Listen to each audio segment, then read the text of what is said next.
Okay, hello. I hope everyone's had a good week so far. Welcome on in. Heckin' first ever 12-hour craft stream for me. Very exciting. I think we'll get a lot of work done, which is cool. I hope also we can finish the pants, because then we can use our standing cam. Let me make sure I actually go to the right cam. I have very, very smartly started 3 of my scenes with the same name. Wait, this one. There we go. Hello! I hope you're having a good day. Welcome on in. Ah, dear. I have done a little bit of work off camera. Just a teeny tiny bit of work off camera. I'll go over that with you now in just a second, just to set us up for today. And also, my thread came in the post really late last night.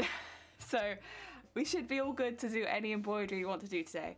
That was my main concern, was that I'd get all these pieces finished, but not actually finished, because none of them would be sequined or beaded, which would be such a shame. So yes, everything is ready so that we can actually finish the Asses chaps now, which is good.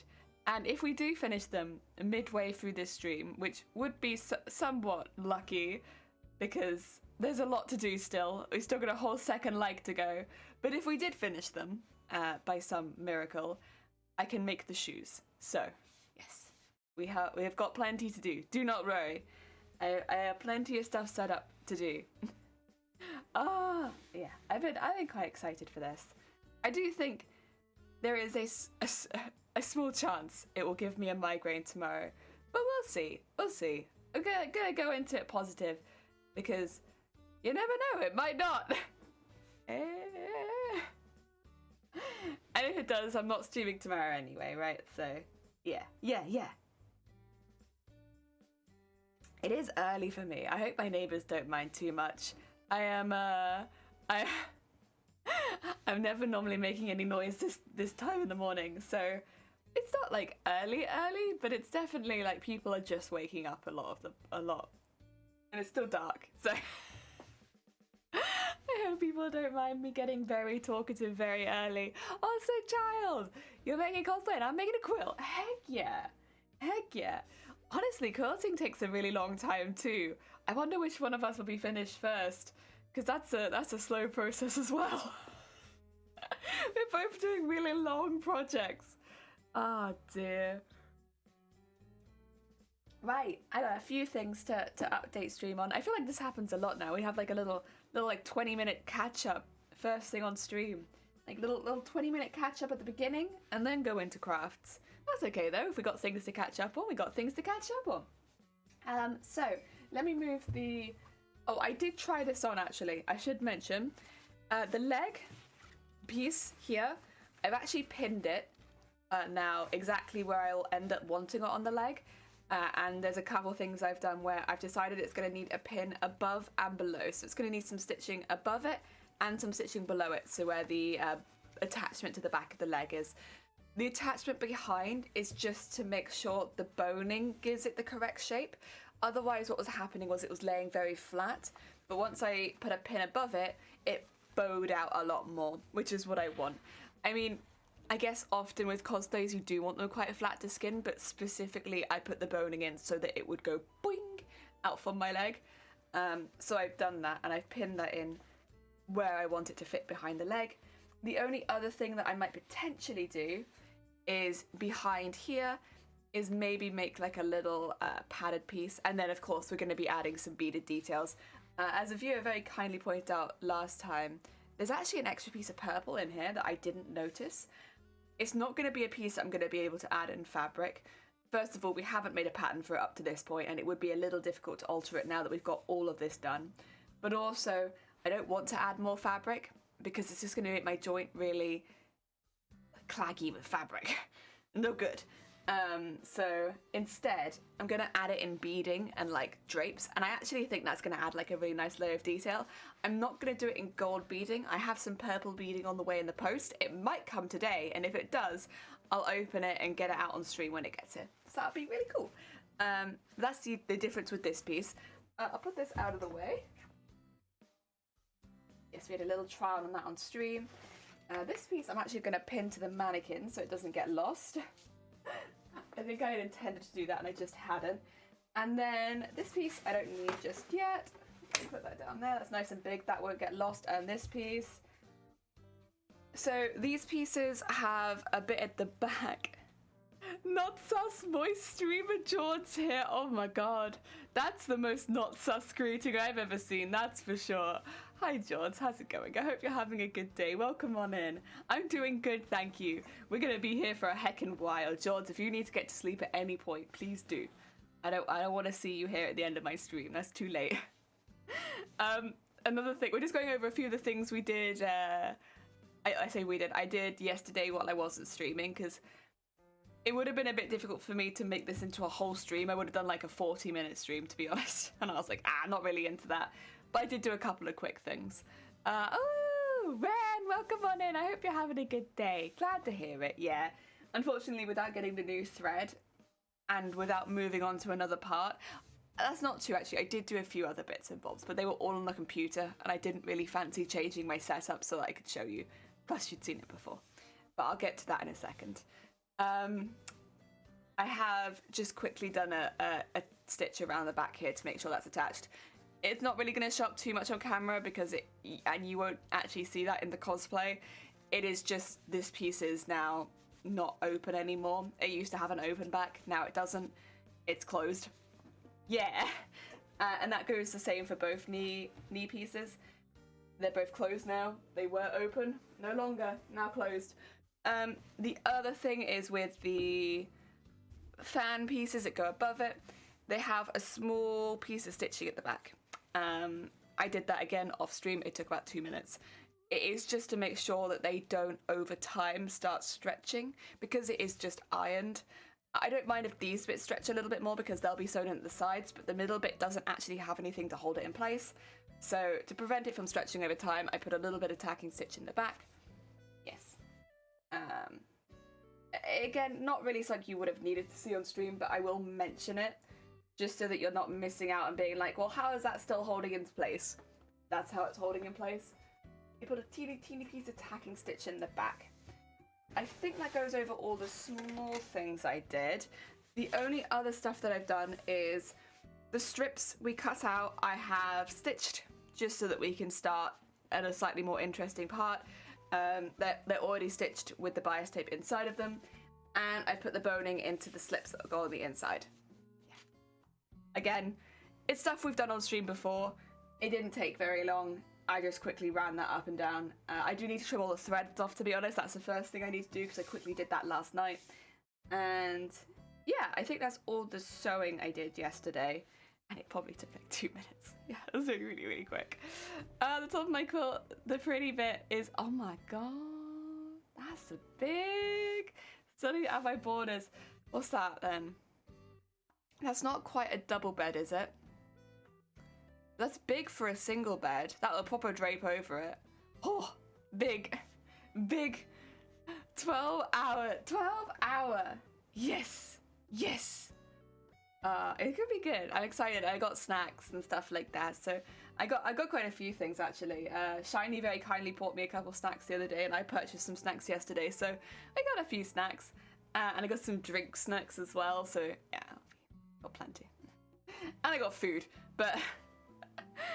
There was one other thing I did want to talk about that's not sewing related, more related to something that happened last year, which I think is really, really cool, and it doesn't sit well with me not to mention it, so I'm going to mention that now. We are. And maybe I'll mention it again later when we have a few more people in chat as well. Damn! Heckin' 12 hours, yeah. Big stream. Food and drinks, heck yeah. I mean, lots of food and drinks. It's gonna be so cool. Got watching the first 2 Matrix movies, so I'm already snacked it. You've had so many snacks. You've had the best snacks. You've had movie snacks. Oh, I hope you enjoyed the movies. That sounds pretty good. Right. So, at the end of last year, in December, we did a charity stream with the Starlight Foundation. We did part of the 12 days of streaming for the Starlight Foundation, and this is a big charity event. We were one of many streamers that took part in it, and we hit our goal. We raised 200 quid. It was heckin' cool. It was a really lovely stream, and then afterwards we did the Bob Ross and all of that. It was really lovely. And we did a cosplay stream. Yeah, it was really good. And a lot of other streamers raised ridiculous amounts of money for it. It was fantastic. Like, the whole vibe around it was amazing. We actually did the Starlight Foundation streaming the year before as well, and yeah, it was amazing. And just yesterday in the post, they sent everybody one of these. It's so lovely. So I got my like a nice little send off for 2021. I thought it was lovely. And yeah, I think they sent this to everyone. Everyone who took part gets a little stream for Starlight 2021. So I could not mention that they did this. It came with a really lovely letter as well and a badge, talking about some of the kids that very directly were helped by the fundraiser we did. I'm not going to read the letter out, but yeah, it was really lovely. The thing is, if I read the letter out, I'll get emotional right at the beginning of the stream, and so I'm not going to read the letter out. We're going to save you me being emotional right off the bat of the stream. I'm an emotional lady.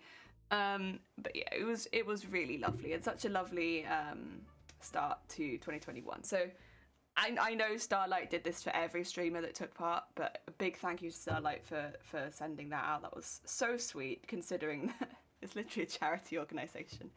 But also, if you are a streamer or someone who's thinking to get into streaming, and you're looking to take part in a charity stream, but you maybe want to take part as part of a bigger organisation, Starlight is a huge, they do really big streamer events on Twitch, where you can take part as part of a very organised event with a lot of other streamers doing charity streams at the same time. There is a lot of support, there is a lot of advice. I would say it's a really good streaming experience for charity. If that is something that interests you, I think their next streaming event is in March. The registration isn't open for that one yet. It'll probably be a little bit later in the year. They'll start registering people in for that. But if it's something that interests you, if you're a streamer that wants to do more charity work, and the Starlight stuff piqued your interest, yeah, definitely give it a look in. It's a really good introduction to charity streaming, because there is so much support out there. They do so much. So yeah, it's good. Show it to me, I'll read it out for you. No one will hear me, but they'll know that I was reading it out to them. Yeah, I mean, the Starlight Foundation specifically helps kids who spend a lot of time in hospital. Also, I mentioned this on the stream the other day, that they did a compilation of a lot of the clips from the charity event, and my stream was in there. And they very specifically, you can see I wondered, because I saw that somebody from the Starlight Foundation, because they had Starlight in their name, had made a clip of my channel, and I was like, okay, no, honestly, you're fine, whatever. But then they put it in their compilation, but they haven't published their compilation on YouTube yet, so I don't want to share it, because I just have the downloaded file, if that makes sense. But I'm in it, and I'm also as an individual clip on their YouTube channel. Which is fine, that's fine. I'm okay with that, because I that goes to them. It was a charity stream for them. But oh my god, it's like, oh no, heck, shoot, I never think about what I'm saying. I'm glad that it wasn't half the stuff I said during the Boobtober streams. Jesus, could you imagine? But yeah, it was really sweet, really heckin' sweet. Thank you so much for including me, and I hope to be able to do it again next year. Yeah, I mean, they do them all year round, so again, if you're like, oh, do I have to wait until December next year to take part? No, they've got one in March. They both begin with M. They got one in March, and then I think the next one after that is June. I can actually check, I'm in their Discord. Yeah, so there's one in March, another one in June, another one in September, and then December. Yeah, so they've got 4 every year, and again, these are big campaigns.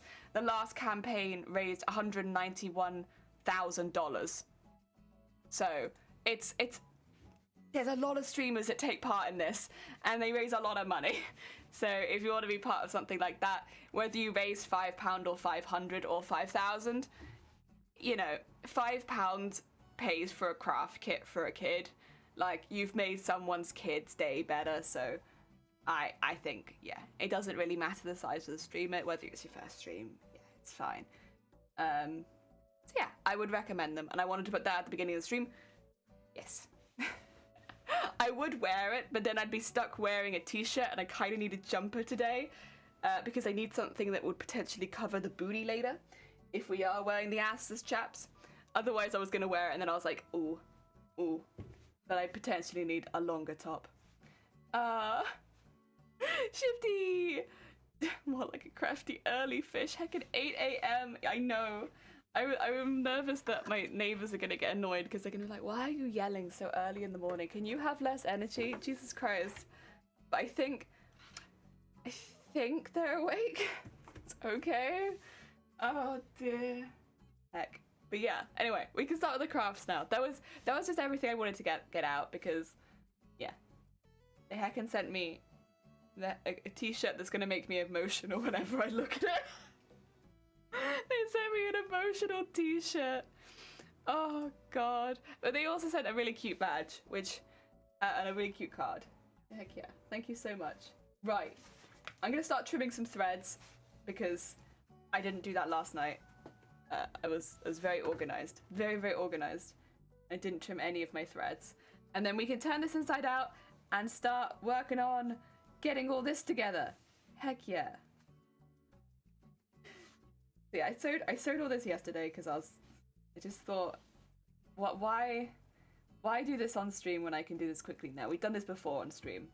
You've seen this. This is not new, nor exciting.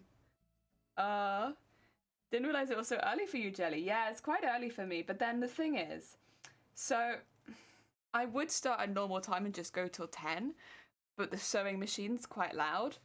And I don't like using my sewing machine past around 8 o'clock at night because it's right up against my neighbour's wall. And yeah, I just feel like, yeah, we have a really good relationship with our neighbours. And I think if it was a real problem, they would come over and just be like, hey, would you mind maybe just chilling on the sewing for the day? But like, yeah, I'd rather just, you know, not put them in that position where they have to come over and be like, hey, kind of getting late, and you're still putting that machine up against the wall. Because the thing is, I'd assume my machine kind of sounds a little bit like a mild drill up against the wall. Yeah.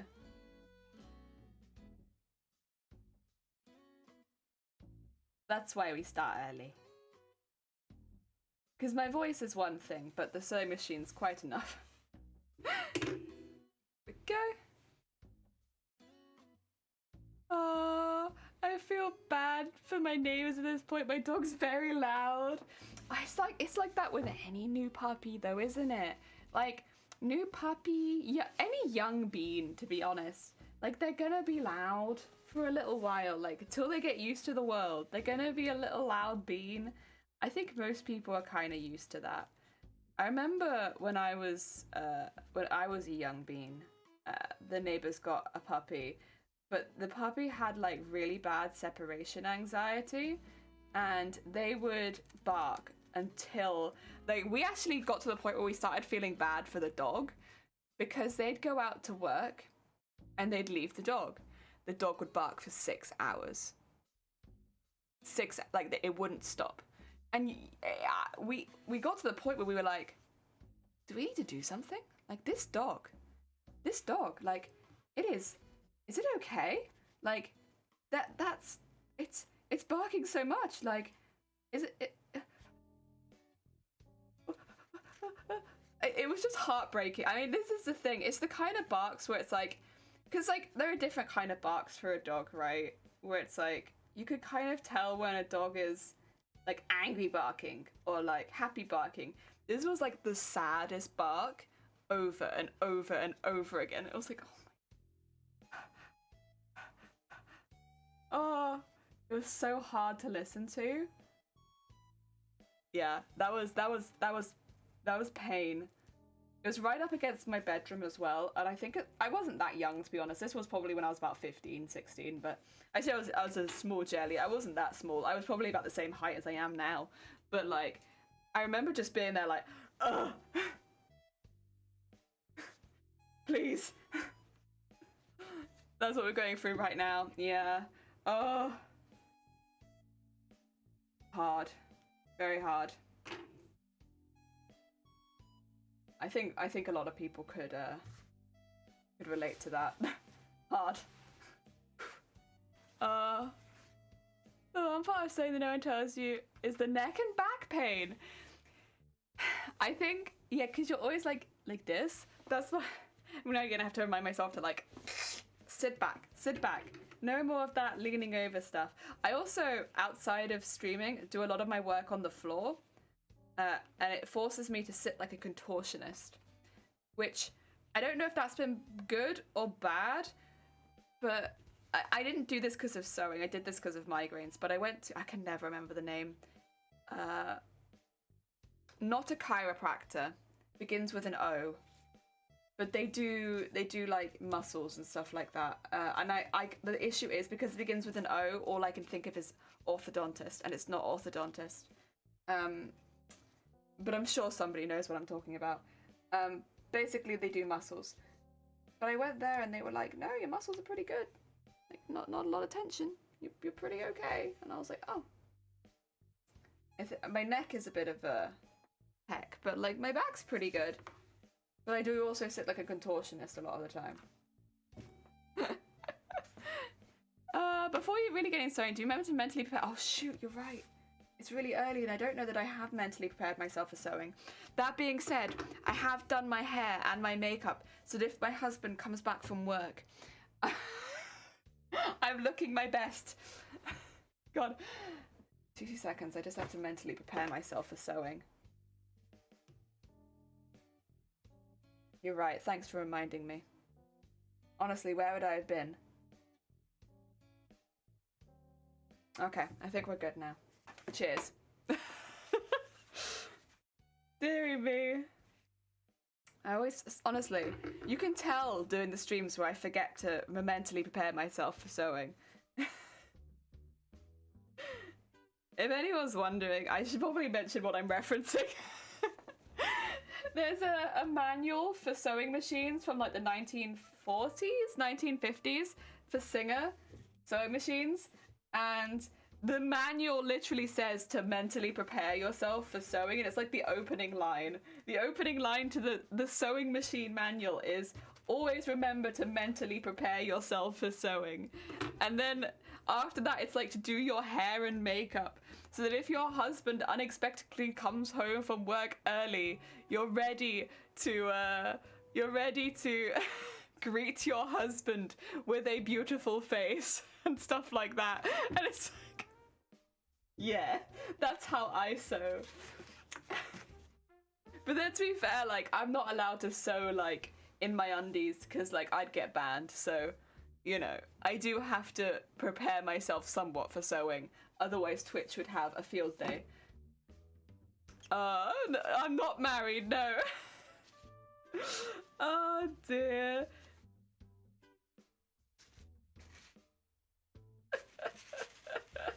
But listen, I still have to mentally prepare myself in case my husband comes back from work. Like, what the good old days. I thought I missed out on an announcement. Oh yes, surprise! I got married.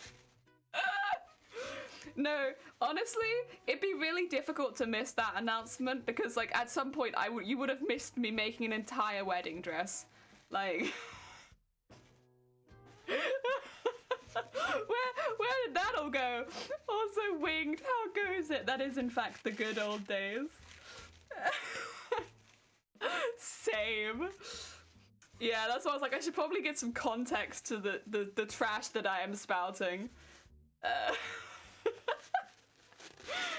everyone's gonna be like, when did that happen? That wasn't in your yearly roundup. You didn't mention getting married.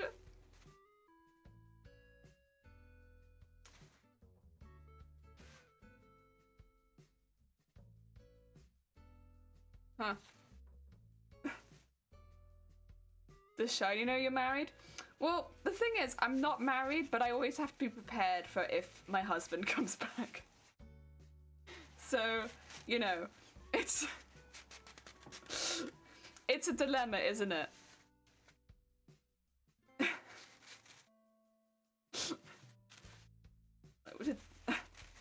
I guess the thing would be that you don't sew unless you're married. Only married women sew. It's a dilemma. Yeah, I'm just not sure. Like, I could tell Shiny, but then Shiny would realize that potentially I'm an unmarried woman sewing, and that might be a bigger crime. Maybe I should start wearing like a fake wedding band on a stream so that Twitch doesn't get any bad ideas that an unmarried woman is sewing on Twitch. Very bannable. How could she? But I am wearing makeup and I have done my hair, like I brushed it. I could never sew. I don't want someone's husband randomly. No, it's your husband. Partying in my house early in the day. Listen, you might not have gotten married to someone, but they are your husband.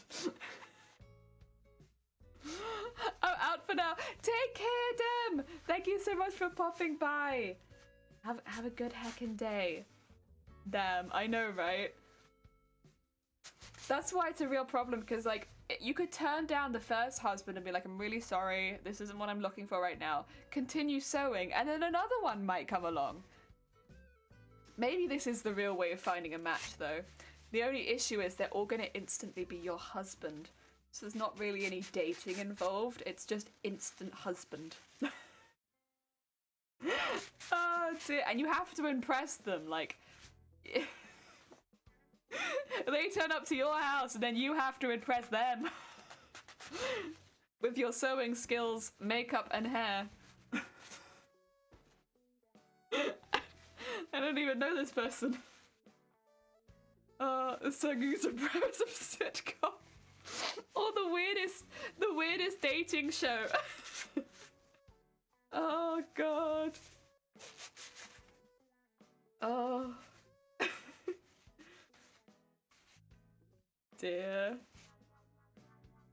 To be fair, I'm lucky. If somebody tried to come into this room and claim to be my husband, the door's basically blocked because of like fabric stuff. Like, good luck coming in here and trying to claim to be my husband. I think you'll struggle. You might get like half in the door, so maybe you could like peek your head around and be like, I'm your husband. But I think you'd struggle to do much more than that. You might not even see my hair and makeup.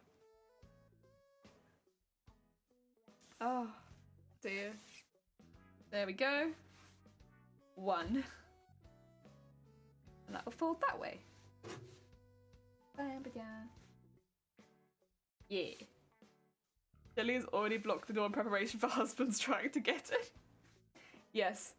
Listen, it doesn't hurt to think ahead.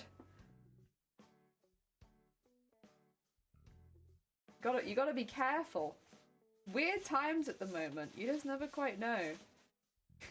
Who's gonna barge into your house, walk up the stairs, come into your sewing room, and claim to be your husband? Also, what if they have like a second name that isn't a good match for you? I have to be careful with that kind of thing. My first name begins with A. So like whatever the surname is, I become A something. You have to be careful. Like, what if they're a Mr. Lemon? I become a lemon. What if they're a Mr. Cup? I become a cup. I don't want that. Oh dear. Like in COD Zombies. Honestly, if this was COD Zombies, I'm prepared for at least a few rounds. Like, they're gonna take a while breaking down that door. I got a barricade. Yeah, just trimming off some of the longer threads because they will become a problem. In fact, they're already a problem. I hate them. Get out.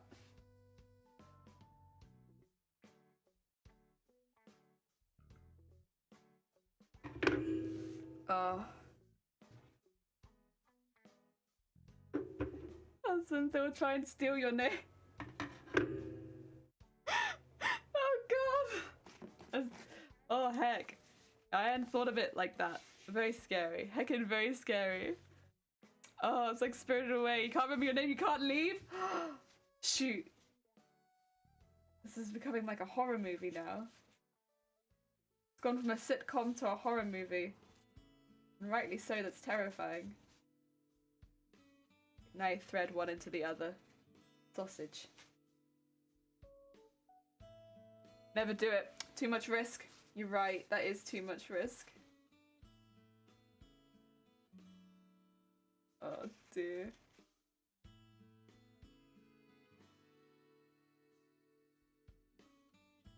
We up.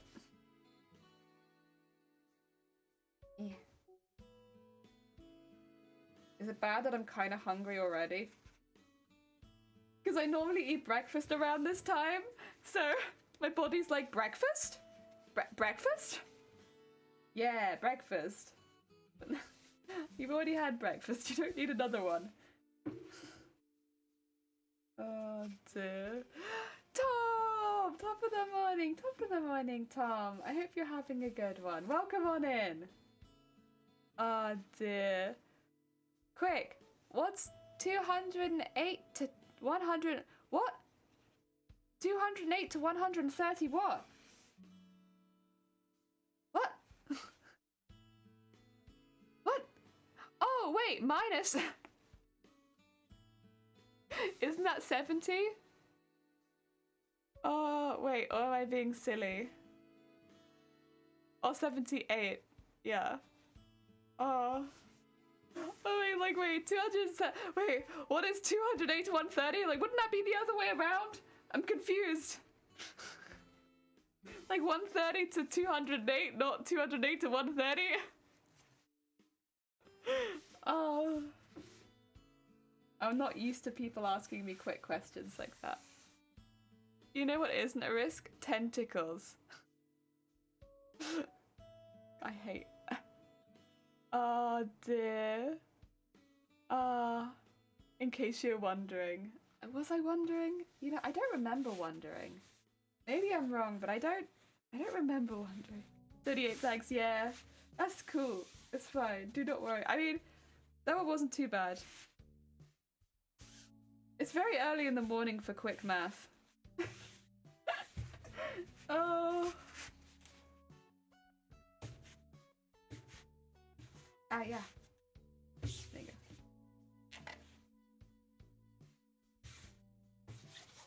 There we go.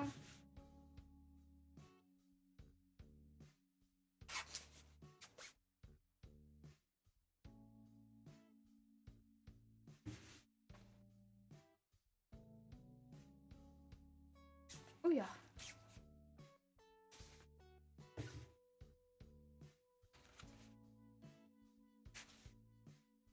Oh god. No. Come on. It wants to go down a little bit more, but it's refusing. Being grumpy. Come on. There you go. See, this is why these long threads are annoying, because when you do this process, they all start flicking up, getting in the way. Excuse me.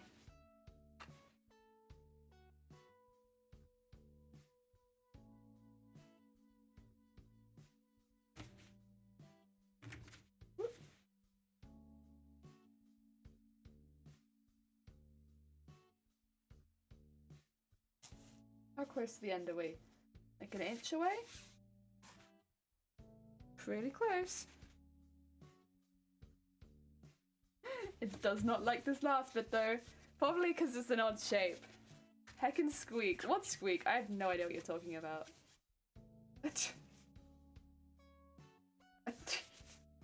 I refuse squeak.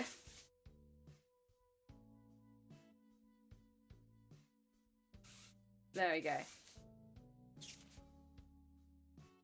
That hiccup. What hiccup? To be honest, for one of my hiccups, it's not so bad. My hiccups are either like, oh, petite squeak, oh, or velociraptor. So, you know what? We'll take petite squeak. Petite squeak, not so bad. Oh.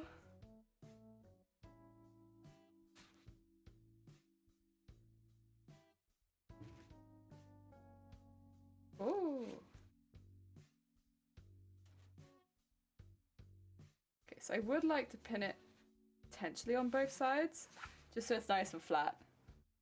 Classic jelly noises. Yeah, you know. Jellyfish do make noises.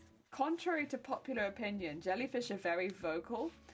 The common jellyfish will actually make similar noises to a pig. But then when you get to the big jellyfish, the noises are actually more similar to dinosaurs. Yeah, and that's because some jellyfish are immortal, so they've been cloning themselves for a really long time. So the noises they make are like the noises you would have heard dinosaurs make thousands of years ago. Yes, science.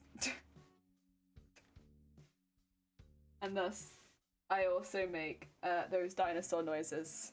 And it's very much a purposeful thing I do as part of my character. And definitely not something that I do outside of stream as well.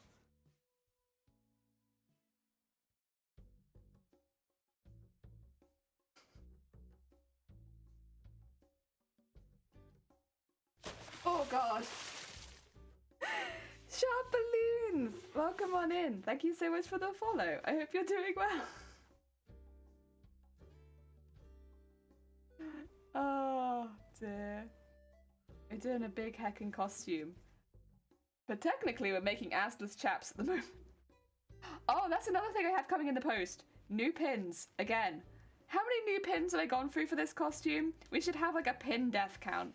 Because, to be fair, these pins in particular are really not very good. I can bend them with my hands. And I have been. But we have new pins coming, which is very exciting. I'm very excited about it.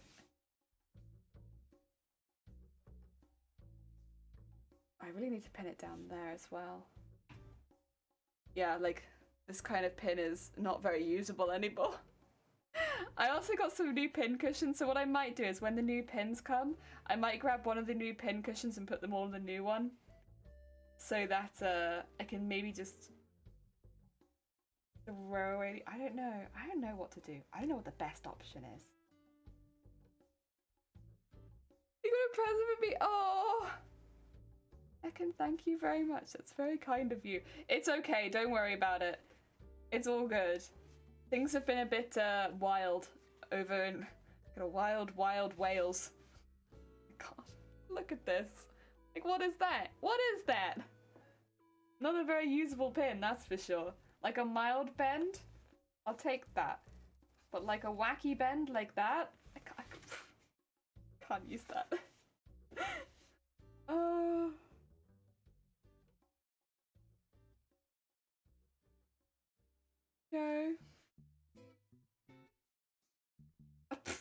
Some of the bends as well, it's like, I don't even know how, that's like bent multiple times. How? Fine, it's fine. It looks so weird once they're filled because, of course, we have the boning only up to here. So half it's like boing, and the other half's like eh. I was like, but everyone around me has been getting COVID. Now you're all good.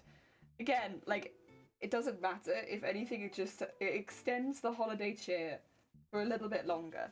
So yeah, please don't worry about it. Like, there's never any bother. It's not a not a bad thing. I'm gonna repin this so that the pins are facing the other direction, because I just realized I pinned it the wrong way around like a silly. But that's not a bad thing. It means I can pin it a bit close to the edge, which is where I'll be sewing it anyway. I'll be sewing it up this edge. The plan is to sew it up next to the boning, because I'll be hand stitching it on this edge. Yes. Think that's your first negative test, but I don't know. I might just be immune to testing. We kind of had that happen to me, where I was, when I did eventually test positive, I had, we think, 3 false negatives up to that point. And it's like, oh, that's a lot. That's a lot. And because I kept testing negative, like, I had to go to work and I had to catch trains and stuff like that. And it's like, well, good stuff. I mean, again, I didn't have any symptoms really. The worst symptom I had was like my throat was dry. But so hopefully I didn't spread it to anyone. And I, of course, wear a mask and stuff like that. But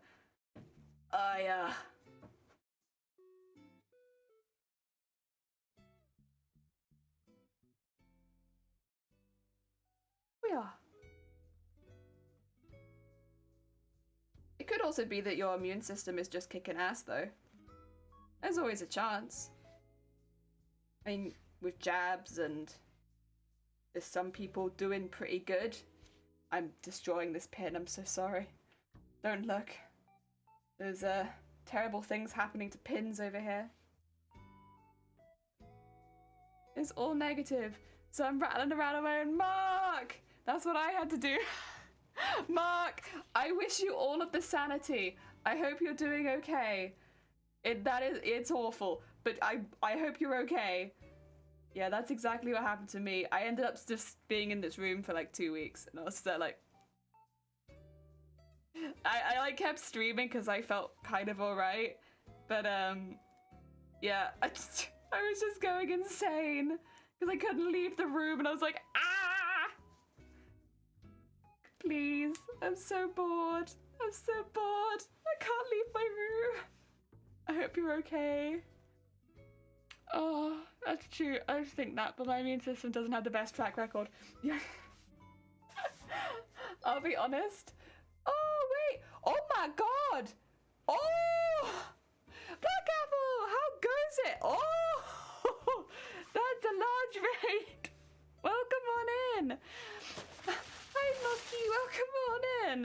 Hi, Mocky. Hi, Moba. Flava. Justano.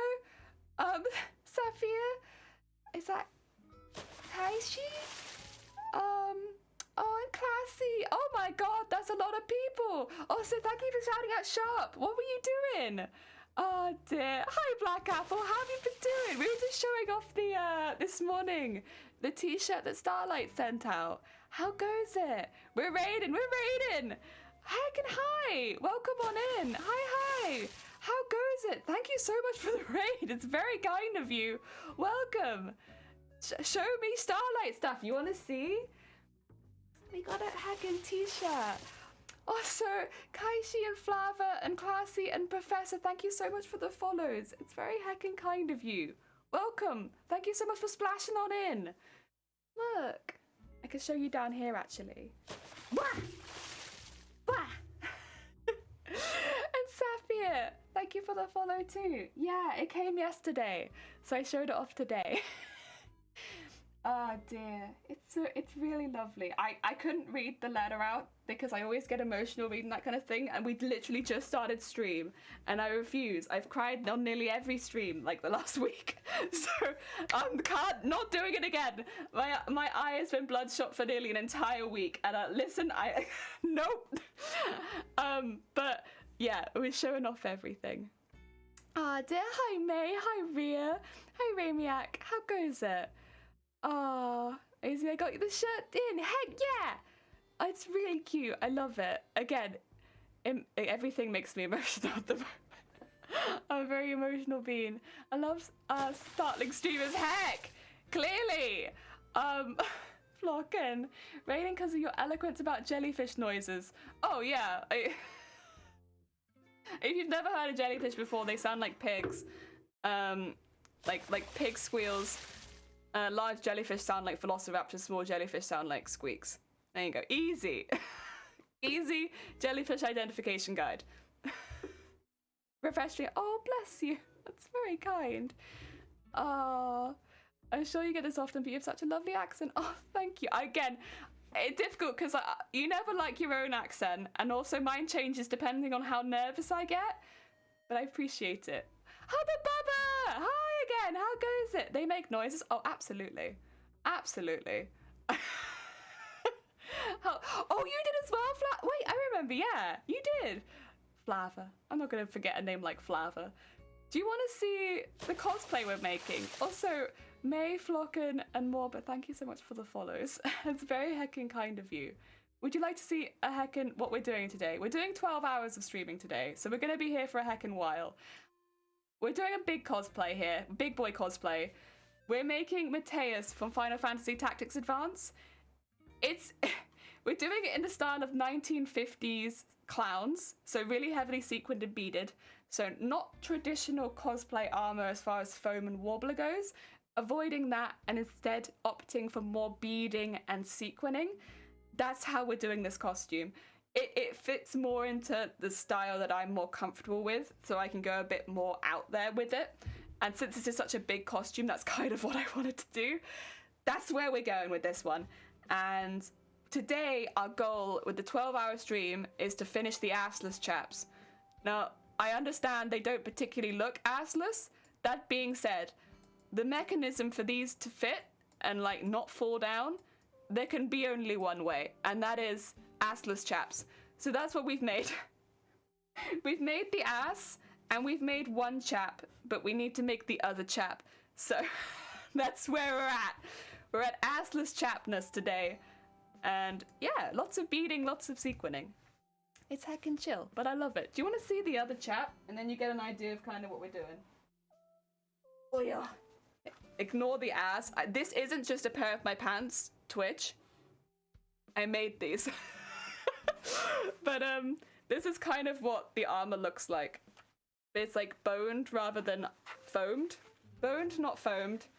And sequined rather than painted. So everything's really sparkly and beaded. And it's a very slow process. But to be fair, any cosplay is slow process. If you're doing armor, it's painting and drying.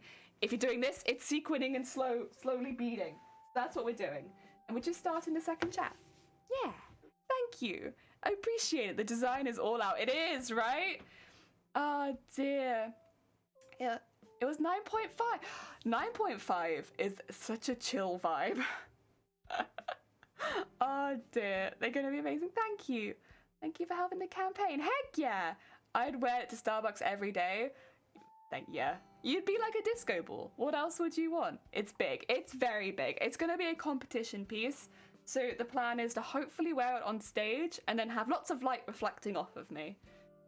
No. I refused that, Shifty, but I'm growing.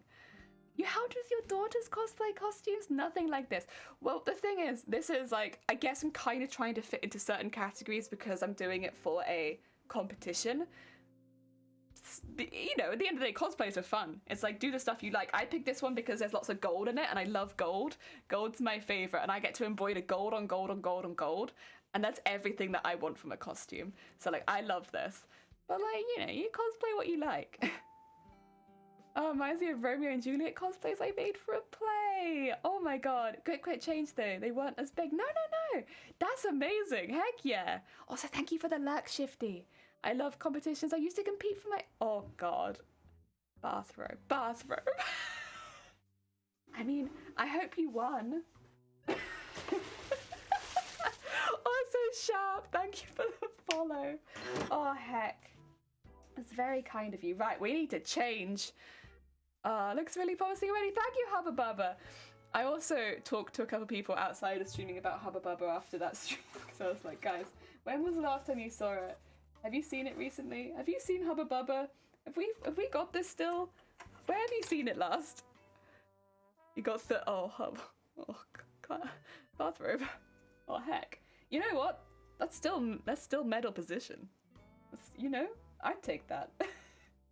You're on podium. Oh dear, and did they? Same experience as me, as like when we found it, we had like 2 flavors. To be fair, I mentioned that a couple people in chat had like a lot more flavors, but they were from elsewhere in Europe, and they were like, they always get more flavors. And I was like, oh damn. Oh, the heck. If I want all the flavors, I think I'd have to order online. We argued about the contain, but wait, Hubba Bubba at Christmas? Did you have the ones on the long strip? Like the ones which are, you like just pull and pull and pull and you get more and more Hubba Bubba? Did you have those? You know how to sew? Yes, sewing's my favorite. Sewing's my favorite, my best. Best friend sewing machine. I love this machine. Honestly, me and this machine, we hate each other, but we also love each other. It's like a very toxic relationship. No, we get along good. I am also going to run up the embroidery machine later on the stream, but I'll probably have that running when we're on break, so that you guys have something to watch. Yes. Yes! With the round container, yes, yes, yes. Better 2 flavors than no flavors. This is true. Yes, bubble tape. Bubble tape. That's probably what it was called, right? Just the heckin' long one. It was so good. We couldn't remember if it was purple or there were different colours with different flavours. We had a red one and a blue one that I distinctly remember. Because I remember liking the red one and not being so keen on the blue. I don't remember what flavour the blue one was. But I remember liking the red one, which I think was just strawberry. Yeah. I painted Claire Redfield's vest, Made in Heaven. Oh. You did a Resident Evil one? Oh. You know, I'm quite a big fan of the Resident Evil franchise. That's oh. You know, now I kind of like that. Now that. Oh dear. Bubble tape. Okay, yeah, that is the name. Fucking cool. Also, this bit, I'm just being a little careful. There is a strip of boning underneath here, right next to it. So like, if I suddenly have to stop, or if my machine beeps at me, it's probably because I've hit the boning underneath. The reason that this is boned is because on the costume, it like springs forth off of the thigh. Like the thigh is there, and then this is here, it is like boinga. So I put boning in it to imitate that kind of like boing off the thigh, which is great and all, but now I have to be careful of the boning. Yeah. You had blue and pink. I only remember purple and I think pink. See, is purple grape? Because I don't think grape's as much as a common flavour over here. Or if there is purple, it's not so often grape, it's more often blackcurrant. Yeah. Like grape is, yeah, not a very common flavour. Need to leave again. Now you're fine, Hubba Bubba. Take care. Cosplay looks so complex. Hope you don't scope on any parts. If I do, that's part of the cosplaying process, isn't it? I mean, so much about cosplay is trial and error. There's already been bits where I've been like, it's fine. I've messed this one up. Let me do it again. Let me just try that bit again. Not so keen on this. Let me just do that again. Like, I full on burned through one of my kneecaps. The cosplay kneecaps, not my real one. But, and I had to redo that. It's just kind of part of the fun of cosplay is learning as you do. Because a lot of the time you're making things that shouldn't really exist in real life. So you kind of just have to learn. What's the costume? Final Fantasy Tactics Advanced Mateus. It's a bit of a mouthful. If you want to research it yourself, if you do !cosplay in chat, it will pop up the name as it's spelt, so you can have a little look yourself. Because I know when I say it, everyone's a bit like, what are you saying? But yeah, if you want the spelling, that's how it is. But yeah, it's a really fucking cool cosplay. I like it a lot. I mean, I'm a big fan of Final Fantasy in general. Can you not steal my background? Can you not? I'm a big fan of Final Fantasy. Tactics Advance I don't know so much about, but this cosplay just screamed at me. It was just so gold and so pretty. asked me, the only person that ever asked me to sew for her, and I inherited all the sewing things, including the machine. That's such a beautiful parting gift. Like, such a beautiful parting gift. Like, that will be with you forever. I think that's lovely. Really, really lovely. I think, yeah, really, really good. Ah, I'm glad that you managed to have that, because, yeah, I think it'll stay with you forever. Oh, dear. I seem to have made a mistake on my measurements. I have to cut another 2. Oh, God, starving. I believe in you. You've got this. 4 a.m. here. You need to sleep. Take care, Jem. Look after yourself. Thank you so much for popping by.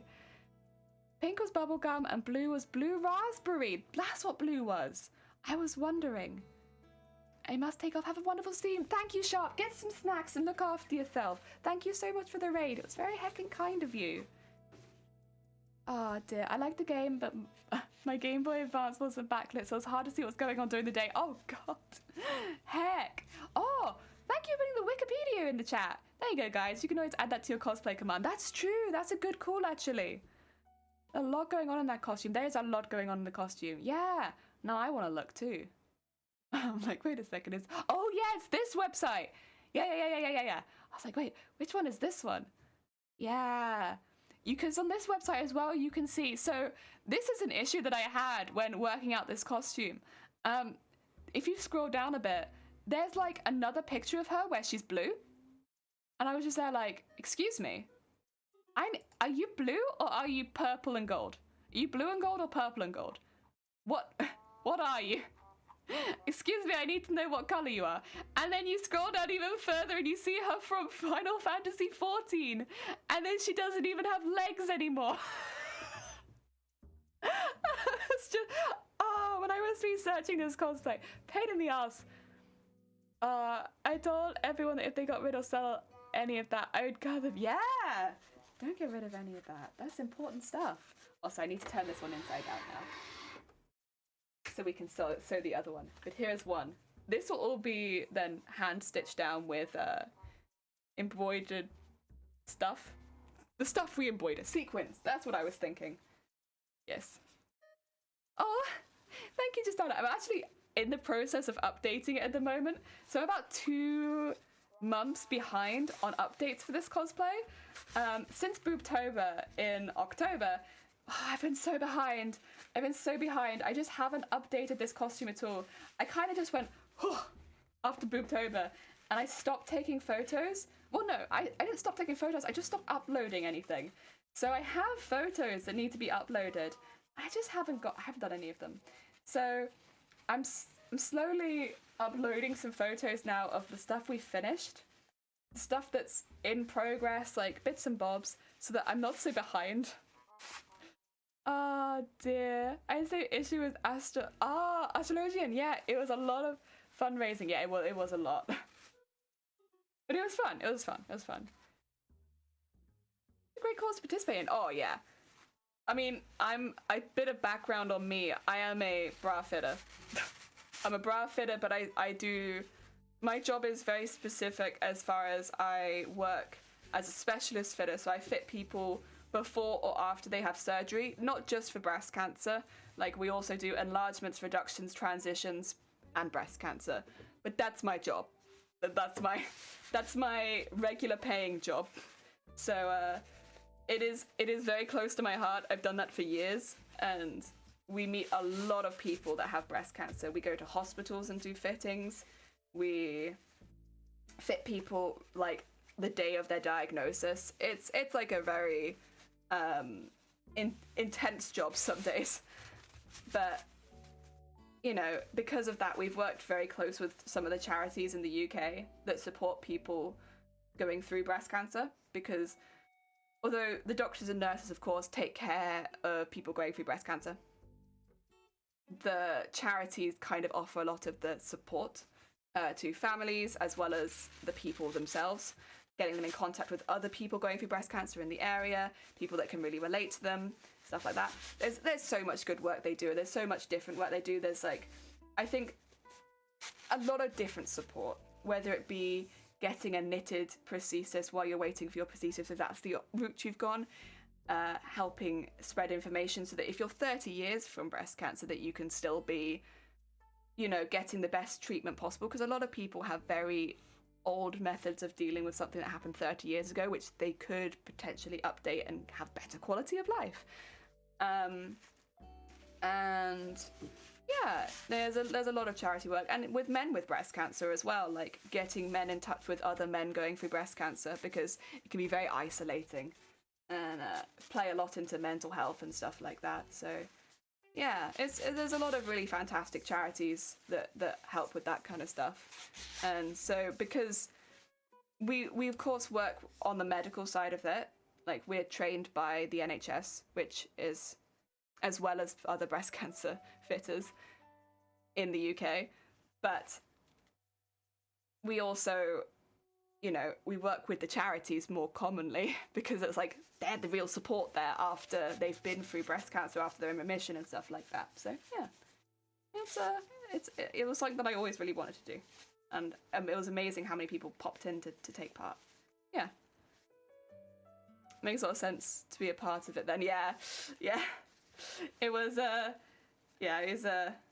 very close to home for that. Yeah, it was literally my job. Love that. It's awesome. Heck yeah. It's not a job that I ever expected to do, but it's been one that's been very, very, very interesting. Oh yeah. You get to meet a lot of very cool people. Go.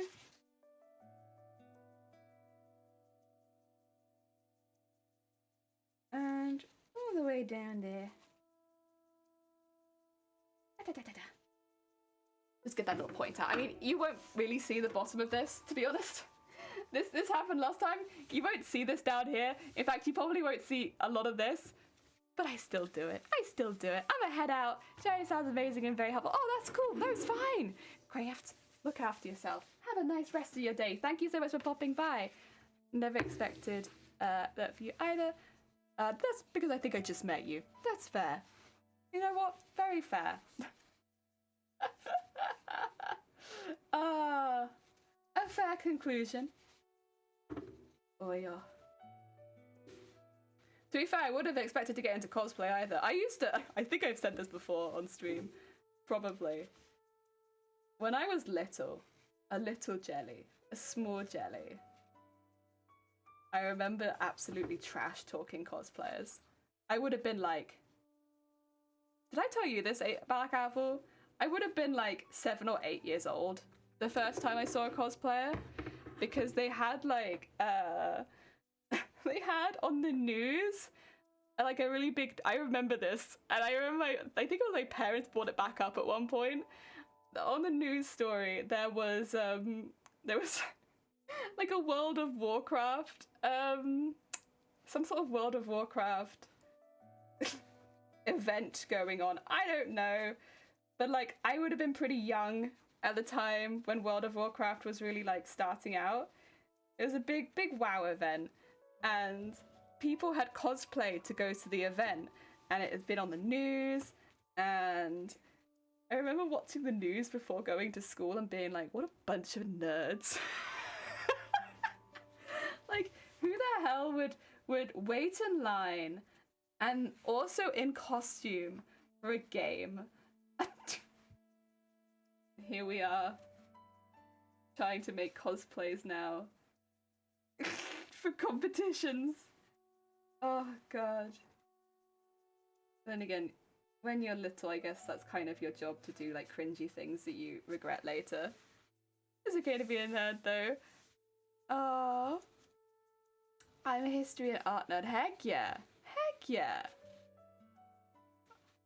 Oh, I like art. I like art and history, honestly. I like architectural history a lot. Big fan of buildings. Buildings, yes. Love me some buildings. Yeah. Oh dear. That is one thing. I miss going to see buildings a little bit, but fortunately within the UK, there are some pretty cool buildings, so I can still see buildings. I go to cities and pet the buildings. You get weird looks, but I'm used to it. That's just how it is. If you like buildings, you just have to get used to, you know, getting arrested for petting buildings and stuff like that's just part of the package. No, I love buildings. I think it's so cool. I still have some gripes with the way that listings work sometimes, and also the way councils handle restorations, but buildings are cool. Buildings are heckin' cool.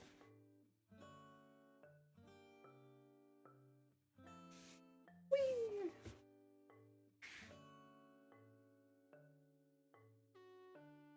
I like specific aspects of buildings as well. Like when this is gonna sound very nerdy, but like when like the glass is made in a specific way. I like that. I like when you can see like there's like historic glass or something. Glass is one that I really like. I really like glass, like the history of glass. I wrote my whole dissertation on the history of glass because I was like, dang, I really like glass. I adopted a building from a pound once, but I had to give it back because the landlord said I couldn't put another house inside a house. Dang. What kind of ruling is that? And you adopted? Shoot. Heckin' rude. Heckin' rude. I guess if it's the rules, you're just gonna have to find a more house-friendly house. Restorations are definitely a double-edged sword here stateside. Exteriors are usually okay, but interiors are too modernized. Yeah, we have a thing. It's kind of similar here sometimes. Not everywhere, but there's so you have occasionally. I know there's been some debate about certain things that have happened closer by, but there have been listed facades. So, like for instance, the facade of the building will be listed, but the rest of it won't. So you can get some very weird looking, where they just have completely decimated the building but left one wall, because that was the only bit that was listed. So rather than being like, well, there's a piece of history here, there's a reason this is listed and we'll work with it, they kind of just were like, I wish this wasn't here and we'll pretend that it's not. And it's kind of a shame. There are some very specific examples I can think of that, but I don't really want to go over them too much. Yeah. Trying hard enough. I mean, what are you gonna do? It's landlords, isn't it? It's like, they say it's a no-house house. That's a shame for sure, yeah. I mean, there's one in particular I can think of that's really bad. It hasn't been done yet, but when they released the plans for it, there was literally a protest. Like, there was a full-on protest because people were like, no! Stop! Like, what are you doing? I mean, at the end of the day, I don't think a protest was ever going to stop it happening. But I guess it's kind of nice to see that the other people do care a little bit about the history. Because, yeah, when I heard about it, I was like, ugh. Ow. Ow. And when you look at the plans for it, you're like, that is the ugliest thing I have ever seen. It looks like somebody forgot their wall in your building. But, yeah. Well.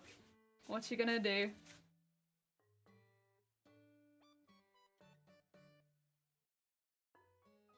There's a lot of people here starving. We had a really lovely raid from balloons. Balloons heard my jellyfish call and was like, I hear the squeaks. They call. Thing is, if I have done my full hiccup, this would have been a different story. You heard a very soft early in the morning hiccup. The late in the morning hiccups are not the same story. They are like, someone is dying. Someone is dying. We need assistance. My God, help her. It's more like it really is like a dinosaur noise. Yeah, you heard like a mild squeak. We have a few buildings in big city near me with those outlines because the building was taken down like a century ago, so you get the shadow of what it was, but nobody remembers. It's worse than just posting photos near it. Yeah. There's been some really cool restoration projects around Wales, I would say, though. Like, of course, there are ones where you're like, ew, ooh, oh no no no no. But there have also been some really cool ones where it's like, dang, they did good here. They did really good. Like, this is fantastic. Of course, there are like really really obvious ones like the castles, where even now there are still castles being restored. Like, I literally spoke to somebody. Not that long ago, like 2-3 months ago, about one that was opening in a few months' time, and it might already be open. No, it's in a few months' time. I think it was in spring, and it was like, dang, that's amazing. There's some really really cool ones where, you know, they've got good people working on it, and there's a lot of passion, and yeah, there's a lot of really really good stuff happening. It's just when you see something that ugly, it's like, ha. my eyes. But no, there's some really good stories as well, of course. I mean, who doesn't like a good castle? You're like, oh my god, a castle. A heckin' castle. We're nearly at the end. Oh no, actually, I lied. We're at the end. The boning is all the way in. We can pin this. I am gonna have a bit of tea though.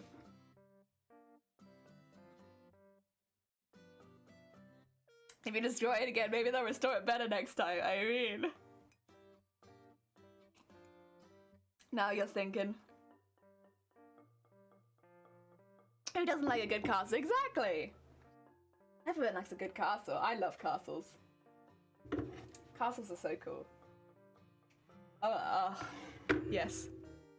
Oh, there's pretty costume making that makes me want to start another. Black Apple, do it. Black Apple makes such cool costumes. Like, if you guys haven't, I'm sure all of you have, but like, if you guys haven't checked out Black Apple's costumes, Black Apple is an inspiration. Black Apple, do make another costume. Pineapple, I love the table you're making. Thank you.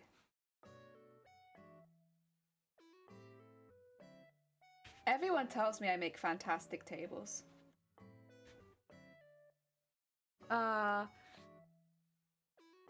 Also, mods, that's me. I'm an incredibly modified human. You can tell that I woke up at like 6 this morning because I'm like, help. Assist. My brain, not here, has only had one coffee today. No, not one coffee, one caffeine. I've only drank tea. But Black Apple is no, I don't believe it. Black Apple is the best costumer that I've seen today. Maybe. Black Apple's fantastic. No, they make good. They make the good stuff.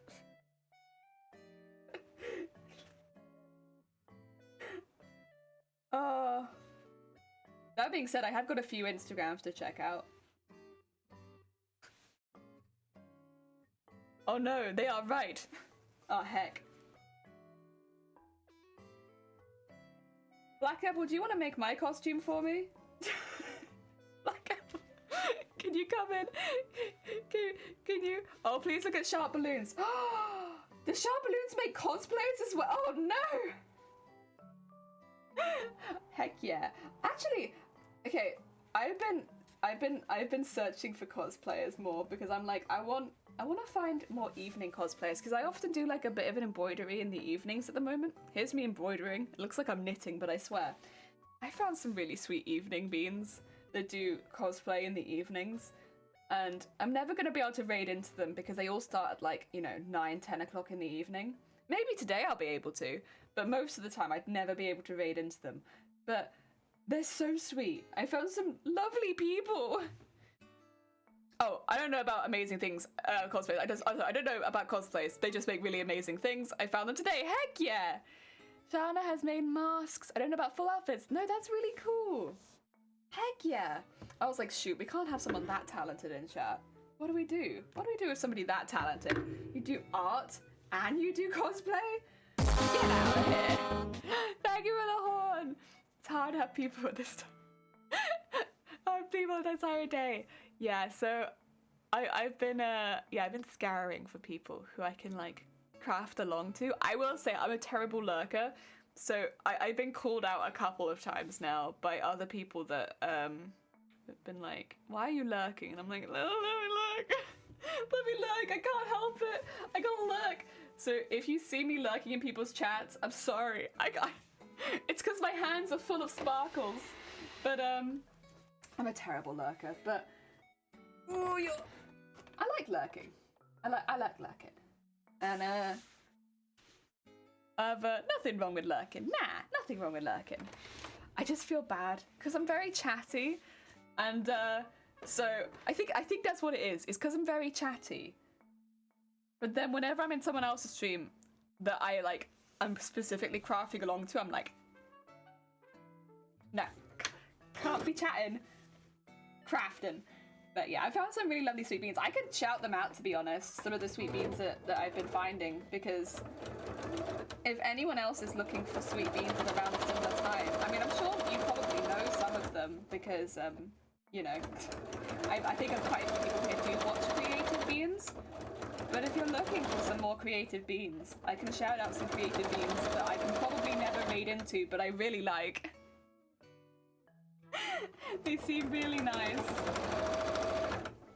Like, yesterday, I was literally watching somebody organizing their craft closet, and it was giving me such good vibes. I was like, you know what?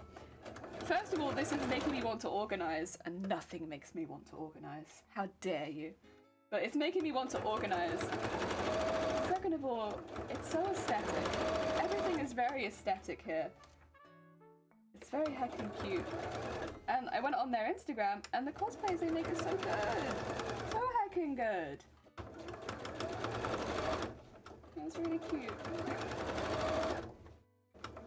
I'm one of those people that just searches people with a cosplay tag. Just like, cosplay? Cosplay? Craft along? Cosplay? This one was difficult. The boning was getting in the way. I hope it looks alright. Ah, yeah, you'll be fine. I think it's because you put your all into the stream and then you have to do stuff. So then you have stuff to do doing other streams. Yeah. Shout them out. Heck yeah. Let me find them. Unpredictable. How good is it, Sweet Bean? There's a bean that's talented at everything they do. How dare you get out? No, you're good. Basically, they're very heckin' talented. They do all kinds of arts and crafts. Let me find them. It would be in my most recent follows for the most part, wouldn't it? There's one of them. Let me copy you. And then I got a few people. This is one that I was watching yesterday who was organizing their craft closet. But then I was like looking at their Instagram and I was like, wow, they're heckin' good. And they were very talented. I don't know. Heckin' chill vibes. Oh, it's because I slashed it. I didn't exclamation mark it. Professional streamer. There you go. That was Abra. Abra was heckin' good. I know on Twitch, a gaming these days. Oh yeah? I mean, it's fair. Gaming is chill too. Gaming is chill too. And then who else was there? I think I need to go down here because I did. Was it you? Oh, that's a lot of damage. That's a heckin' lot of damage. Wait, are these in the correct order? Or have I put this in some weird order? Oh, okay. I know this one is probably a slightly more... I did see they had quite a few followers and I was like, how have I not found this cosplayer before? Oh, my bad. Sorry. So, my bad if... I literally... Okay, I'm sorry. I am... Snow, welcome on in. I'm sorry that I hadn't found this cosplayer before. I swear, I'm in the cosplay community. And that's Mama Samu. A very sweet bean. A very heckin' sweet bean. Who was making, like, the cutest cosplay. So cute. and like the sleeves were so detailed, and I was blown away by the detail they were putting into their costume. It was so heckin' cool. So those two, and then who else was I watching? Oh, this is one that I wonder if you might like. We raided into them the other day, but Blapple, have you heard of Christina's Leathers? They do leather work a bit, and I wonder, just with the kind of stuff that you do on your stream, whether or not that might be. You have, yeah. I was gonna say, like, because they were very talented. I was like, I wonder, have you heard? You love Christina's leatherwork, yeah. They were such a sweet, chill bean. She's usually on around my time. I was gonna say, like, that sounds like around your time zone, but it might also be very close to your time zone, where it's literally on at the same time as you are. But yeah, she's a sweet bean. But yeah, they're heckin' sweet beans. Listen, there's probably a lot more than that, but I could literally be here all day just being like, let me shout out everybody I follow. I thought you said levers, as in you play with a bunch of levers or make levers. Listen, I do. They make levers. Like, all they do is they make levers, and then they flick them up and down. And then sometimes they're good, sometimes they're bad. It's a very up and down stream. You never quite know if the levers are going to be positive or negative. Hey, listen, if you're looking for some thrill-seeking, maybe go to Christina's. How not to shout out a crafting stream. It's good to find people around you as well. Then you can raid them. I thought she said lemon. What lemons? She makes lemons. I don't know if you've heard of Christina's lemons. She makes lemons. It's very up and down. You never know what you're gonna get. It could be really positive. Poor Christina. She doesn't deserve this. She's a really lovely streamer. We're just like, let me just shout out Christina's leathers. Levers? Yeah, really up and down. Lemons? Yeah, really sour.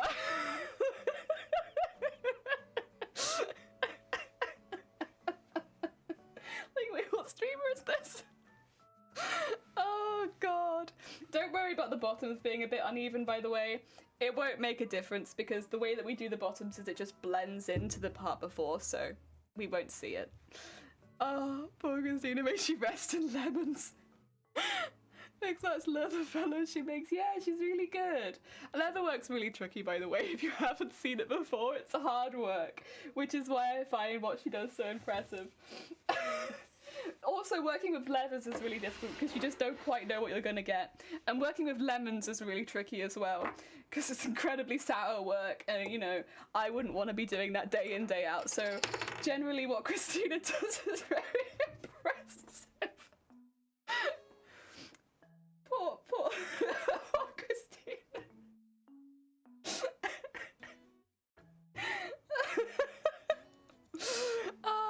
Feathered, welcome on in. You're doing streaming so early. We're doing a 12-hour stream today. So we're streaming for a really long time because I wanted to start early so that if my sewing machine was on late, I wouldn't be upsetting my neighbours.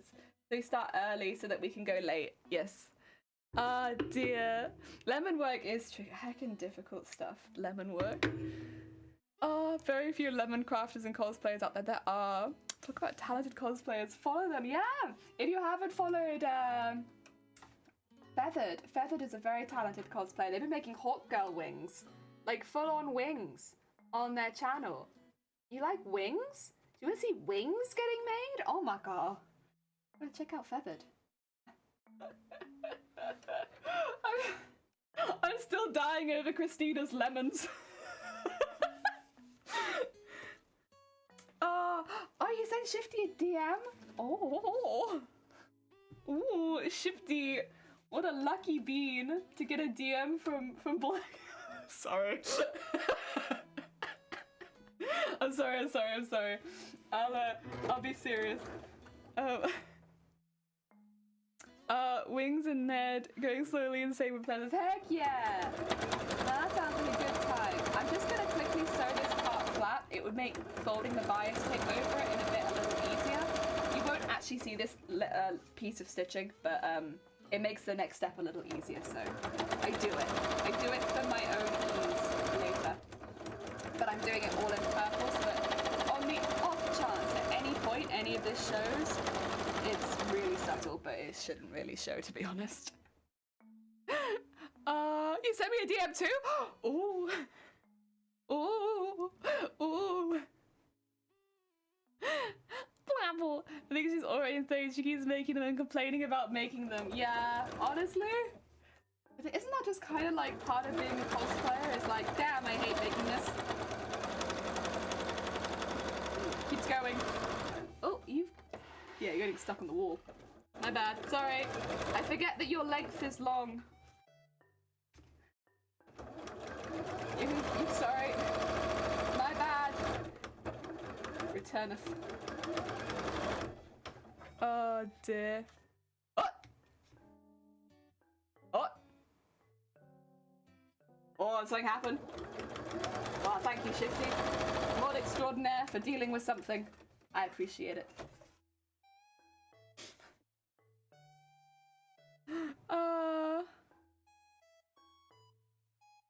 Can they make them going? Gone more like, well, I wasn't gonna say. Already said. I'm working on set no 16 at the moment. Who are they right made like 16 sets of wings? I don't know, Feathered. That's a lot of wings. Oh dear. Heck, that's a heckin' lot of wings. Oh dear. Oh, I wondered. Yeah, I did think.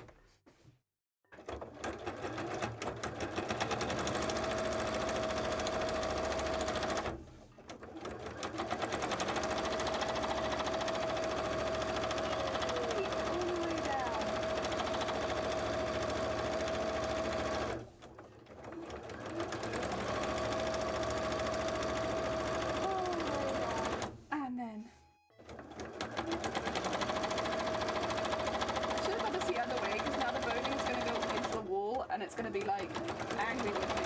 That's okay. It's fine. I'll have angry wall boning. It's fine. Okay.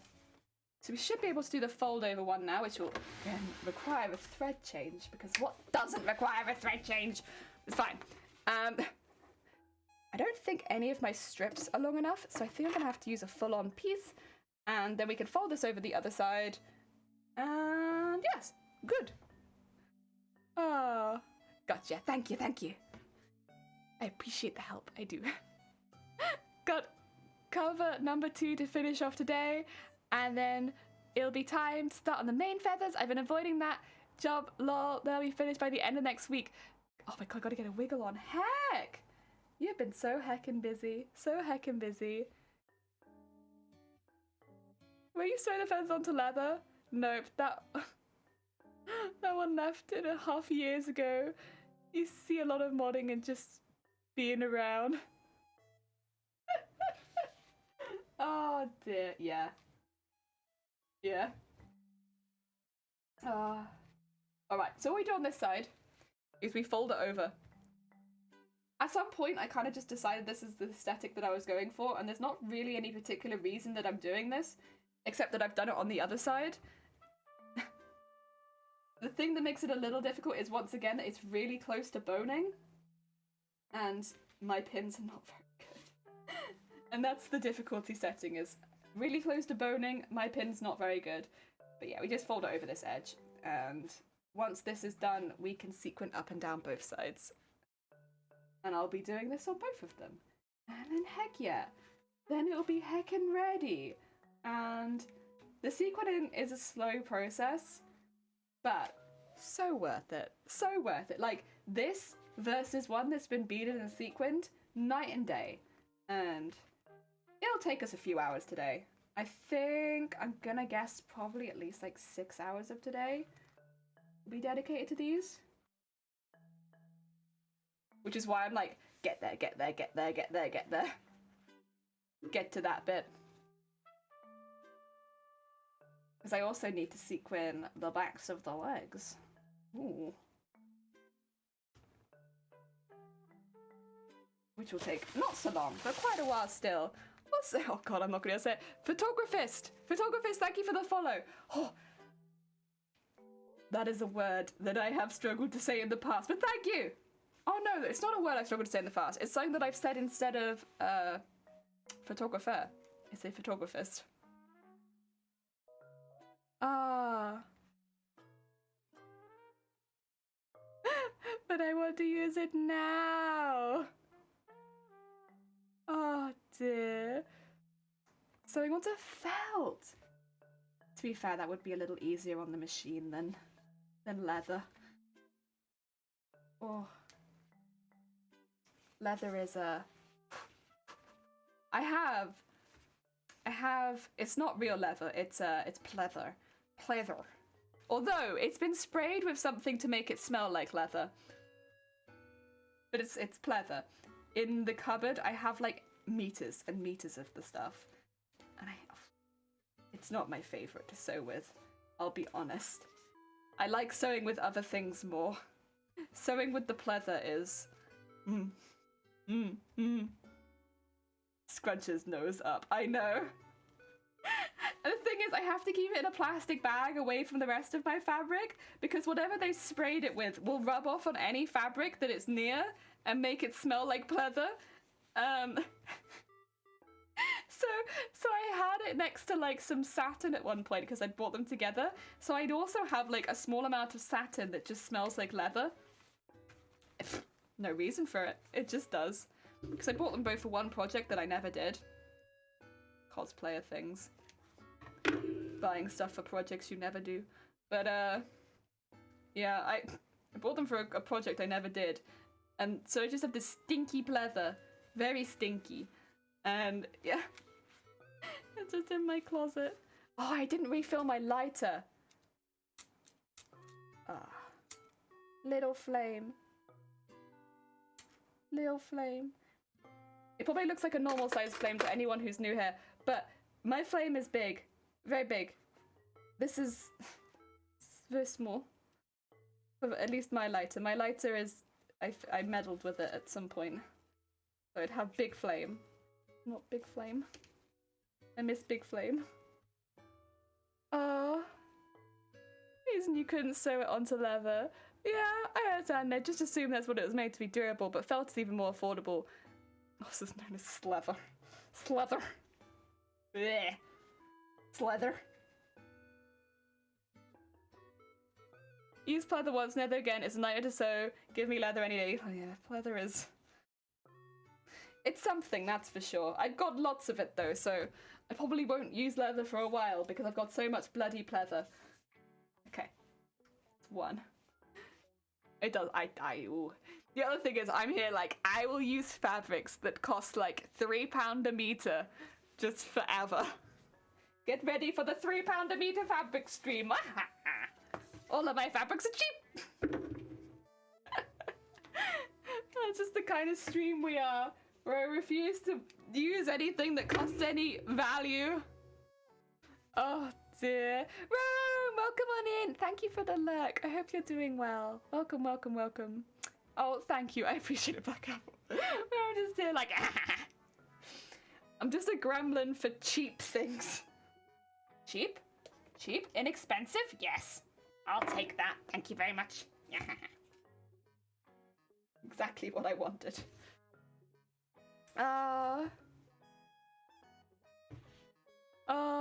Felt is much lighter though. Oh, that's true actually. Yeah, felt light. I use intelligent fake leather. Intelligent fake leather? What? I wouldn't normally use expensive fabrics. Oh, no? Oh, in that case, you must make the fabrics you use look really expensive too then. Because they look really nice. Really, really nice. Heck yeah. Heck yeah. Dear. I love cheap things. Yeah, me too. You know what? I'm just not about... I will say there's a lot of cheap fabrics you can use that don't look so cheap. That look like... I guess because they're not used so often in costumes. So it's like, ooh, a different fabric. And it's like, yes. £2 a meter. Very cheap. But And also use a lot of like old curtain fabric and stuff like that for lining. Like I have like the inside of this is old curtain fabric. I think it's blackout lining is what's inside of this, which definitely makes costumes cheaper. Yes. Just use leather at the moment for these bags and stuff. It was costume I'd be with you. Foam and party. Yeah, party satin. Heck yeah! Oh, my fake leather graduated uni. God damn it. For real, I'm thinking about making a cosplay thing. Not gonna lie. Oh, nice! Heck yeah, why not? It's a nice project. It's just like you can continuously like chip away at. They're nice projects, honestly. Has coffee slurp. Oh, I'm gonna take a slurp as well, I think. I don't have coffee. Actually, that's not true. I have a nice coffee behind me, but I'm drinking my tea right now. Yes. Ooh, that's not bad. That's basically, so I think it was 40 quid for 8 meters of the purple. It was less for the lame. The lame is the gold, but the purple was the most expensive, but that's literally a lining fabric, but it's two-tone taffeta lining fabric. So or no, not two-tone, shot taffeta lining fabric. Yeah. I think it was £4 something. Yeah. I think it was Duchess satin. Oh, that's good. I found it in liquidation store. Oh, okay. But that's I was gonna say, like, that's, I would have snapped that up. Oh my god, that's nice. Got my lame from eBay, yeah. Lame is a nasty fabric to work with, but it's where it's at. Like, it looks good, but it's nasty. Like, I wouldn't recommend using it, but it looks good. Yeah. I have so many feelings about lame. It really is lame, but it looks pretty good. No kidding, it's terrible to use, yeah. So all of my bias tape, for anyone who's just coming in, is made out of lame, and I literally made this like the day before yesterday, and it is just constantly making mess. Like, it's fraying everywhere. There are strands all over my house from this stuff. It molts more than fur does. And it's just constantly pulling and catching on everything. And until each piece is finished, I'm constantly trimming those pieces off. It's a pain in the ass to work with, but it's cheap. And it looks really nice. So, yeah. Damn, she's fun to look at. Yeah, she's nice. She's very nice.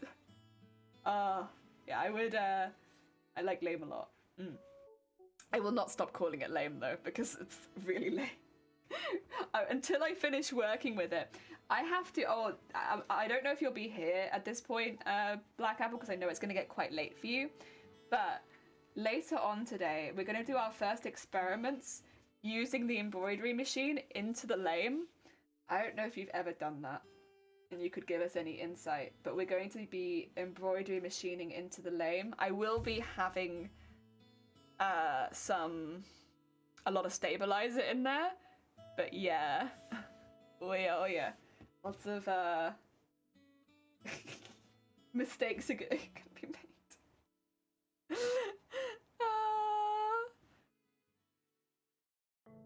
I seriously considered making my current project out of silk until I saw the cost, £300 a meter, yeah. Well, that sounds like a wedding silk, Jesus. Yeah, no, satin Georgette it is, yeah. You can get silks for cheaper, but it's still, you're looking at like at least like 20 quid a meter, 25 quid a meter. It's silk is very expensive. Very expensive fabric, but it's very nice. I caught myself. Am I gonna bleed? Yeah. I thought so. That felt like a bleeder. I don't know, an embroidery machine, silly lady. Hand embroidery or broke. I can't do hand embroidery for this bit. It's so much, and it needs. Yeah, no.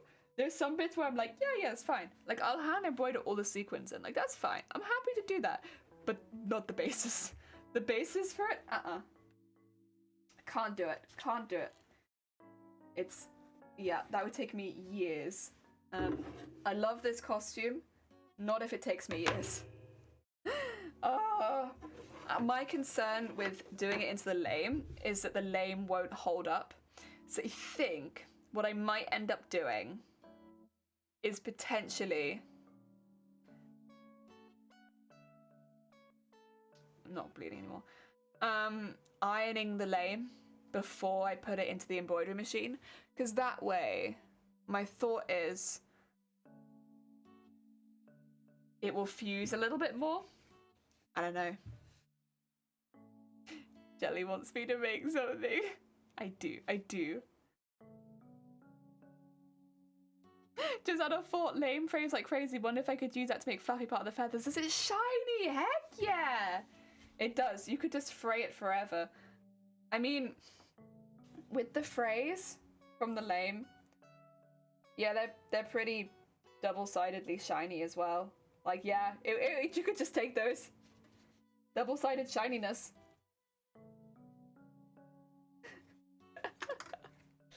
Good idea. Terrible idea. Good idea. Find me a thing. Which one of us? Who is us? Who is finding you a thing? Have you considered Final Fantasy Tactics Advanced Mateus? I'm very one-track minded gal. Like one cosplay. I don't know. Is there any games or things you've been playing a lot recently? Good lord, no.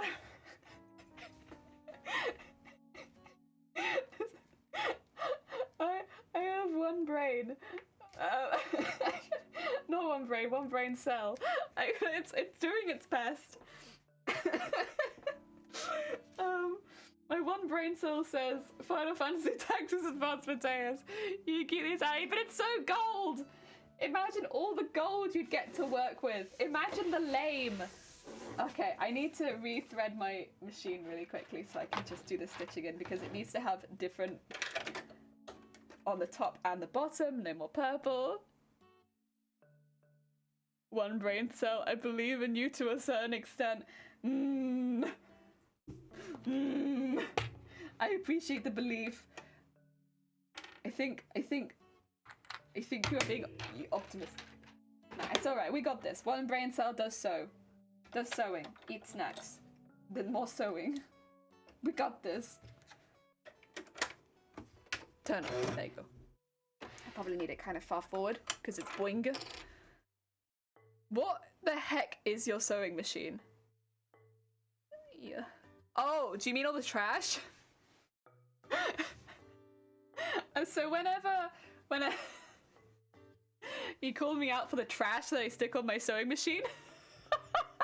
So whenever a Gutermann roll of thread is new and pops its end, a little piece of barcode comes out. So you like pop it on there, like pop, pop, pop, pop, pop, pop, pop, and a piece of barcode comes off. And I take the barcode and I stick it on my machine. And and then yeah, now I have hundreds of barcodes stuck on my machine.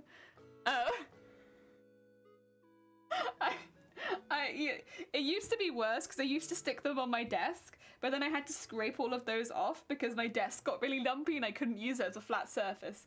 So now I stick them on my sewing machine instead. Excuse me. Breeze Heavily Lame comes in peacock. Oh, that's so pretty.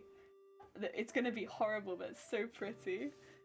Oh, I thought it was a barcode and I was like, bees?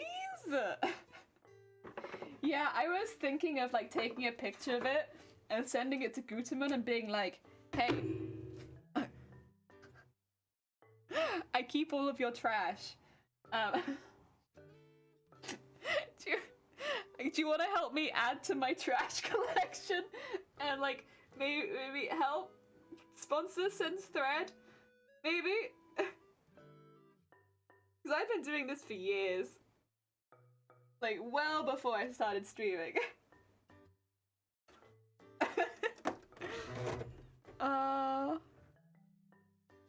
But yeah, ongoing. Oh, still finding the 3D printer? Oh heck. You know, you're not the first person I've heard who's had issues with 3D printing. Have you been... I don't know if you're friends at all with Vile Mods. They're a streamer that sometimes frequents this stream.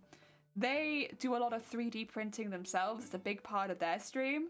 And they're pretty nifty with it. I don't know if maybe you could shoot them a quick message. Whenever I've asked them any questions, they're kind of similar to me in that they... Jesus Christ. Rambo! Heck! Thank you so much for the 3 months. That's very heckin' kind of you. Welcome on in. You did me a big shook. Thank you. It's very heckin' kind. Welcome. They're kind of similar to me in that they'll give you like the massivest explanation. And yeah, it's pretty good. It's pretty good. Oh no, sorry to hear that. Sponsorship. Oh, it's sponsorship stuff, lads. Yeah. Specifically though with threads, because help me. Threads are so expensive. I spend so much money on thread. Help. Only threads. I need threads. When I was young, I read comic books. I have had issues 1 to 7 of 3D printing. Issues 1 to 3 of 3D printing. Oh, sick. How dare you, Rambo? When I say I'm heckin' kind, heck yeah. Only threads, a new social media coming soon. Yeah, filled entirely with sewing machine feet. Listen, we've been over this before on this channel. Like, listen, I don't think you're gonna get any proper feet pics from me because, like, I'm a big sock wearer. That being said, I got some fine sewing machine feet, like some beautiful sewing machine feet. So, like, I think they're pretty hot. They're not gonna be to everyone's taste, but like, I got some pretty nice ones. I think some people are gonna really dig it. Oh dear. Strangely, I think people would like that. Yeah, so, you know how to sew machine feet. So, sewing machine, do a little tilt really quickly. The foot of the sewing machine, it's like this bit here. This little bit here. So I might have to turn the machine off to show you properly, but it's this piece here that that holds the sewing stuff down, but also guides the needle. And there's lots of different kind of feet you can get. You can get zipper feet, you can get hoop feet, stuff like that. Depending on like the project you're working on, some feet are much cheaper than others. You can get some really expensive feet, depending on if you're doing a project that requires that. So yeah, I guess as a seamstress or a tailor, you do kind of just get a collection of feet that you can change on your sewing machine.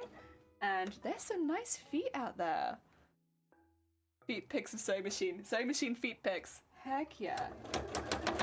Now that I can provide. Managed to solve the Z-axis shift, but the printer only prints to a certain height. So, oh god, so it thinks about what it's done. It thinks about what it's done.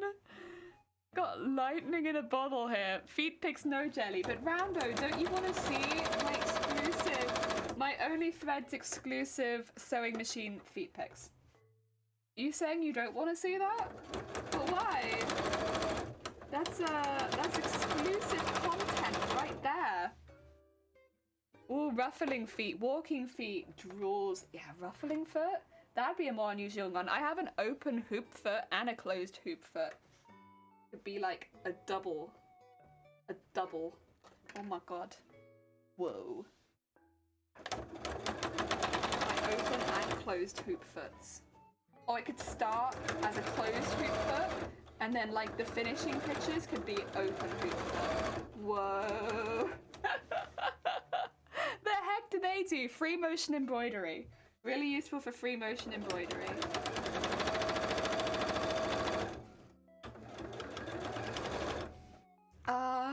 Alright, as long as we can lock toes. Well, some of them don't really have toes per se. Like the hoop feet, I would say, don't really have toes. But again, it's going to be personal preference, isn't it? Like, I would say the hoop feet are some of my favourite, but maybe you're more of a zipper foot kind of person. And that's okay. You know, everyone has their own preference. Also, that's one. The thing I don't even have a proper sewing machine technically. No, you're good. It's not everyone's cup of tea. Also, Sandman! Hi, I hope you're doing well, and thank you for the look. I'm assuming maybe you're doing some more Five Nights at Freddy lore building stuff, and I hope that it's going well. I adore my rolled hem foot. We got to know each other very well. Oh my god. See now there? See, we have a feet relationship. Heckin' cute. I wish my feet had zippers. Listen, that's the kind of upgrade you can get. Have a little look online. See if you can get some upgrades for your feet. How have you been doing, by the way? I've been good, thank you, Rambo. I've been very good. I hope you've been doing good too. Things have been good. We're going for a good long time today, so we got some serious crafting on the go. Oh, BRB, have a good burger. Oh, I'm attached. I'm attached to the project. No. Pins, I swear. Go. You guys wait until you see how much of this is actually visible once you wear it. I did a quick test on this. You guys are going to be gutted once you see how little of this you can actually see. I will say you predominantly see the bottom part, which is where most of the work goes, but it is quite intense how little you can actually see once this is finished. Because of course we spend all this time working on the entire thing when you can probably only see about 1/3 of the finished product. But again, it's important because when I'm in movement, when I'm walking, when I'm posing, there is always the potential that you'll see more of my leg. Like maybe I squat and then you see more. Yes, yes, yes. Judges will see. Exactly. Judges will see. And you guys will see. So, and you will judge. You will judge me. You'll probably judge me harsher than the judges even will. There we go. We are. Right, we're into sequining territory, guys. Sequining territory. Again, don't worry too much about this part. Any of that. I know it goes off differently here. You won't see it. It's invisible. It's hidden behind like 5 layers. So it's not really of a concern. I will still sequin it because it gives me a place to start and gets me in a groove, but you really don't see it at all. I'll judge you for free. Thank you. The best judges out there. Heck yeah. And I judge, and this is very good cause. Oh, thank you. So fat, yeah. Look at these. Do you see that boning, like, working in there? Heck yeah. It's pretty cute, pretty cute. Rambo! Rambo! Also, Rambo, you reminded me, did anyone see how bloody long B streamed for on Monday? I think it was on Monday we raided into B. B streamed, was it for like 8 hours? Or was it nearly 9? Like, what the hell, B? I hope B is asleep. I hope B's still asleep. Oh, I can feel the boning, right?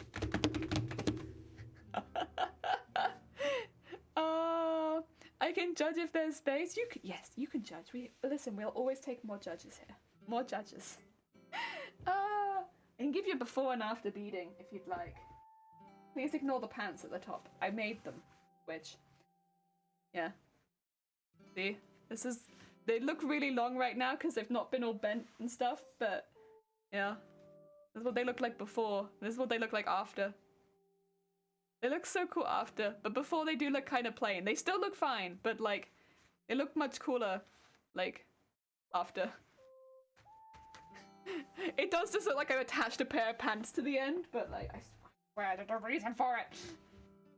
Oh dear. 8 to 9 hours, almost 10 hours. Jesus Christ.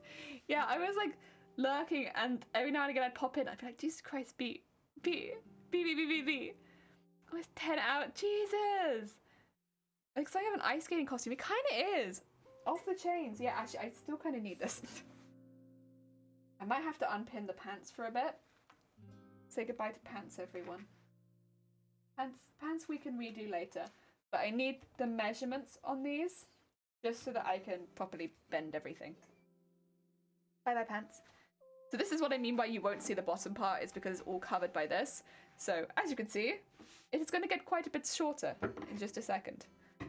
We need to work out exactly how much shorter. Get them. Bye-bye pants. Bye-bye pants. Hello, costume competition. Call it off. They already have a winner. Okay. I should say... how to put this in a good way. I'm going to be entering a competition in this. There's a very good chance I won't win. That's okay. That's okay. We are entering this for fun. And because I love entering cosplay competitions to meet other cosplayers and stuff like that. And of course, there's always a level of disappointment if you don't win. But this is a very big cosplay competition. And the people that enter are fantastic. Like, they're the best. The best of the best of the best. So, yes. I don't want anyone to be too disappointed. You know? Yeah. I hope you win. Yeah, of course. And I hope I do too. But if I don't, that's fine. It's because I've got places to go. I've got to win. I've got to go on a tool walk to the mountains and then improve. MCM, yeah. So I'm going to be hopefully entering MCM. God, Crown Championships of Cosplay, the Europe one. Yeah. I need to find out when the entries for that open because I don't want to miss it. Oh dear. Then I have to do something about the clerk at Starbucks. Yeah, Starbucks, how dare you judge me in my costume. It's the same one I think you're entering, right, Feathered? Or I could be wrong. But yeah, the one at MCM. Yeah. Do the people in the audience vote for the cosplay? No. It is down to a group of selected judges who are very good at costumes and very good at making and can identify the skills used. Yeah. Does that make you one of the best of the best? But no. Not. I've seen some of the costumes people make for these, and I would say not yet. If I can get into the costume competition, I will be proud of myself.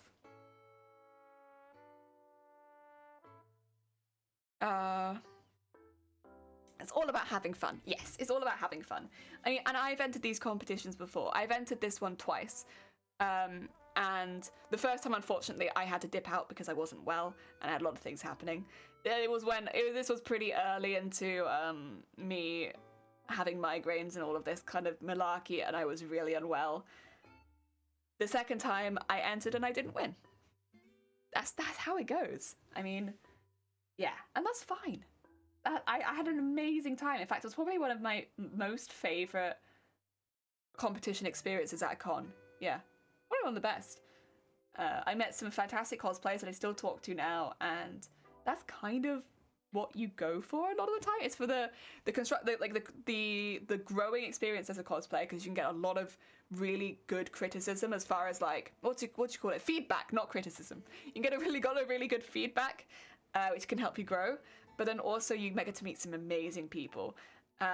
So those are really good ones to enter for that kind of thing, because the feedback will be a little bit more blunt, but if you want to grow, best way of doing it.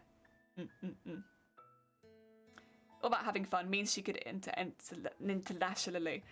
I'm so sorry, I nearly absolutely butchered that. Become support you, make some oh, bless you. You could always do Ultimate Online Cosplay Championships. Yes. I'm entering Ultimate Online. You're doing the Ultimate Online Cosplay Championships. Need a handler though? I'll be okay. So I always have shiny, because technically I also need someone with caring responsibility. So yes, I always have shiny. But thank you. I appreciate the offer. GG, Ned, GG. I see you gave your competitors a chance because you went there. Yeah, if Fev had been there, I wouldn't have stood a chance, to be honest. So now that I know Fever's not going, I'm like, right, keep making the cosplay. Maybe I have a chance.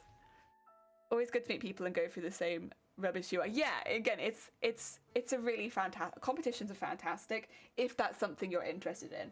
I know for a lot of cosplayers, it's like not why they're there, and that's absolutely fine. Like, you don't have to enter cosplay competitions. It is not necessary. But for some people, like myself, It's a really fun part of cosplay, and a really good way of like getting better at cosplay. Sorry, this bit, yeah, it's about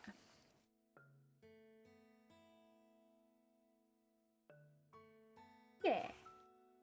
I wish I met people who are good at talking to the clerks at Starbucks. Yeah, that's a hard one, I'm afraid. That's a long search. I'll be in the crowd shouting for yay! I know. Yes, you are. Are you kidding me, Feathered? You're like somebody. Yeah, no, you're world-class level, I think. I mean, yeah, you're absolutely there. You're selling yourself short, I would say. To force me to make stuff and improve. Heck yeah. Well, I'm glad. Do some stuff so got but I'm sure you'll be back. Oh, bless you, and thank you, Starving. Good luck. I hope you do. I hope it all goes well. Take care of yourself. Thank you so much for popping by. Ah, dear. I mean, that's one thing about Twitch that I was not expecting. We've had quite a few cosplayers like that I've managed to go to their streams or they've popped in here that I genuinely consider to be like world-class cosplayers, and it's like, oh heck. You can just go talk to them. Just ask them questions. Like, what do you think? What would you do here? And it's like, oh, you're just there. It's pretty heckin' cool. It's pretty heckin' cool. People I'm short before I meet them. There's no way they'll see me and they'll wonder why I lied. It's alright, I go around and I do say it by accident, but I tell people that I'm 6'5". I'm 5'6". It is a true mistake. But the amount of people I've told that I'm 6'5", it's embarrassing. I will say most people call me out on it then and there. They're like, 6'5"? Yeah, I'm 6'5". What? It's such a bad habit. Like, I really don't want to go around telling people that I'm 6'5", but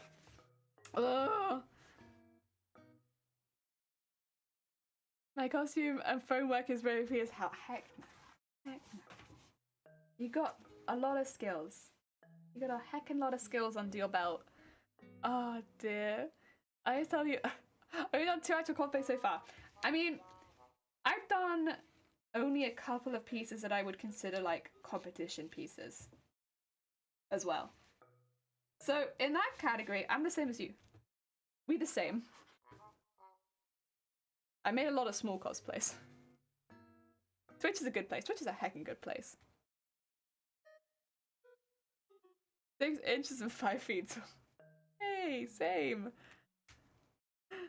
I just tell people I like to say the order differently. Yeah, I do it by accident, where for some reason 6'5" rolls off the tongue much easier than 5'6", even though I've never been 6'5". And I don't know. It shouldn't roll off the tongue easier because I've never been that, and yet, here we are, going around telling people that I'm 6'5", when I am definitely not 6'5". It's okay though.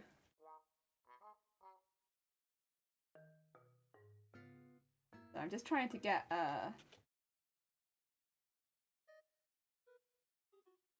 this looking nice and even.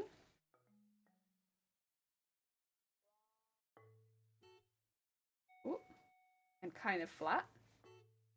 Since we will end up embroidering it like this. People lift me. I'm sick, but my brothers made fun because due to them being but you're 6 foot though. Wait a second.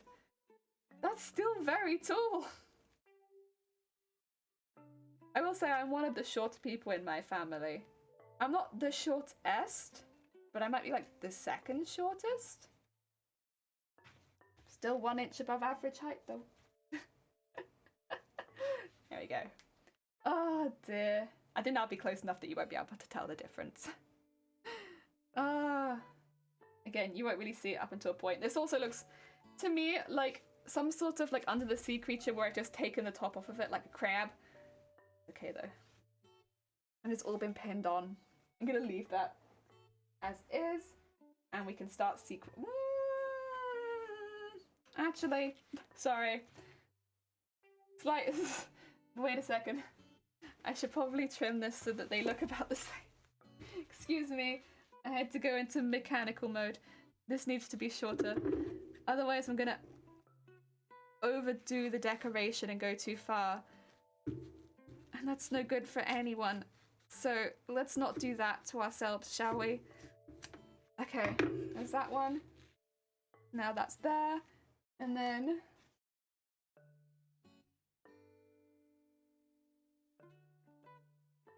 and then we can go...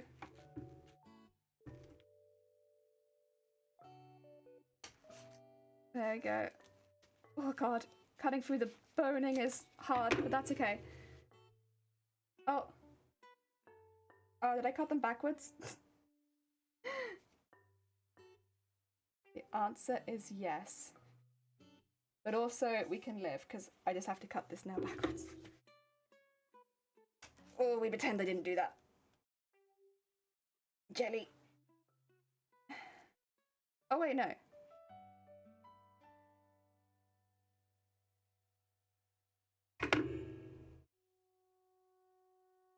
Jelly, your poo-poo. Jelly, your poo-poo. Okay, so what I've done is I've cut this one too short. But I can fix it. But I have cut it too short. It's okay. What I have to do, yeah, is now make this a little longer.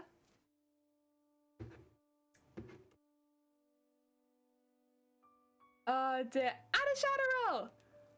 Drink something? Then try again. You're right. I just reached for my vodka.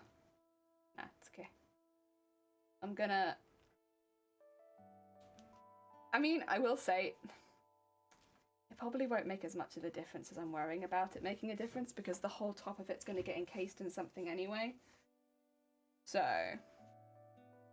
even if it's a little bit short... it'll be okay. And then this one... be this one. There we go. And... cut that down there. There you go. It's going to be a little short. It's fine. The top bit gets encased in fur, not fur, fleece. Because, yes, I need that. Otherwise, otherwise it goes into my crotch and it's really sharp. So I'm going to even that out just for the sake of it not having any sharp boning parts. Because that would be a pain. Okay. And I'm going to burn the edge of it too so it doesn't start fraying while I'm working on it. That's better. That should still work. Yeah, that'll still be fine. Yeah, I'm okay with it. I'm okay with it. Shout out. 5'7" and turn out. I was 169 centimeters.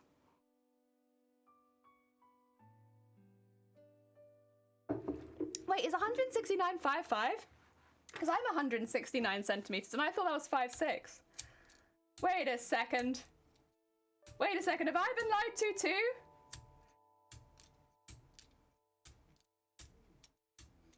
Ah. Sorry, I'm having a bit of a... I should have refilled my lighter, but I didn't moment.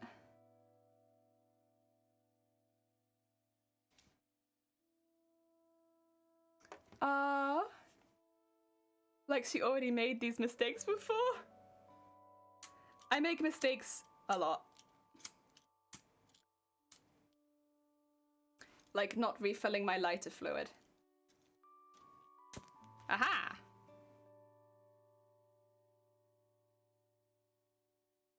There you go. I'll maybe go do that when I make my next cup of tea. But for now, we're good. Yeah, I'm gonna be using some of this to cover the top of it, just so that when it goes into my crotch, it's not so sharp. And that will probably cover, honestly, like the top about that amount, but that's when it's all like right at the last stage before I sew it into the pants. That'll be one of the last things we do. Yeah, So the top, like, maybe 1.5 to 2 inches will actually be covered in this. Just so that it's got a nice barrier in the delicate crotch. Thank you for the look! I wish someone lied to me. I refuse. Okay. I will hold this to one side. I don't need it. I don't need it right now. Go! It's upsetting, isn't it? I genuinely, I thought I was on the upper side of 5'6". Wait a second. Oh, heck. That means I'm just average height. Also, here's another thread. We needed this. Which side should I start on? Let's start on the more difficult side. I'd rather get that out of the way. So that side needs to be beaded as well as sequined. We'll do that. Where's my sequins? I think also we're going to get through this pot of sequins today, because we are right near the end. There it is. The exact reaction, like, huh. That's fine. I'll be honest, I don't really mind my height too much. The thing is, in this world, if you're too tall or too short, the world isn't really built for you. At my height, bang in the middle, things are built for me. And so I'm kind of okay with it. Like, all the counters are a good height. Desks are a good height. I don't really have to worry about chairs. Things are good. And that's kind of like all I can really ask for. I would worry about being too tall. As much as there is a part of me that would like to be 6 foot, if I was actually 6 foot, I think it would be kind of difficult in a lot of ways. I think I'd look pretty cool, but I think a lot of things in life would become more difficult. So, yeah. Jelly is very tall.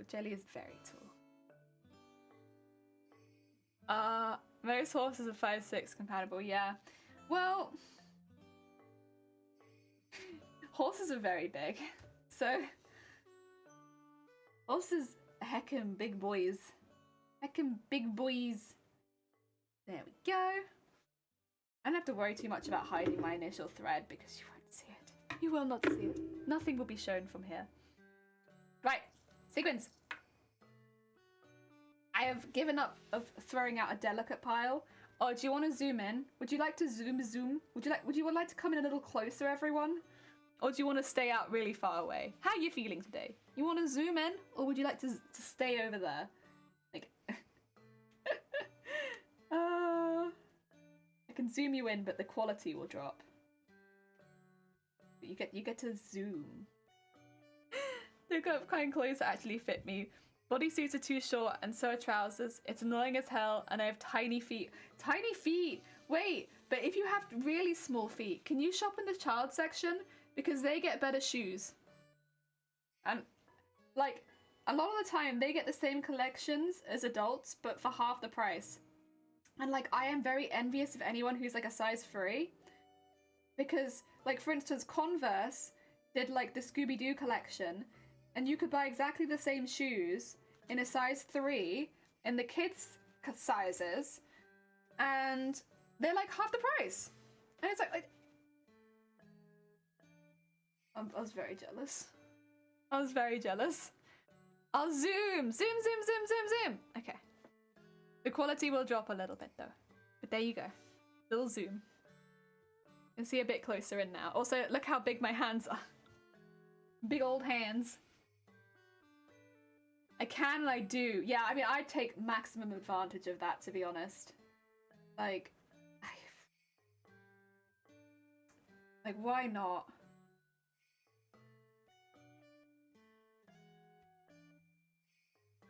And I think the same goes for Doc Martens too, right?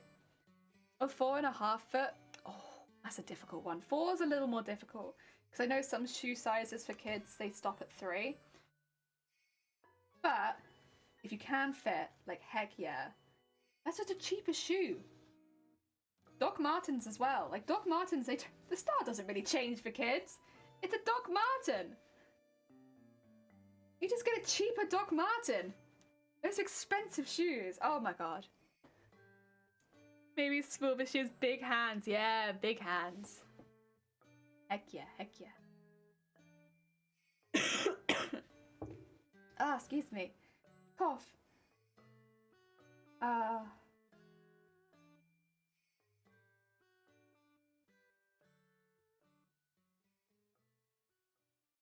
Go. Ow!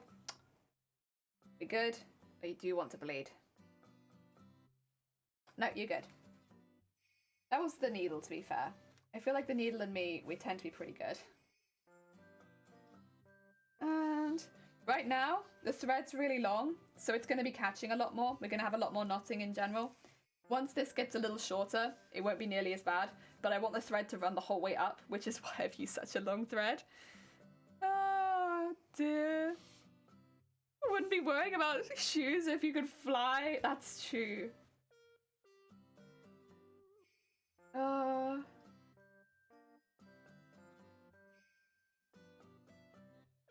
There we go. Whee! I have to remember as well that at some point, sorry, my arm has to go all the way back. At some point, we need to put a bead into this, but I don't think it's... I think I do the bead when I do the beading, but then with the sequins, I do it the first time, so it's very confusing. The order is all over the place. I messed it up last time, but I think I'll get it right this time. Got dirty hands as well. Aww. See, I've said this before, my hands aren't actually particularly small, but I do have short fingers. I've got short fingers, but not small hands. I don't think my hands are that small. I just think my fingers are short, so it makes it look like I have small hands. But I don't think my hands are particularly small. But I do think I have short fingers. That's fine though. Nimble. Nimble and closer to my brain. Yeah. I work through things like doorposts a bit. Oh my god. Oh heck. Yeah, you know what though? Yeah, I could see that. I feel it too. Yeah. Oh dear. I have punched a lamppost. Not on purpose. I went to fall into it, and for some reason I balled my fist up as I fell, and I very loudly punched a lamppost. That was very embarrassing. Like, I don't know exactly how it looked as like an onlooker, because I wasn't an onlooker, I was the one doing the thing. But I'd assume it looked like I just lunged and punched a lamppost full force, and it felt like it. Oh my god. My fist! It was right after a shift at work as well. I was like, not what you want to do. You don't want to lunge and punch a lamp.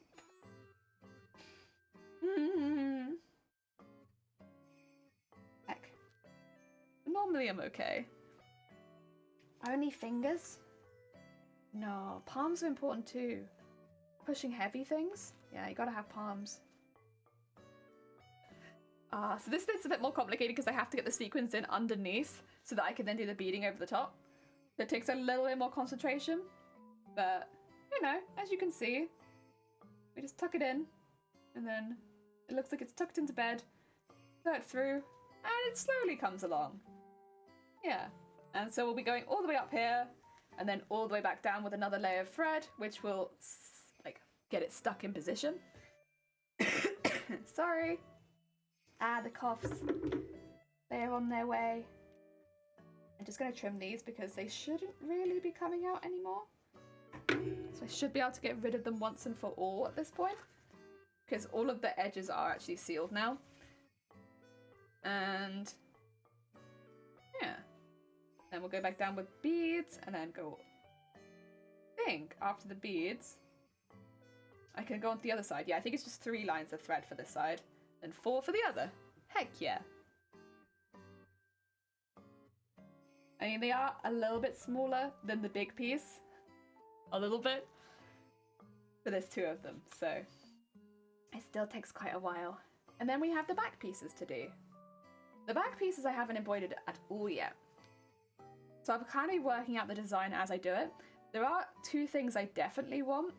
I definitely want... Oh! Bro!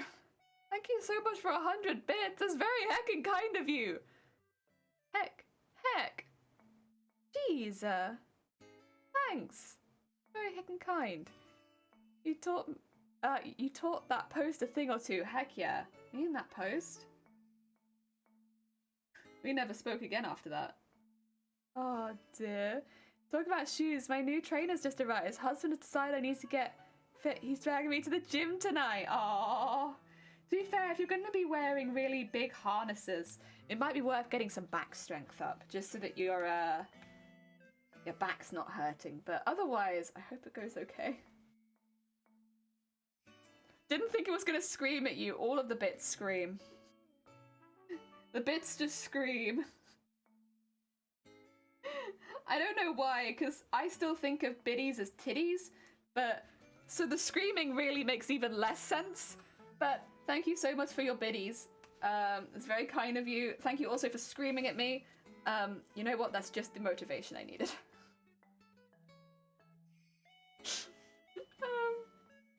What was I going to say? Oh yeah, I'm going to be working out the pattern as we go on the back of the knee pieces, because yeah, the only thing that I definitely have on mind is that I would like to have 4 big beads on each of the edges, and then we will have some dangling bits, but I don't know anything else, really.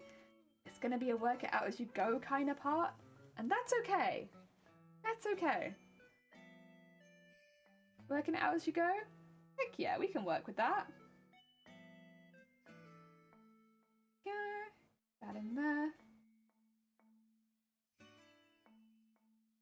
And then we up.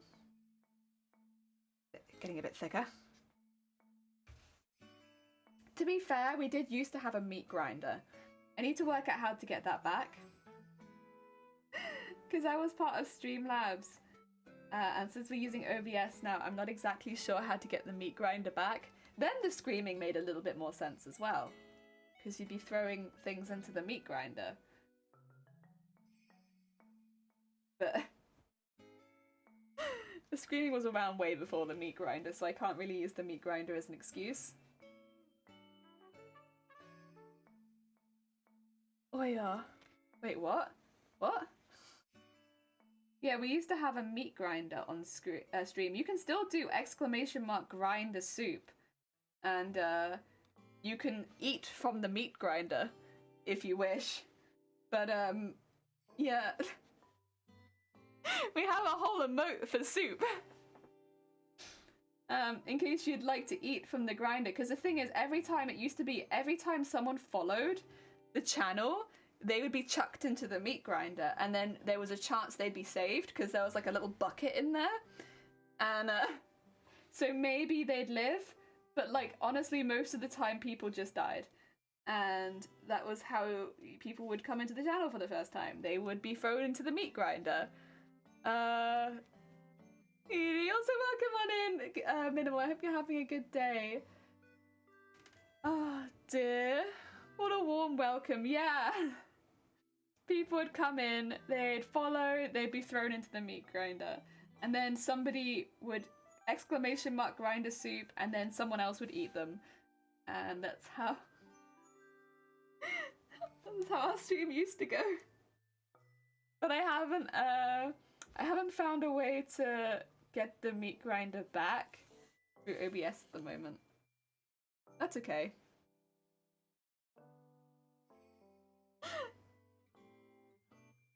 I would say it was a pretty warm welcome. Honestly, it didn't really make a lot of sense, because generally we're just a chill vibes kind of stream, but then every now and again we'd sacrifice someone to the meat grinder. So... but I still kind of want to bring it back.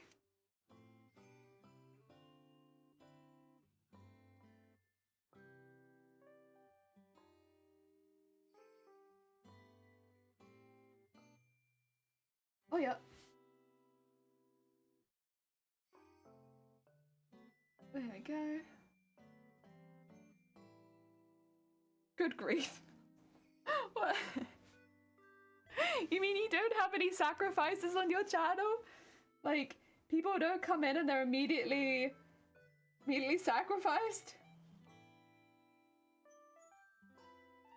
How do you keep up the streaming morale if not for sacrifices? Jenny, sometimes you're just so over the top. Listen, I can't even remember what started it. You sacrifice their ears. Aww. But Black Apple, you have such a soothing voice, an aura. I wouldn't say my ears have ever been sacrificed in your streams. Oh, unless you mean the violin. Wait a minute. Unless you mean the violin. And then maybe I retract my statement. Not to say anything about your violin skills. No. Because your violin skills are A tier. With violin noises, yeah. Guess I need to take notes for Jenny. Viewer comes in, sacrifice to meat grinder. There you go. Easy. I'm gonna take this pin out for now because I'm worried I'm gonna catch myself on it. But when I got the other side, I'll put it back in again just to make sure that I'm not flip-flopping all over the place. I'm also gonna repin this one just so it's a little bit more out the way with a different pin also.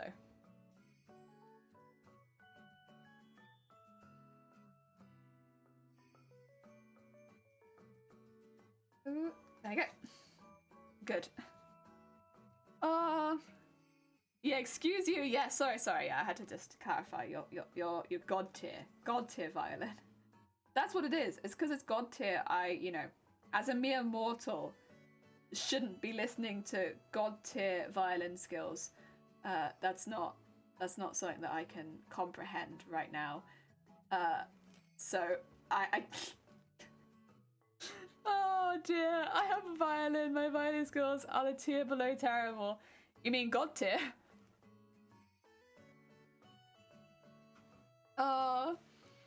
As a godly violin, it is a godly violin, to be fair. It's very, very beautiful. Wasn't it Feathered that did that one for you? Fucking stunning. Oh yeah. There we go.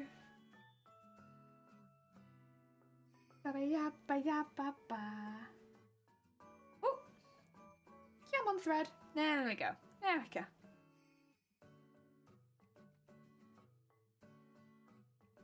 Yep.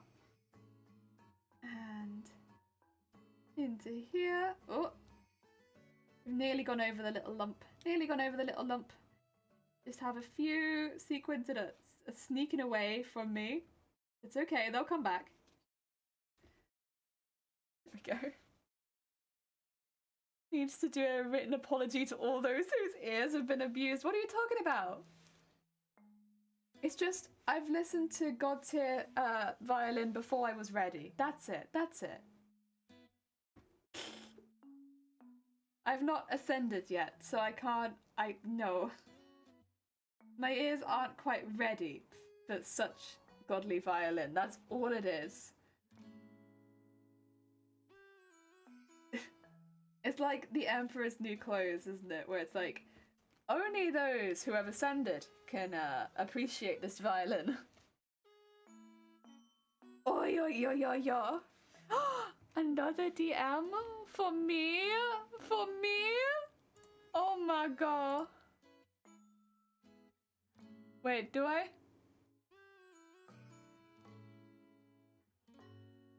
Oh, that's very kind. Yeah, you're good. Don't worry about it. Stuff like that genuinely doesn't really bother me very much. I'm a eh.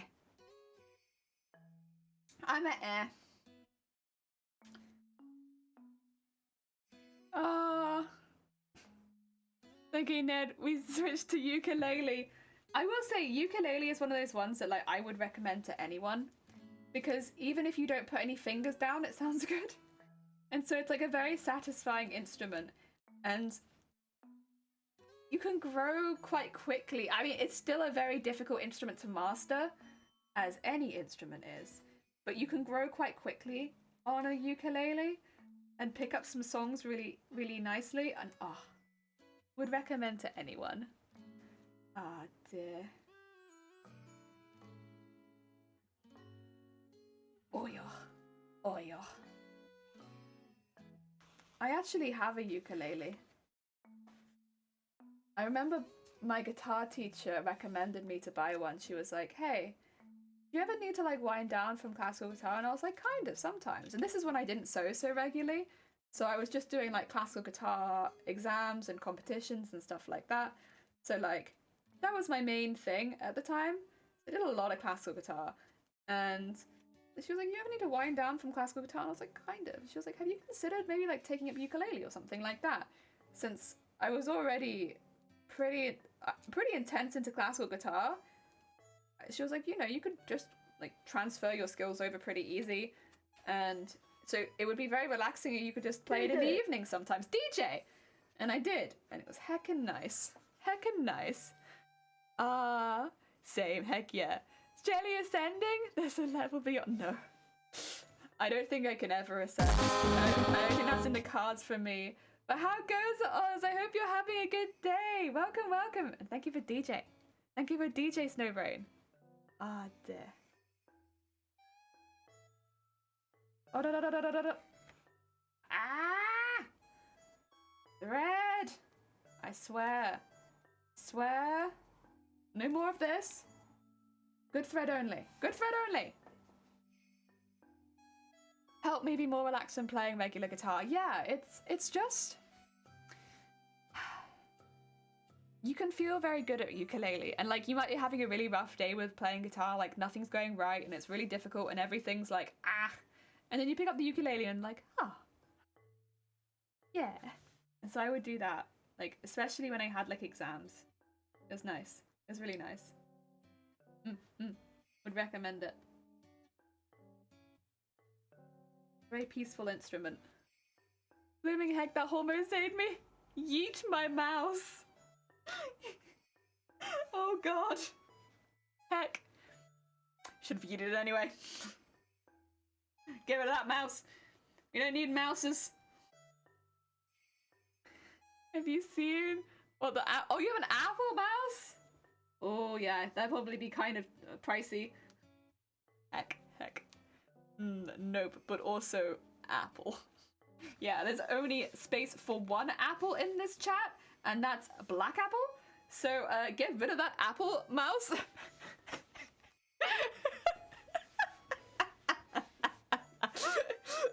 Oh damn. We've already got an Apple here. God. Oh.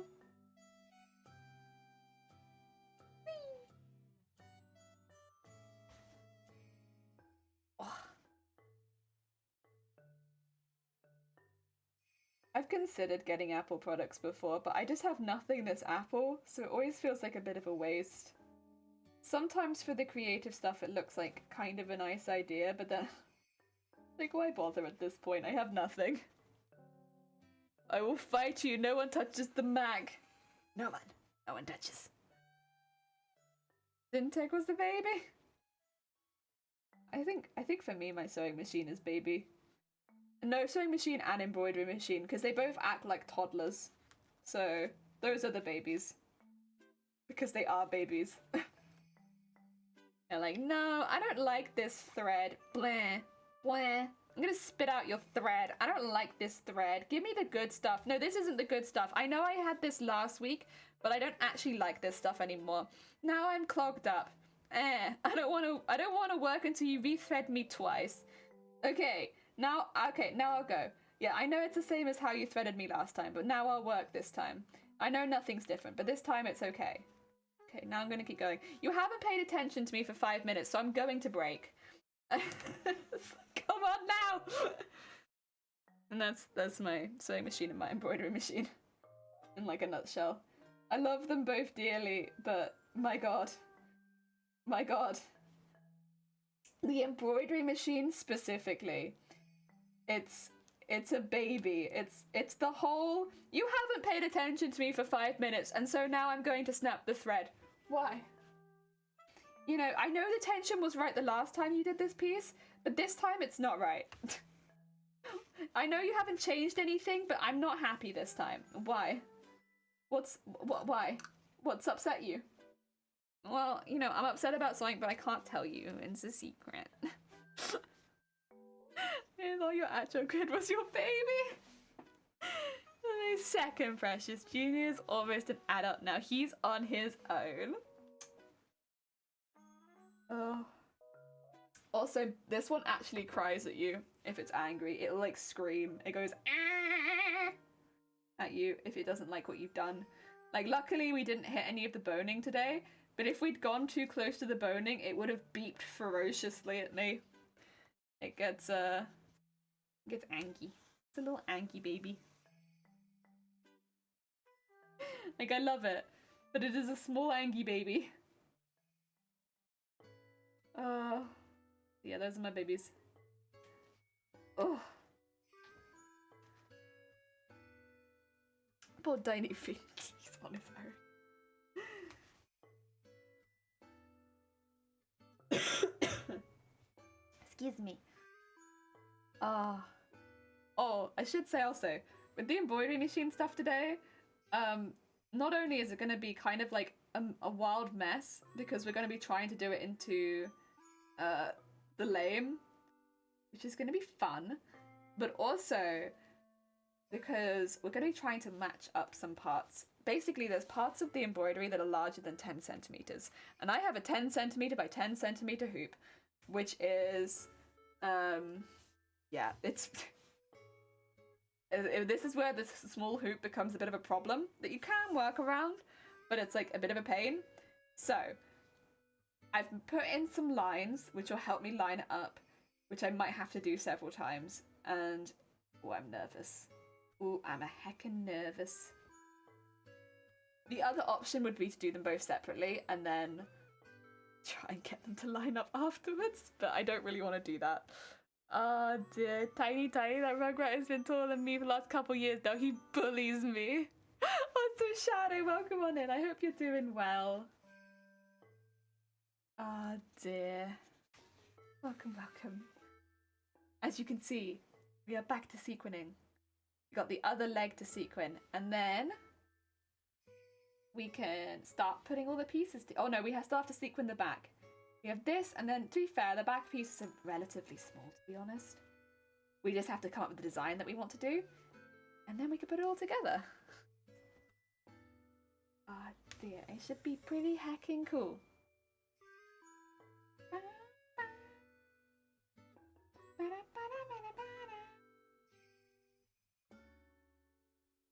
Yup. Yup, there you go. That sequin in there. It's wiggling around a lot, but I think we got it. Oh, come on. Come on. Sequin, please. Thing is, they all kind of have to be sewn in well. Otherwise, one of them could catch and it'll rip all of them out. The pain of sequins. The pain. Sequin! I swear, you and me, we're going to have arguments if you don't go through. Okay.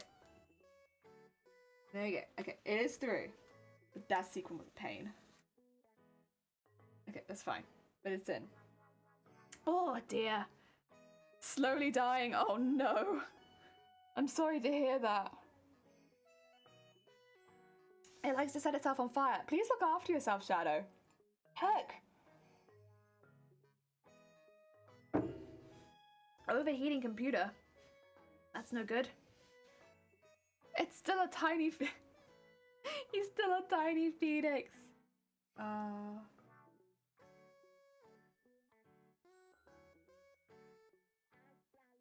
yeah. Oh! Bing! That's the first one we've pinged today. I think there will be a lot more sequin pinging later on, but that's okay. First sequin ping. Oh, actually no, because I'm not going to be cutting any of the sequins today, am I? On the days where we cut the sequins, it is carnage in this room afterwards, because, my god, I know when I was doing the kneecaps, there are just sequins everywhere. Because you cut them, and then you're trying to hold these tiny pieces of sequins, and my hand's just pinging them, left, right, and centre. Like, I can hold sequins of this size relatively easily, but as soon as they get smaller than this, nah, can't hold them actually. Too small. I don't know what it is, my body's just like, no. Ping it across the room, please. 6 years old, so pretty good for a oh yeah, that's not bad actually. For a laptop live, that's pretty good. And yeah, like you said, if you've been playing games on it and pushing it pretty hard, that's not bad. My laptop didn't last that long. I think it was the streaming that killed it, but although technically he is still alive, he's just heavy in retirement. I use him for printing sometimes. But yeah, that's really not bad. A good life out of him.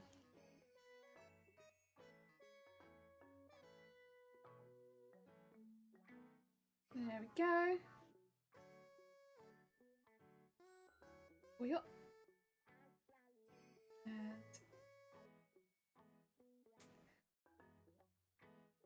there. This, by the way, I should mention what I'm doing.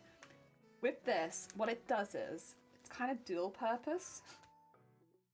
It attaches the sequins in, but it also makes this piece at the front really, really flat so that it doesn't ping up all the time. So it makes it look a bit neater. Yeah. Yeah, those are hefty games. You know though, I remember on my laptops, all of them actually, the game that is really like pushed it has always been Minecraft. Minecraft has always been the game that's like really pushed my laptops to the max. Where they've been like, oh heck, is she playing Minecraft again? God, that game.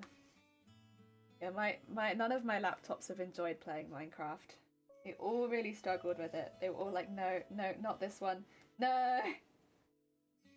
Aww.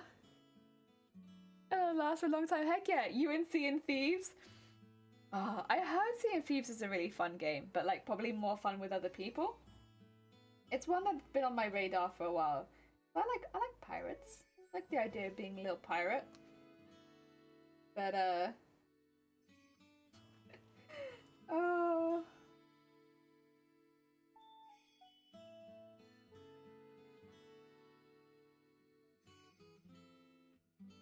Yeah, way more fun with other people.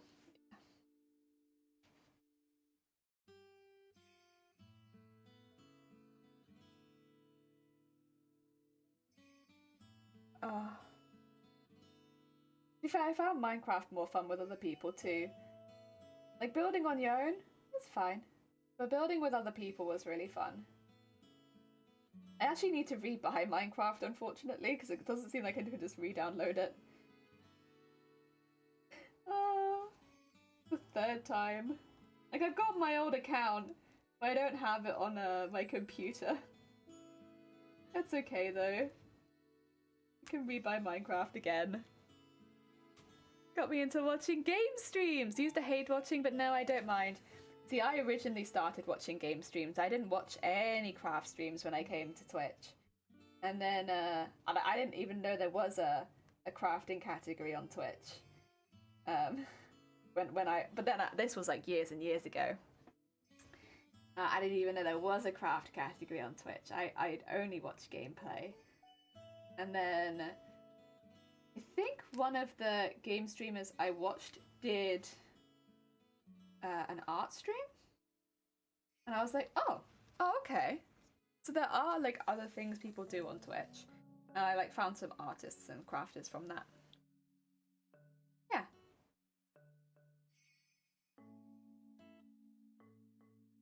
Started to branch out a little bit more.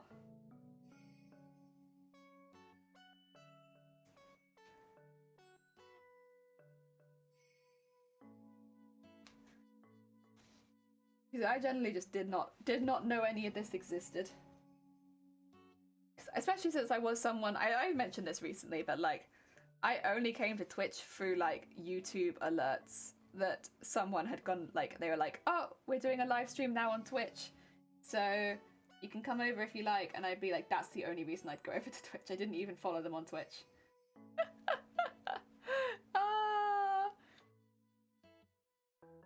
I actually started out in Only Makers, go figure. Yeah, so we're like the opposite.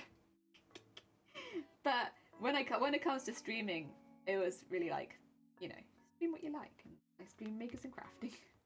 I do some gameplay, but predominantly makers and crafting.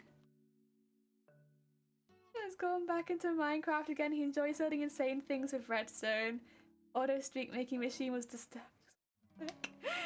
He makes streak he'd made and then throw it at people. It's hilarious. Yeah, redstone was one of those things I was not so good at. Not so good at. I loved building, but redstone was tricky. Not so good at that one. I actually joined Twitch to watch a cosplay competition and then didn't watch anything else or do anything else for a year. I think a lot of us were like that though. Like Twitch is like, oh okay, for one event or for one thing. Like, oh, someone's streaming on Twitch one time? Okay, well I'll watch that one thing and then like nothing else. And then something keeps us hooked for a bit, whether it be like one content creator or like one game or something like that, or potentially makers and crafting, and then we stay. But yeah, oh, I'm glad I found it though, like really glad I found it. Heckin' cool. It's been a very positive part of my life now for a couple years, but oh yeah, it's I will say, I don't think makers and crafting is necessarily the easiest thing to find on Twitch, even though it's like my most watched category, I think pretty easily, because I do a lot of crafting along with other people. I still struggle to find the makers and crafting category.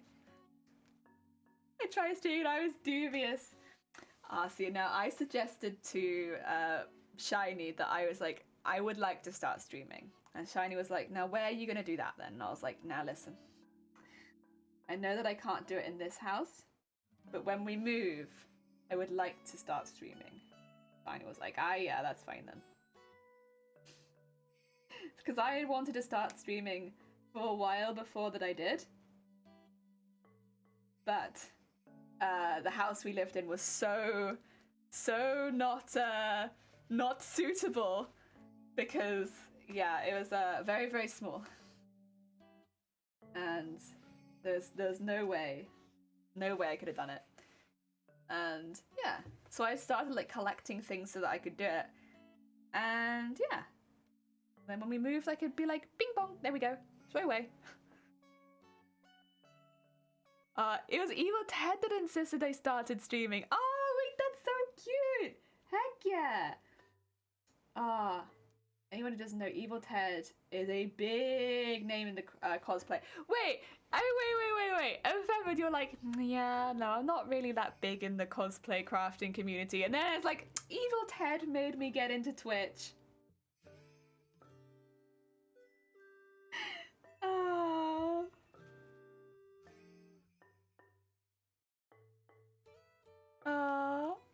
I was dubious. I didn't try it out with Mum, then one day I turned the laptop on and just did it without telling her. Nice. It just knows people apparently is nice. That's only because he thought I was the crooked feather. Nah. Oh dear.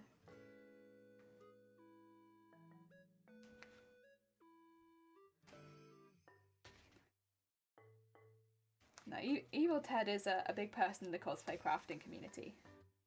Well, they have been. And and just in general, of course, but yeah. Oh dear.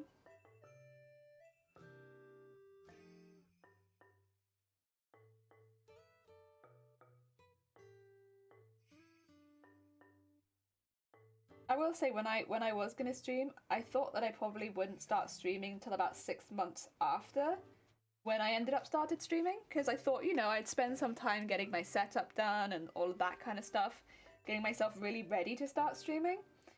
And what ended up happening was, as many people would already be aware, like everything changed in 2020, a lot of things happened, and we went into lockdown, and so I kind of was like, well, I could wait until October, or I could just do it now. Since we're in lockdown, I'm furloughed, I don't have anything better to do.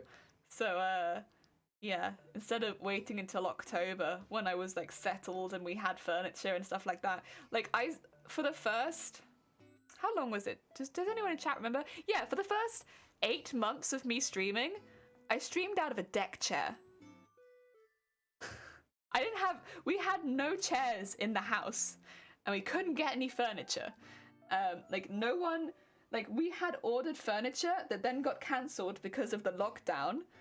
And so they'd taken money from us, but then we couldn't get a refund because they were like, well, we're not sure if we're going to be able to get it delivered. And so we couldn't rebuy the furniture because we'd already paid for all of it. And so I had a deck chair, my desk. We had 2 mattresses. That was all the furniture in our house. And we had that for like 8 months. 8 months. And then my family very kindly got me a chair for my birthday. Like, even now, we're only just slowly starting to, like, get ourselves together, because, like, Jesus. We had ordered all of that furniture for this house when we moved in. And then we moved in the day of lockdown, and it was, oh my god. And I will say, it's, like, no hate to the company we ordered with. It was such an unprecedented event. It was so difficult to get hold of anyone during that time. Like, it took us... We had no curtains for, like, nearly 2 months. Because it was so long on delivery for everything at that point, because delivery services were just skeletal. And so yeah, 2 months for curtains to be delivered as well.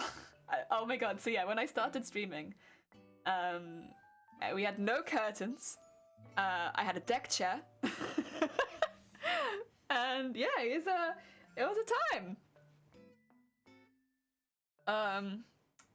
I remember, like, people being like, wait, what are you streaming out of? What are you sat in? I was like, oh yeah, don't think about it too much. And I was like, you're 6 hours into your stream. Does your back not hurt? And I'd be like, no, it's fine. Honestly though, it was a pretty damn comfortable chair. I like stand by that chair. That chair was damn good.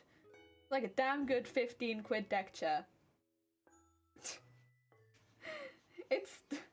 We still use that chair. That's a good chair. We've got a pillow on the bottom because it's got a rip now, but, like, it was a good chair. I think our first place, we slept on a mattress for the first year, pillows on the floor for chairs. Yeah, we had, like, 2 bean bags. We were, like, very fortunate, and, like, some family gave us one of their old couches so that we had a couch. And then, but that was obviously downstairs, not for streaming or anything. That was, like, in our house. One of the things we really struggled with, and again, this is like a little step back in time for like the very beginning of the first lockdown, freezers. This house didn't have a freezer.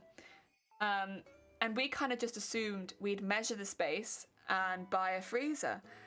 But people were bulk buying freezers because people were bulk buying food at the time when lockdown started over here in the UK. So when we went to buy a freezer, there were no freezers. And we were just there like,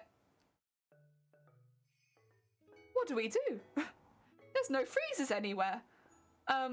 So we ended up buying the only freezer we could find, which was a desktop freezer, like about this big, couldn't even fit a full-size pizza in it.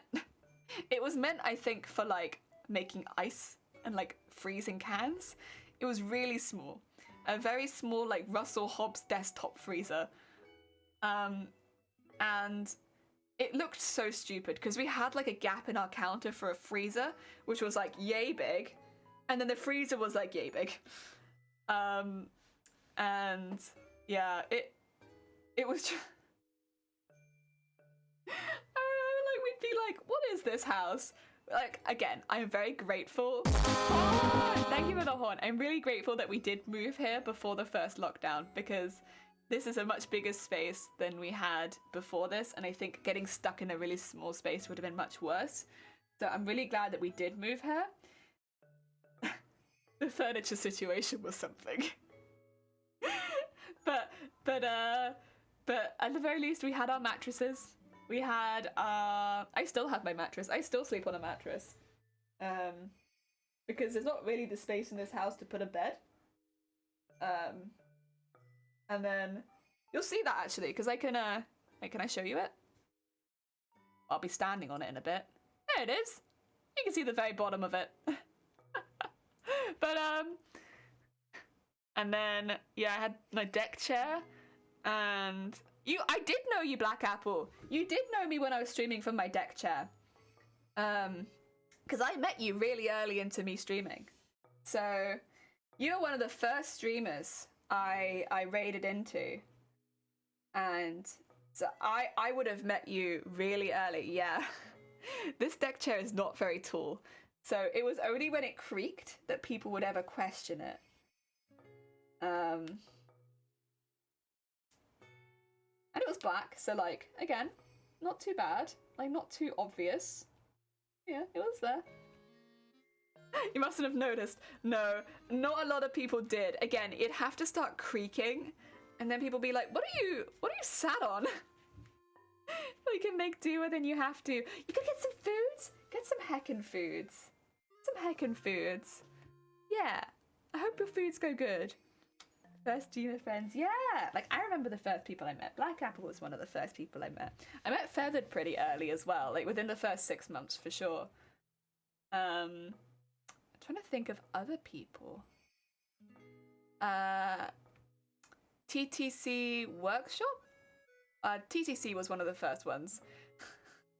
What are you stat on step, bro? Deck chair. Hi, Mopstudo, how goes it? I hope you're having a good day. Welcome on in. What am I thinking of? Who else am I thinking of?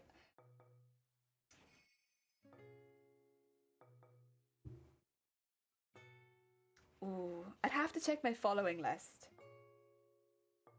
Because a lot of the time as well, it was people that I'd seen before, but like, it's a bit different raiding into them to just watching them. I was like, and also I was so nervous raiding people, because I was like, what if I'm just a nuisance? What if I'm just being a nuisance raiding these people? Because for the first like few months, I'd raid with like one person, and that person was probably me, checking that my stream was okay. And I would always be like, what if I'm just a nuisance coming in with my one person raid? And yeah, nah. I mean, now it's like, no, that's not how. Funnily enough, any raid is like really, really heckin' sweet. And it doesn't, yeah. Heckin' 1 people raids, heckin' the sweetest. Heckin' 50 people raids, heckin' the sweetest. Because, yeah, somebody wants to come visit your stream and share their community with you. It doesn't really matter if it's 1 person or 5, but like, well, 1 person or 50. But when I was raiding, I was always so nervous. Especially the first few months, I was really, really nervous to raid anyone. So I just thought I'd be like a nuisance. And I didn't want to be a nuisance. But I wanted to go see other creators that I liked, and so I was like, well, I'll go do it. So I'm gonna go raid them. And I ended up having meeting some lovely people and being able to chat with people, and like everyone was so welcoming and so chill and kind, and it opens up like such a big community in Twitch for makers and crafting and stuff like that. I definitely recommend it. You get to meet so many nice people and chat with so many people. Although they'll let you go for snacks. If you need to go for snacks, go for snacks. Oh dear. Odd hands at stream. I don't feel like it, Black Apple. I don't feel like it at all. I think I hit 2 years in April, and it's like, nah, I started streaming in September, pretty sure. I did that too. Yeah, where you're like really nervous, where you're like, oh, I don't think they're gonna want to see me. But it's like, no, come in. The water's fine. George, you were the first. George, was I? Oh, thank you. That's very heckin' kind. Oh, dear. Heckin' sweet. I thought the one person wasn't talking to me and I was like, oh, yeah, like, I don't do it so much anymore because these days I'm a bit more confident. But when I first started streaming, I'd often have my stream on in the background so that I could check and make sure that I was still live, because I just didn't trust, like, OBS to tell me if my stream went down. Even though, of course, OBS is going to tell me if my stream goes down. It's going to tell me first because there's no lag. But I was like, no. What I will do is I will periodically check my internet and see if my stream's gone down. No! OBS will tell me, and it'll tell me straight away if I'm dropping frames. Oh my god. Yeah. But I think everybody does that. Yeah, everyone's got to do that, right? Eva, welcome on in. I hope you're having a good day, realizing you are on this morning. Oh, bless you. Thank you so much. I hope the rest of your morning goes well. I hope it heckin' brightens up. Things go well. I was like, oh yeah, because no one's talking to you, like, I must be offline. See, it wasn't even that. I kind of assumed that because I was talking absolute hot garbage, like no one was talking, I was like, I was fine with that. But I was really confused because I thought maybe I had a bot. I was like, who is this bot that's always in my chat? Because I'd always have like, so I thought I knew who it was, and I was like, it's this person in my chat that keeps popping up, and it was like Commander Root. Well, I know what Commander Root is now, but like I was like, shoot, it must be Commander Root, always popping up in my chat. Should I get rid of that? I don't know. And it's like, no, it's fine. But you know, when you're a baby streamer, you do, yeah. It's kind of just part of the experience though, isn't it? I remember when I got my first yearly roundup, I was my most watched viewer. Like, the viewer that watched me the most was me. They did a yearly roundup and I had watched myself the most, and I was like, thanks Twitch. Thank you. Now you can see how paranoid I am, the entire world. Your biggest fan is you. Thanks Twitch. Oh god. I was about to try and get the oldest out of bed, clears throat, wish me luck. I believe in you, Eva. Eva, you've got this. A heckin' hard job. Oh god, Mewtwo. Yeah, it was... Oh yeah. Oh yeah. Oh. I remember getting it back and being like, I need to stop being so paranoid. It's okay. It's fine. Things are fine. The only reason I keep Twitch on in the background now is I keep it in the background for going in and raiding people. But I don't keep it on for like monitoring my stream. I monitor my stream from OBS, and it makes more sense because that will tell me straight away. Oh my god. The things you do. That's okay. It's positive growth. It's positive growth. And I like that. I like positive growth. I need the dashboard up if I ever change the stream title. Yeah, when I was in Streamlabs, I had to do that. Now that I'm in OBS and not Streamlabs OBS, in OBS, I have all the stream information here, so like I could literally just like type enter, done. So that's actually better. I switched over a couple months ago, and the only thing that I'm missing out on is the meat grinder. I miss the meat grinder. Everything else has been fine. All the area I'm streaming in. Yeah, I like... Normally I have somewhat of a plan of who I'd like to raid after stream, as far as like, do I want to raid a new person or do I want to raid from someone I'm following, right? Unless, like, for instance, I know it's someone's birthday that day, or I know it's like, you know, a special anniversary stream, and then it's like, I want to raid into that stream because it's somebody's birthday or it's someone's anniversary or someone's doing a charity stream, let's go in there. And I try and keep those ones open in the background if that's the case, just to make sure that they're live when we're going to be raiding them. Yeah.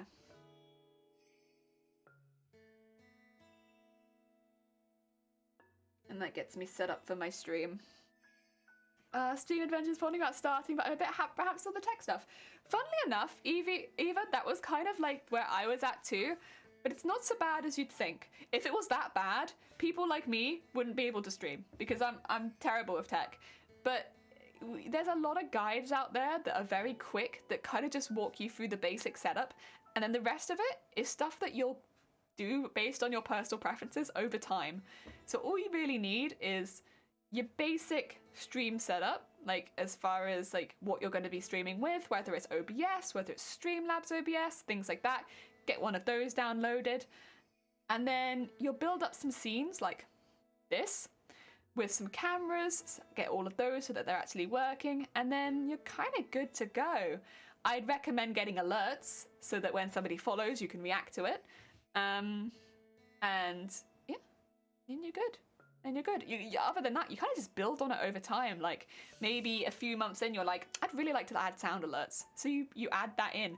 But it's not necessarily something you need to actually start streaming. It's just something that kind of comes with time. Like where I am now comparatively to where I was on my first stream is night and day. But that was something that I built based on personal preference and from having started streaming. Yeah. Because I was like, I don't like it when this happens, so I'll change this. And it was less technical and more like, I don't like this, so I'm changing this. The only thing that I always found a little bit more difficult was audio things. So like I would record how it sounded with like, for instance, this music playing in the background and be like, do I like the levels? Do I like how the levels sound? And then if I liked it, good, stick with it. If I didn't like it, I'd have to start tweaking them. But there are YouTube videos for how to like set up your audio, which is exactly what I followed, and then I just tweaked it a little bit based on what I preferred. Once I had the basics, it was much easier. Well, you have a plan. I do sometimes for like birthdays and stuff like that, yeah? If you see someone has a stream, you can Google how to do the thing on your stream. It's very good. Yeah, just persist with it and see if you like it. My first 6 months were 3 viewers. Yeah, I think that's the other thing is 3 viewers is good as well because that's what you need. But to start with, you will not have as very many people coming in. So gaining some confidence talking to yourself, keeping yourself happy as you stream, because yeah, it will be quite quiet to start with. But for instance, like I'll be honest, like if you're playing games, you talk about the game. If you're making a costume, you talk about the costume. And if it's something you're passionate about, generally you tend to find things you want to talk about.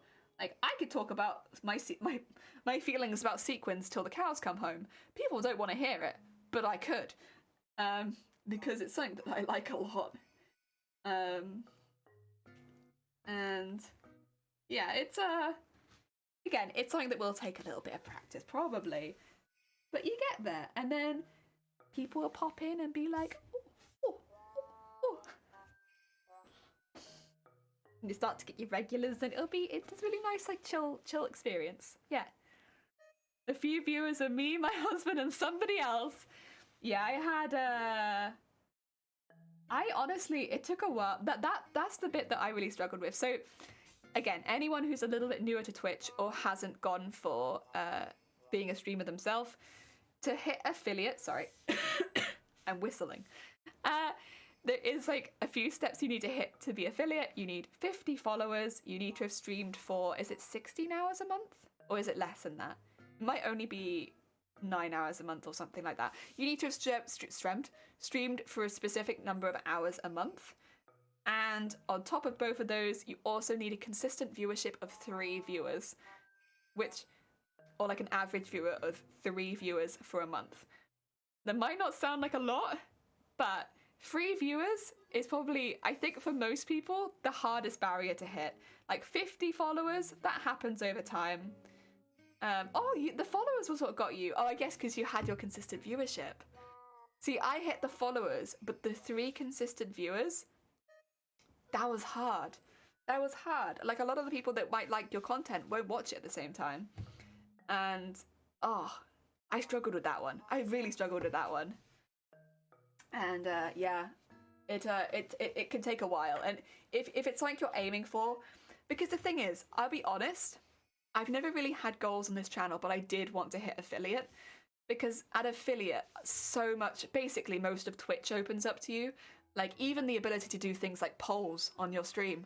Like, simple things like that you can do when you're affiliate, but you can't necessarily do before that. And it's like, it's just stuff like that that is more interactive with your chat that is nice to do. Yeah, it's good to get. It's really good to get. There's so much more that's open to you. And emotes, yeah, emotes and channel points. Yeah, there's so many benefits to hitting affiliate, but it's a pain in the ass. But once you hit it, there's a lot of things that'll open up, and yeah.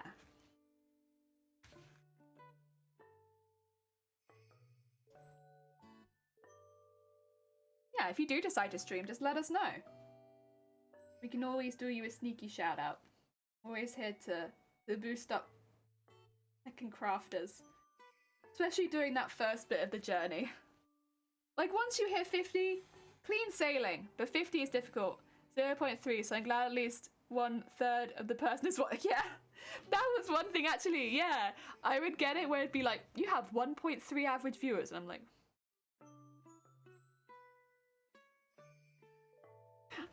I'm glad to hear they still do that.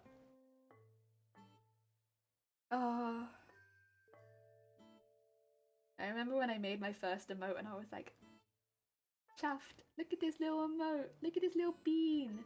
A little bean to represent your channel. That's definitely a nice feeling. But getting the average sucks.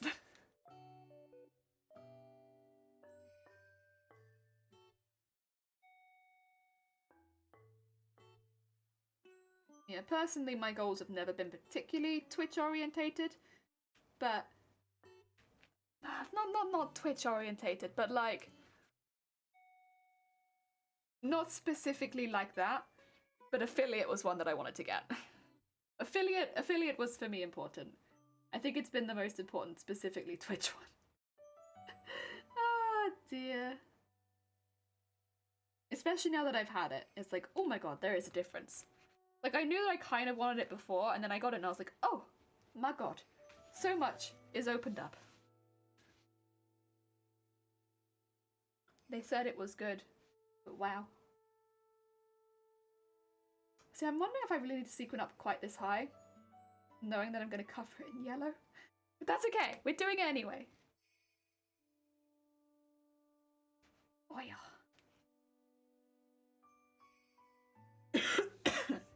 I wonder how the emotes are working for new creators at the moment, because emotes are a bit different to when we first got them. I wonder if the new creators get all of the emotes off the bat. That'd be kind of cool.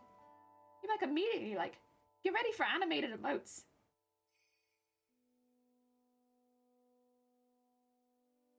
Oh, you gotta go? They get 5 straight up? Heck yeah, that's sick. I'm glad. You see, getting the one was a bit like, yeah.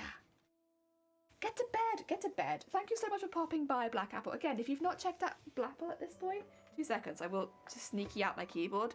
Don't look at it because keyboard TOS, but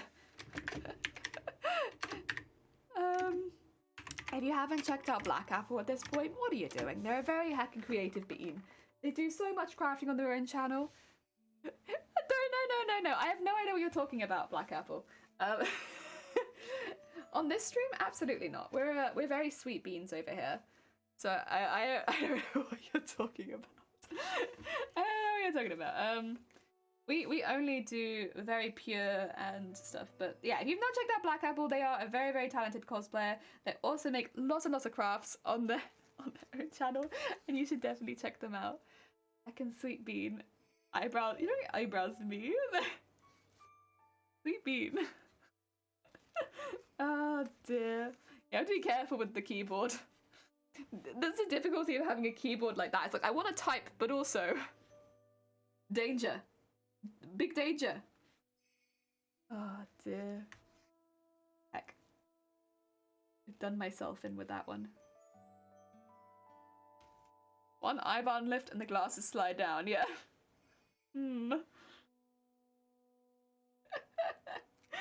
I haven't got the glasses.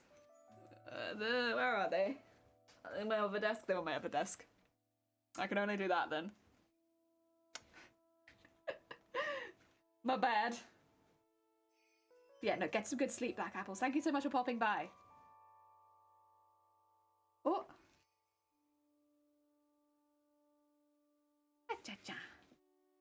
We'll just be here. How far are we in at the moment? We're already 3 hours in. Jesus Christ. Time heckin' flies. That's alright. But then to be fair, actually, looking at the amount of work we're done, that kind of makes sense to me. I could see this being 3 hours work.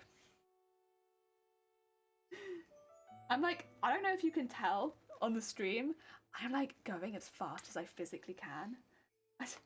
I'm here like speed. Like, I'm not rushing. Excuse me, sorry. I'm not rushing as such, but like, I am trying, like, I am focusing quite hard. Comparatively to like sometimes how I sew, where I'm like very like absent-mindedly sewing. Like today I am focusing. The sewing is very focused. Kinda has to be though. I mean, I've got a lot to do. Oh, we must do focus sewing today. That's okay. I want to get these assless chaps hecking done. Got a lot of sequining to do if we want to do that. You know what? It's going to be all heckin' worth it. I wonder if we'll be able to do like a time lapse of today. Do you think? I mean, would anyone even want to see that though? I suppose. Assless chap time lapse. Oh. I mean, I think I could look at the VOD channel and I could probably find out how much time we'd spent on this. But the difficulty is I've done a lot of it off stream as well. Probably got like 30 hours. I think. So I don't know how well that would work in a time lapse, because 30 hours down to like 5 minutes might look a little bit ridiculous. Although I don't think I've streamed all of 30 hours. I still think I've streamed quite a bit of it.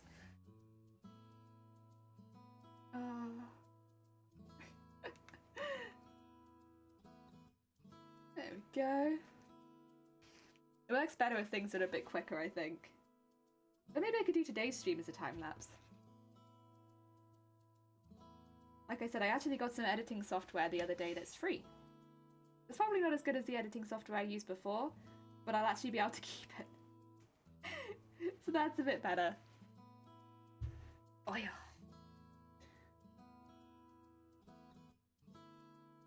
Ooh. I'm keeping an ear out because I'm still expecting the door to go, and that I might get some extra beads through the post. It's very exciting. Also, I should finish my tea because my tea is 3 hours old, and that is an old hecking tea. Nobody wants 3 hours old tea, myself included. But I have got more drinks in the background. Although I'm not sure which one I want first.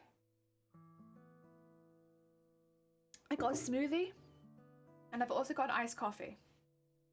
I thought the iced coffee would be really good for energy, so I might hold off on that one until a little bit later in the stream. I thought, you know, iced coffee, energy, like that's going to be a good heckin' mix. But the smoothie might be good, since I'm probably, you know, it is getting closer to lunch, so it would make sense that I'm getting a little bit hungry. And the smoothie take the edge off that. I've also got like a lot of snacks. Shiny, like I said earlier, very kindly picked up some snacks for me. But we got some snacks. Some of them, I don't think you probably would get so much abroad. We have digestives, which I think are quite quintessentially British. British digestives.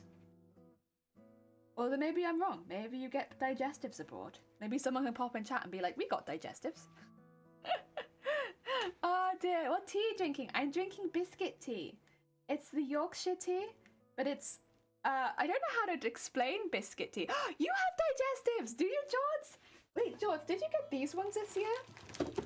They're like a seasonal edition. Did you get these?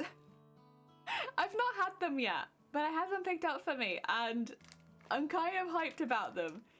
Gingerbread flavor. Seasonal. Oh. Yeah, it's biscuit tea. So biscuit tea, Yorkshire is like, it basically smells like you've dunked a biscuit in your tea. It's very nice. Not sure. Digestives are pretty good. They're very good tea dunking biscuits. We have the regular ones. Yeah, because they're like a little bit like stiffer of a biscuit. But dunking in tea, they're fantastic. They're just really good. Would recommend to dunk in your tea. Yes.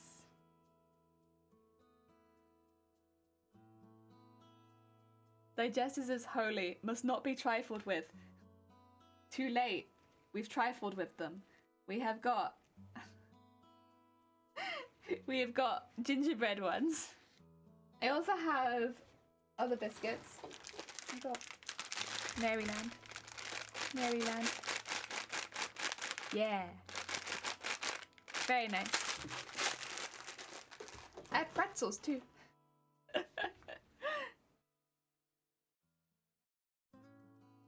The pretzels are really good, but they're kind of dusty, so I might get a bowl for them. Are they choc chip? They are! I like pretzels. I'll see if I get the pretzels. I'll show you. I got them a bit further away. I'll show you all my snacks. Let me show you my snacks.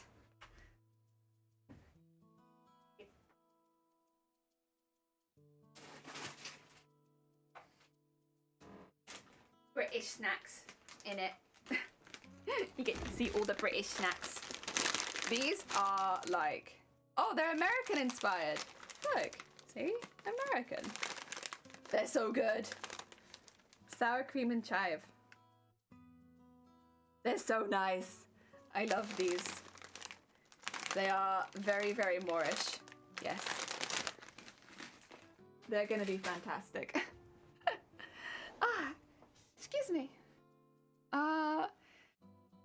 Can talk about those chalky oranges you met to the while back. Terry chocolate orange.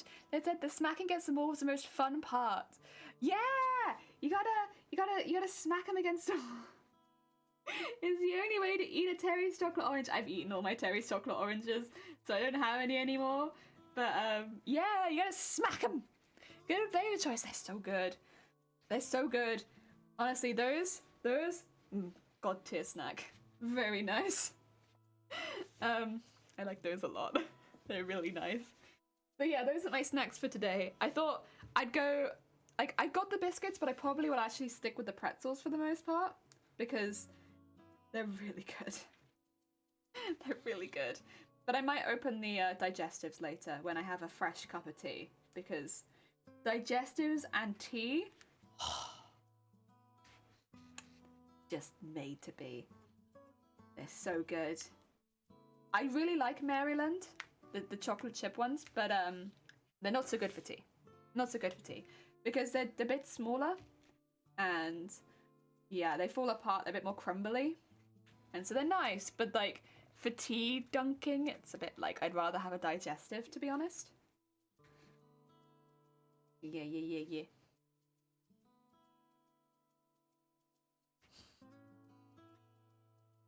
Oh yeah. See, now I kind of want a Terry's chocolate orange as well. I bet they're really cheap in stores at the moment.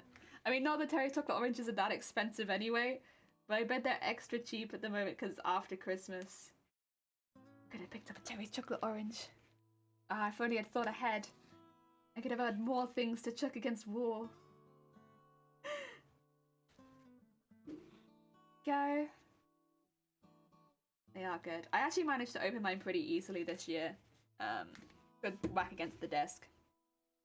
Like sometimes you really have to go for it. Like there have been times where I've just been like chucking it against the floor like, why won't you open? But this year wasn't too bad. I had no problem getting into it. And yeah, sometimes those things. Because you have to get a segment to like wiggle loose so that you can get into the rest of it. And the only way you can do that is by hitting it against a hard surface. So, yeah, you need one segment to come loose. Yeah, not too bad. I had a loose segment. I was going to visit my English friend on Friday and get some Terry's chocolate orange. But we're rescheduling, so it's mine. Good. Yeah. Adashadoral! Best chocolate generally. Every time I see your name. Oh my god, it's Adashadoral?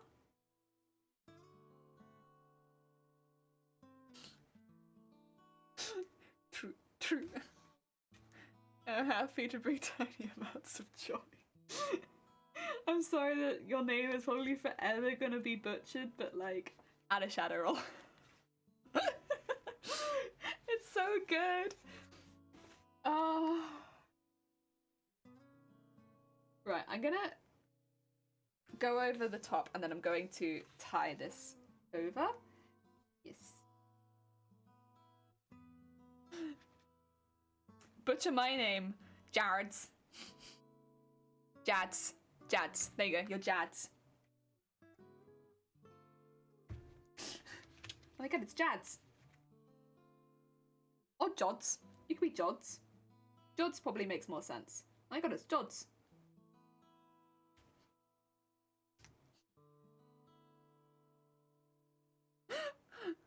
Pulls out cleaver, hold still. Oh my god, is that Jods? I like hearing Shifty go into chats for the first time, because for some reason Shifty's name gets butchered left, right and centre. I hear a lot of, oh, thank you so much, Shifty bloke.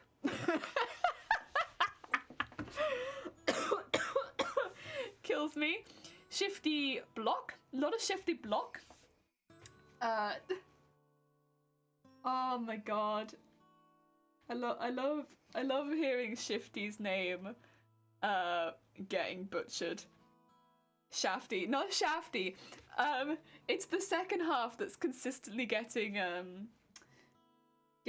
butchered. It's the Bluke. Fords. Jorders. Georgie. I think I've called you Georgie before, because I wasn't sure if the Z was part of your name, so Georgie. Like Jay-Z, but Georgie. Yeah, I've done that before. This is better. Yeah, Shifty bloke. Yeah, we have amazing mods, Dem and Shifty bloke. Zero Dem, Shifty bloke. George. Oh my god, it's George. See, that one I think works much better if you spell it out, because if I say George, it kind of still sounds like George. Like, it doesn't sound that different when I say it. But if you read it, then it's like much better.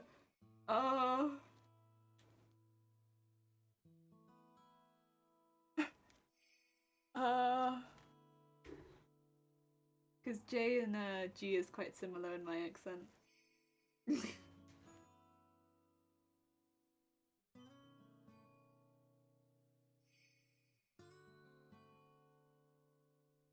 Yeah.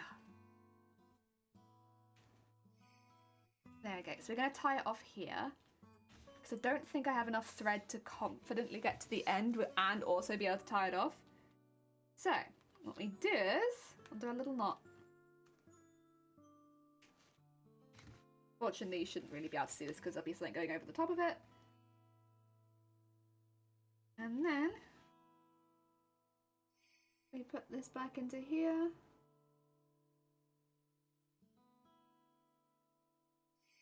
So. Nice. Well. And then we just need to cut the last part. Carl! It's a fun name no matter what. Heck yeah. That's the best kind of Twitch name, where you can just mess with it. Have I been... My current username has been pretty consistently said correctly, I think. But the username I had before... Oh. that used to get mispronounced a lot. But that was my own fault. I had it really weird. Also, Fake Make Drake, welcome on in. I hope you're having a good day. We're talking about the fun of usernames on Twitch. Because I was AC Creations. And... Oh my god. ACC Reactions? You a reactions channel? Wow. thanks for popping by. No, I'm a creations channel, but it looks like reactions, and so people assumed that I was a reactions channel, and that's fine, nothing wrong with reactions channel, but I'm not one of them. That's not really a community I'm a part of. AC Creation, no, AC Creations. So it was like AC and then Creations. If that makes sense. So it looked like ACC Reactions. Yeah. But there was no capitalization, so you've done it. You've done me a big credit there by putting any capitalization in there. Whereas me, I was just there like AC Creations. So Crafty Creations, right? A Crafty Creations. Fantastic. Great. But, because I thought it sounded really professional, like. I was like, oh my god, so professional.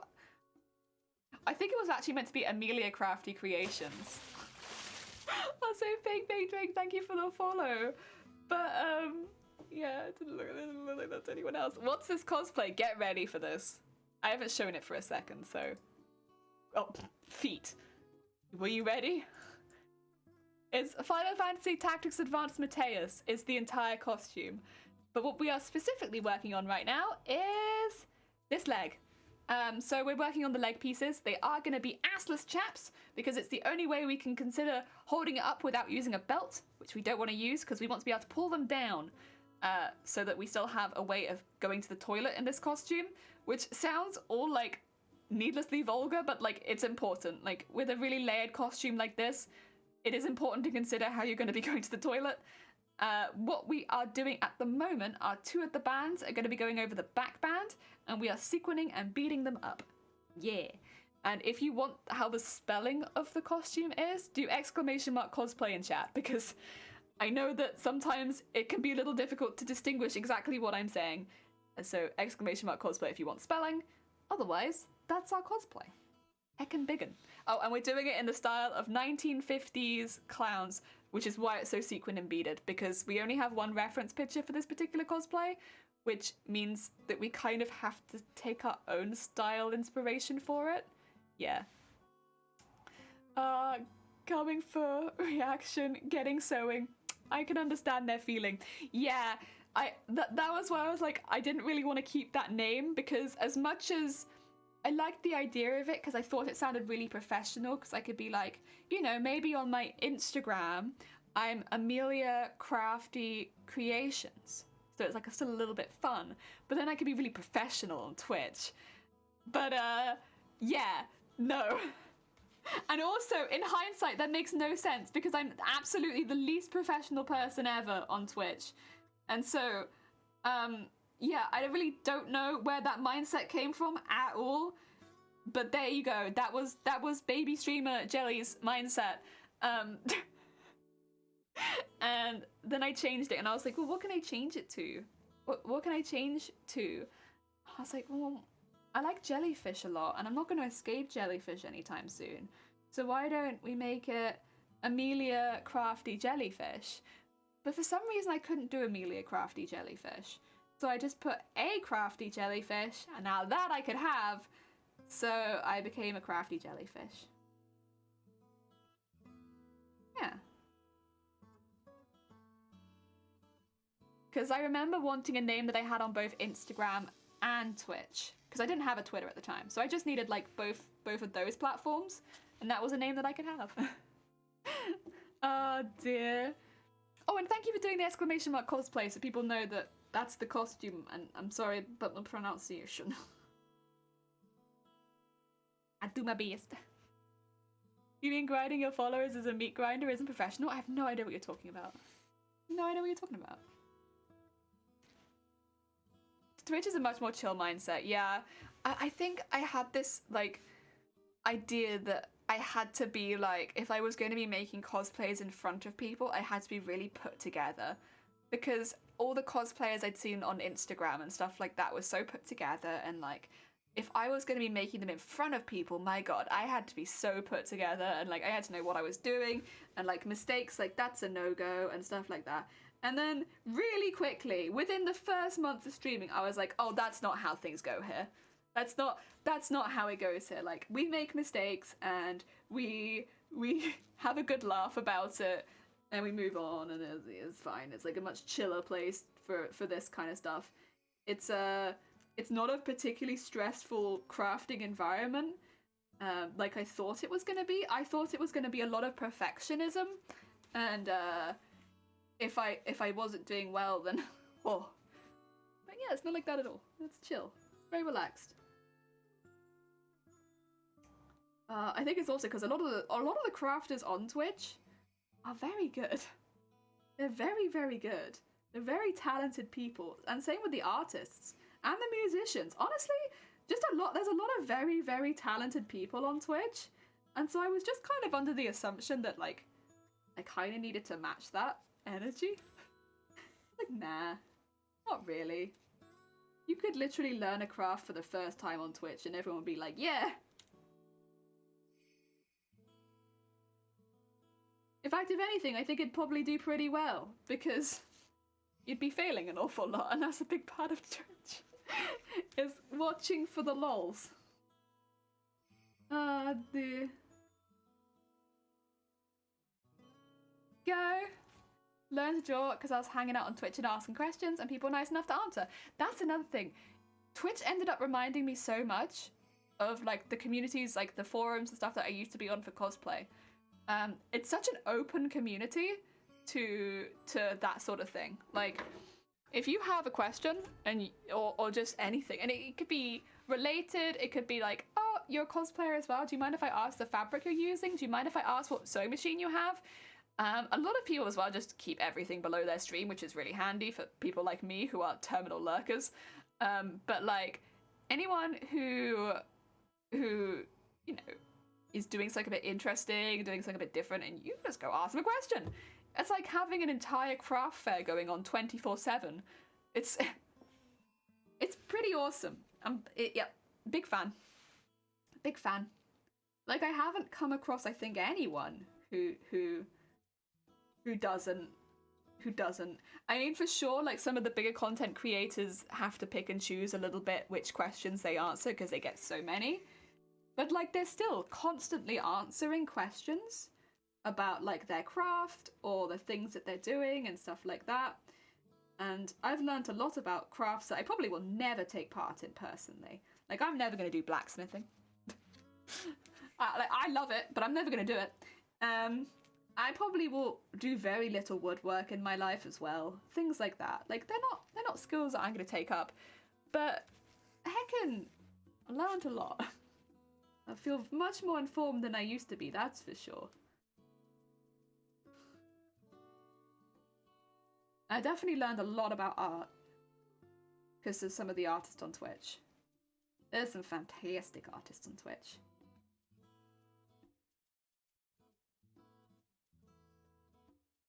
Oh yeah. There we go.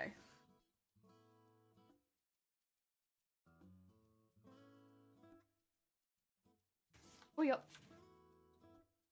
I like how cool blacksmithing looks, but I don't want to deal with the heat. The heat is what puts me off. The heat is absolutely what puts me off blacksmithing. It's like, that's hot. Nope, don't want to do that. Too hot. But I love, like, the people that I've watched that do blacksmith. I've watched a few people, like PS Knives, Martillo. There's is it Hut? There's a few people that do some really impressive blacksmithing work, or like armor work, like whether it's blacksmithing or whether it's armory. Like, there's some really, really good on Twitch. But heck, I couldn't handle that. It's too warm for me, too toasty.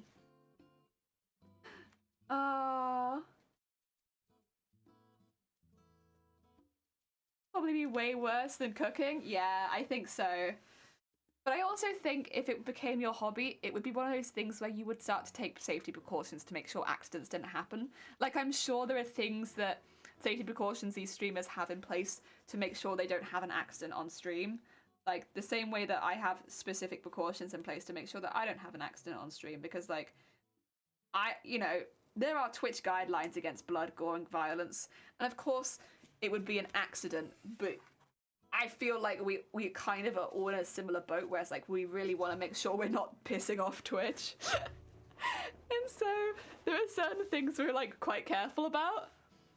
The Lectrons are very excited when blacksmithing. Heck yeah. Heck yeah. Understandably. Okay, I need to... This is the last part of this run. I need to get that bit up there, and then... Yeah.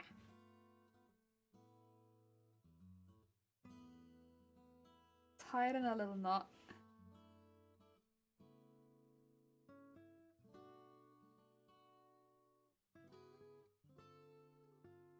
Oh no. I was worried about this. It felt like it wanted to knot early. Oh, did it pull through? If it pulled through, that's not the end of the world, but it did. Okay. That's alright.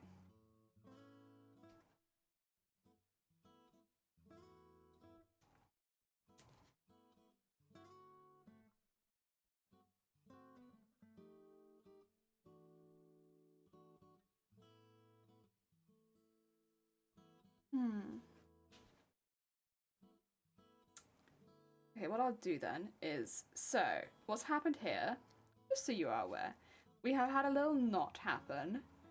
I was worried because it felt like the thread was, like, very tangled, even though I couldn't see any knots. So I was like, I'm just gonna go and do the knot straight away and try and avoid that happening. It happened anyway. It still happened, I couldn't prevent it. The calamity is upon us. It's okay though, it's not the end of the world. What we do is... Oh, we trim that, that's for sure. That's a long thread. Take that thread that's in a knot and pull it back to where we'll end up having the bead going over to cover a lot of the mess. And then do our little knot next to it. We still have to actually do a knot, unfortunately. But try it again. No, not a knot, I know. It's okay. It's one of those things where it's like, I'd rather it happen there than earlier on in the project, but it does make this bit look a little messier than I'd like. But it's not the end of the world. We worked around it. It'll go underneath something, so it's only if you were to flip up a bead that you might see it, and I'd hope nobody would be flipping my beads. That's rude. So, it should be fine, I think. Yeah. I think we managed to salvage it to an extent. Yes.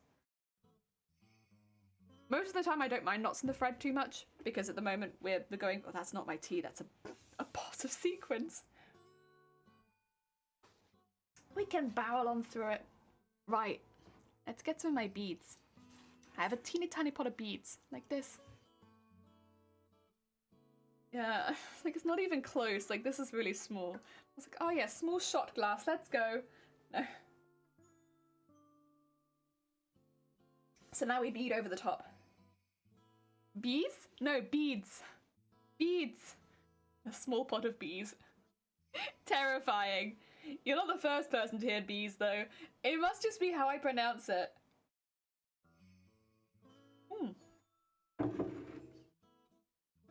Ugh, cold. Bees. Oh my god, bees. See, B is probably one of the streamers I met most recently, and I'm so glad I met B. B is such a sweet bean. B is such a sweet bean, and oh, heck yeah. Heck yeah. I think I only met B like half a year ago. Good bean. But like when I first started streaming, I'd talk all the time about how much I loved B emotes and stuff like that. So honestly, destined to find B. It's the meme though. You're right. The bees, not the beards. But I like the beads. They're gold, and they add more gold to the gold. Just a bowl of bees, just chilling, waiting to be sewn into the costume. You're right. Heck yeah. They're just chilling. They're just waiting to be sewn. There we go. And then we sew them in. The most difficult part about this is like estimating how long you have to do each stitch, because each stitch has 3 bees on it. Beads on it. You're gonna make me start saying bees. Bee is very wholesome. Bee is so wholesome. Bee is she plays a lot of Apex, which you would not think of like, oh my god, wholesome Apex player. At least isn't what springs to mind for me. Bee is so wholesome. It is so funny to watch Bee play like this really, really high like energy game where like people are running around shooting each other and Bees are like, oh no, oh heck, what's going on here? Oh no. But also, Bee is really good at that game. like legitimately good. I know I make fun a lot and I say Bee is the best player in the world because she is, but like Bee is legitimately really good at Apex. It's so funny to me, like watching Bee like running around, like being a really sweet bean, and also she'll say things like, oh, I'm really sorry if I'm not checking chat that much, while keeping completely up to date with chat. And it's like, you fine. You fine. It's so funny. Oh, I die watching Bee streams. Like, I know absolutely nothing about Apex. Like, absolutely nothing. I don't even know when to cheer half the time because I don't know if something's going well or bad. I'm only slowly starting to learn what cracked means, which I think it means that you're good. Because cracked to me sounds like you're not good. Like, you're cracked, something's wrong, you need assistance, is what that sounds like to me. But then everyone be like, oh my god, Bee is cracked? Is she? but I think it actually means she is good. So yeah, I'm learning the lingo because of Bee stream. I know if I ever following Bee since the beginning. She wants me to play. Oh my god! You know what though, George? You have very similar vibes. Like you give me very similar vibes to Bee, where like you sometimes do like more intense games, but like you have such a chill vibe that you kind of bring that vibe to whatever game you play. That would be so funny. Like 2 really chilled beans playing like a really high-paced game. Like fast-paced game, just like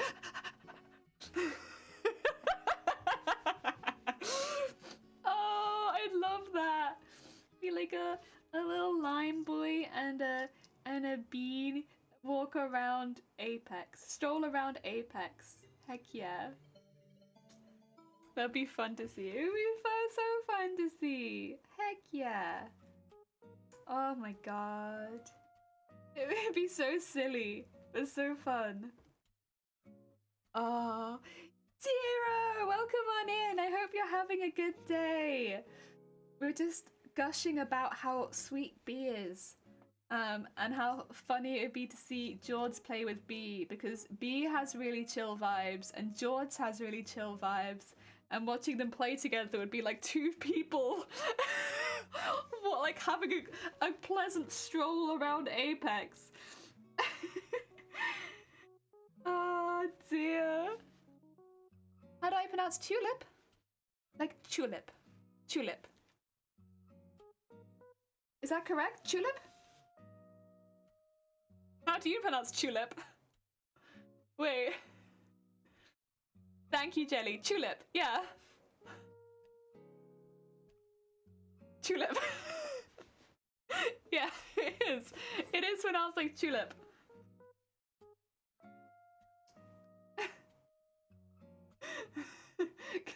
What? Listen, British! Tulip. It is not tulip, and I refuse that. Oh my god, look at these tulips. It's tulip. Oh my god, look at all the tulips. I haven't seen tulips for a while, actually. I guess because it's like you have to go out of your way to grow. We was having a go at how you said tulips. No! Tulips. I don't even know what it looks like. It looks like a cup. So it's like goes up. So like it's like a like a little glass of water. Yeah. And they come in lots and lots of colours. Tiptoe through the tulips. Yeah.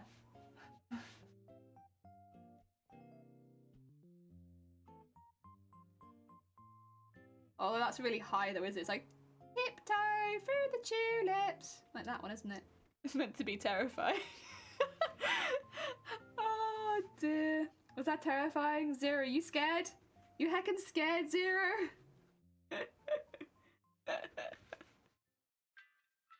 Oh dear. Big scared. So spooked. Yeah. Well, everyone says I'm incredibly intimidating, so, you know, understandable. I am, after all, 6'5". Such spooky. Oh, I know I'm licking my finger. I have the habit of leaning, like, because I lick my finger to, like, grab a sequin, but I'm not grabbing sequins at the moment, so I'm just continuously, like, licking my finger. Like, no good reason. I'm just doing it. I also don't want to randomly lick my finger.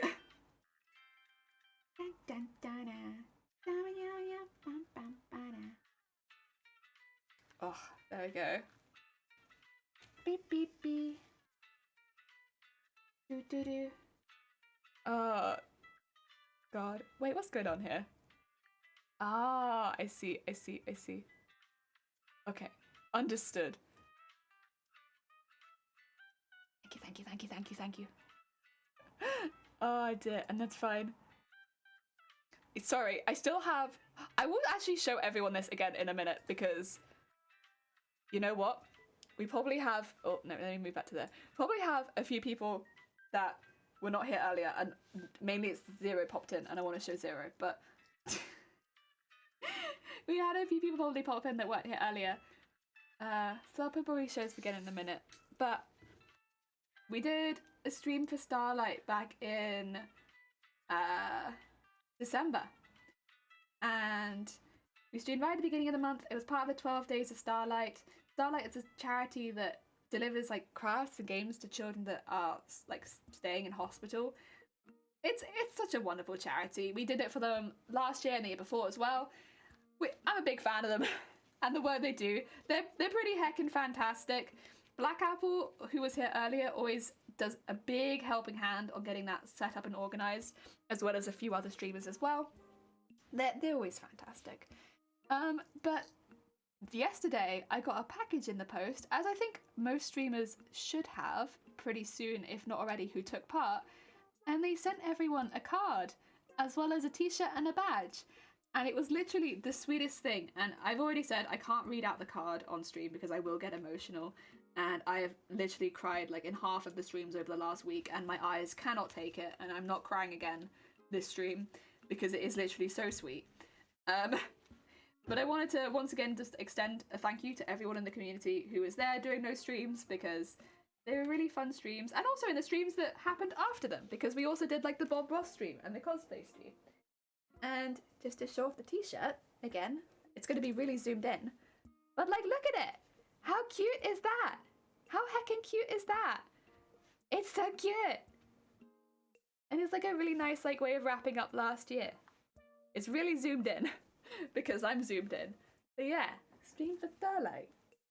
Oh dear. Read the card, Karen. No.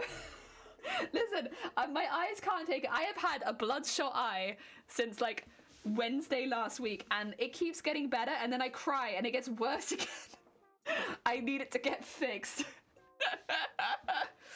Oh dear. And again, if there are any streamers in chat, anyone who is interested in taking part in more charity streams, who is looking to maybe support Starlight as well. They saw like any of the streams that happened back in the 12 days, but is a bit nervous to go out on their own and do a charity stream, I would highly recommend Starlight, because they do have such a presence on Twitch. They do so much, and they are an incredibly organized charity event. They don't just one a year. They've got 4 coming up over the next year. So, you know, keep an eye open for when they're registering. The next ones are in March now.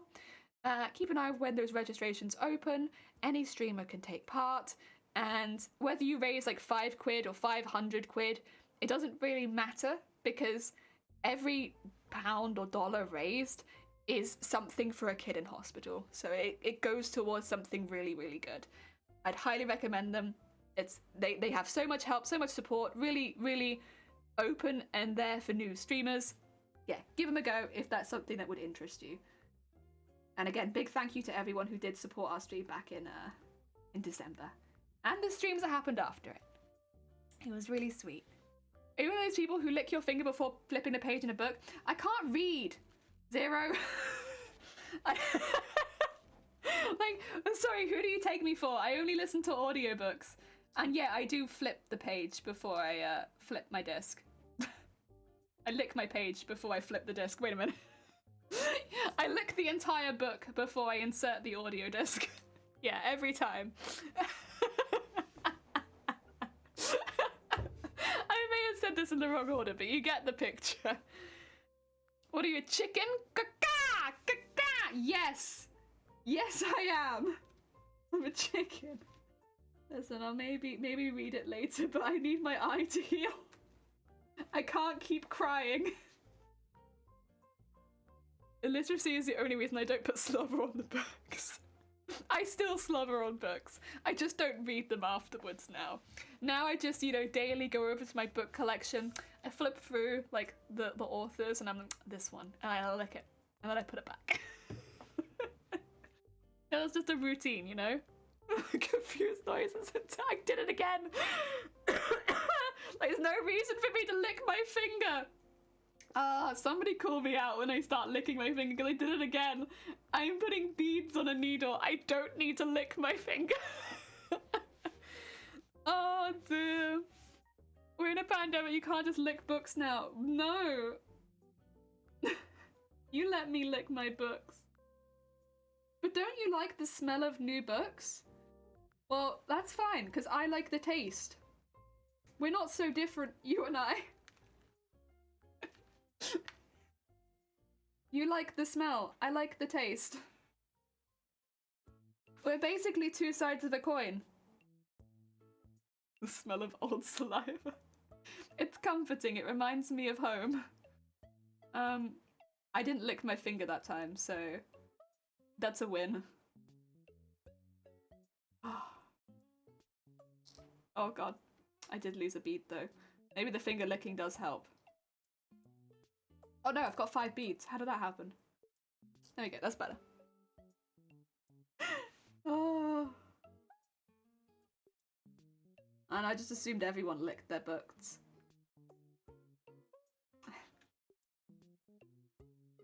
Oh yeah. We do have a lot of books actually. Not so many as we used to. Where did they go? Who knows?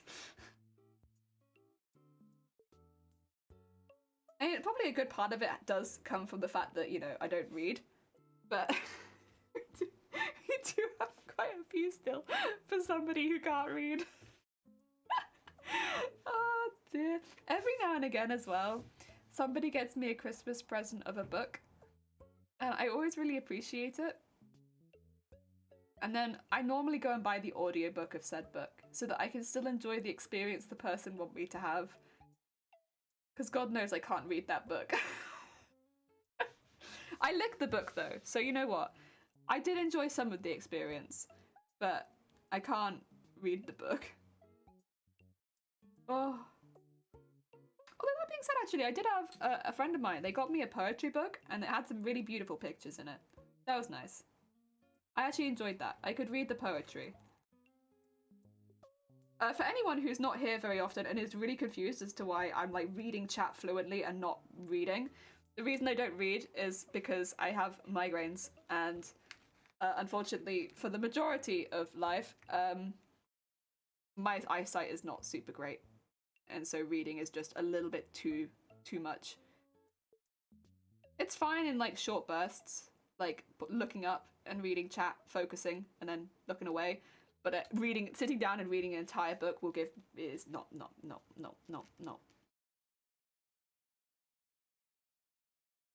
Not ideal. And there are some days where like my eyesight's fine the whole day, and it's like it's good. But those are not very many days. And honestly, on the days where like I'm doing that well and I'm not having any migraine symptoms at all, I'm gonna go out the house. I'm not gonna read a book. I'm gonna leave. Freedom! I can go. I'm getting a coffee. I can't remember the last book I read. The last book I would have read would have been that poetry book, to be quite honest. I think. Unless you count recipe books. And then I've read a lot of books recently. Actually, I tell many lies. I've read quite a few recipe books.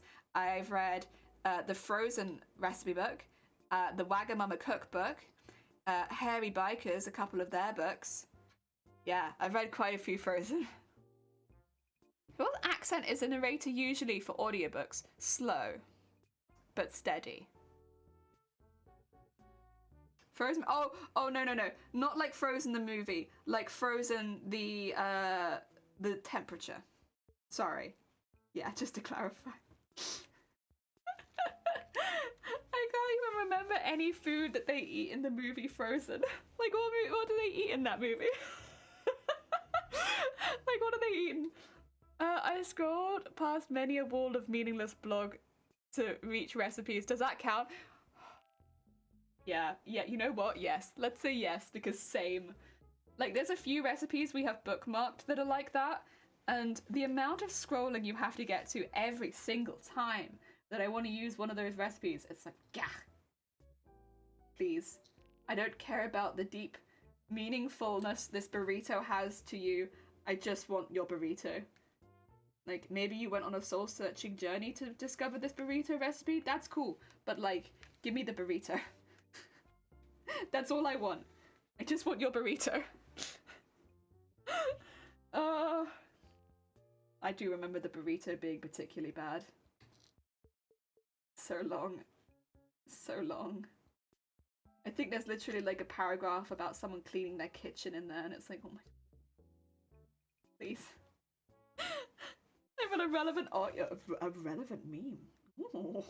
Oh.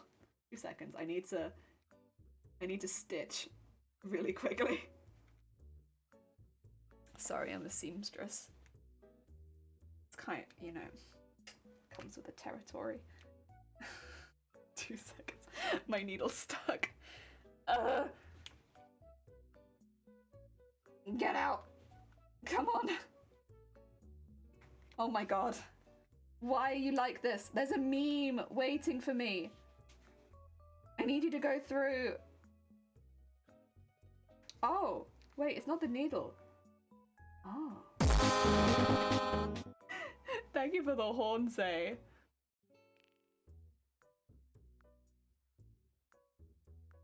Okay, wait.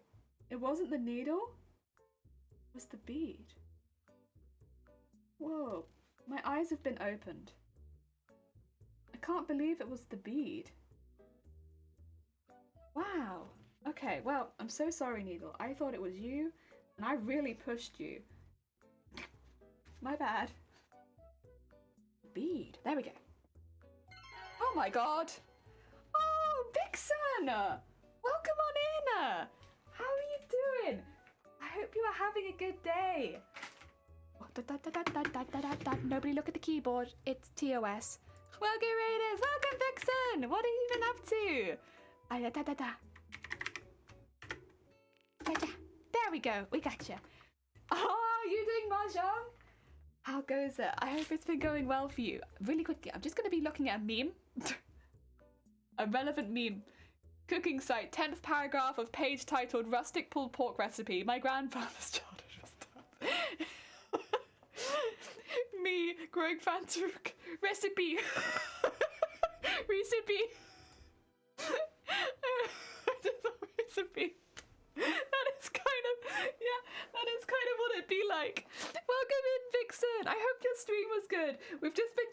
little bit about finding recipes on websites where it's like the 15th paragraph is the recipe and everything before that's like a biography. You've been a very busy worker bee. Oh heck. What kind of stuff have you been up to? Do you want to see cosplay? Let me show you cosplay. For anyone who hasn't seen cosplay before, we're working on Final Fantasy Tactics Advanced Mateus. It's a really, really big cosplay build. We're going to be making it for a competition. I'm making it in a style of 1950s clowns, so it's all sequined and all beaded, rather than working with any sort of more traditional armor stuff. Because, to be honest, beading and sequinting is a lot more in my ballpark and field for comfort levels, and so it means hopefully I can do a better job. And very specifically right now, we are working on this, the leg, which is actually an assless chap, because it's the only way to hold up the leg pieces. It's gotta be assless chaps. So we are making assless chaps, which hopefully we'll have finished by the end of the day. Yes. Ah, dear. Oh, and thank you for the cosplay in chat. George, you're meant to be on break. George, I see you. I'll tell B. I'm staying in the supermarket, please. I beg you, recipe block. How many onions I need to buy? Recipe, please. Just holiday work. Heck yeah. Well, I hope it goes well. If you need to, by the way, if you need to run off because you are busy, please do. Don't hold around for us. If you need snacks, if you need a quick break, I get you. I absolutely get you. Do go. Run. Excuse me, my hiccups are getting progressively cursed. Please excuse the hiccups. I could feel it coming and I was like, no, hiccup. Some things are unavoidable. It's not too bad yet. We're not screeching. That being said, I will be standing up later, so we'll see. That's the regular order. The regular order is I stand up, I screech. That's what jellyfish do when they hit land. Cursed, yeah. Cursed, You know, I need foods. Get yourself some foods. Gotta look after yourself after stream. Gotta get yourself snacks and stuff. Streaming's one of those things that empties your belly so fast. And you're like, whoa, whoa. How'd that happen? Ah, dear. This suspicious user stuff is driving me nuts, damn you, damn. Yeah, George, you're still a suspicious user? And it just says, suspicious user monitored by damn. So you're still here and suspicious, but it's only us that can see it. You know, George made me a suspicious user yesterday. I think it was on Dem stream. He made me suspicious. So, honestly, I can't believe that happened. Because, like, what have I actually done, ever? I never made George a suspicious user. And then George made me a suspicious user. What did I do? You made me a suspicious user on Dem's channel. The auto score doesn't work properly with the sus header, so I have to. I know. That's one thing Twitch needs to fix. I don't know if you've had much experience with this yet, George, but every time you post in chat, all I can see is suspicious user monitored by Dem, and I can't see your actual chat message until somebody else posts. Every time. It won't show you, it won't show us your actual message. Yeah. Twitch. Hubba Bubba, you're back for 15? Oh, I hope your day is going well. I hope if you are busy that it's with good things. We're still doing our embroidery. We've nearly finished side 1 on the first one, and then we need to go over do the sequining. The sequining on this side is much quicker because it's much easier. You know what? We go by bit. When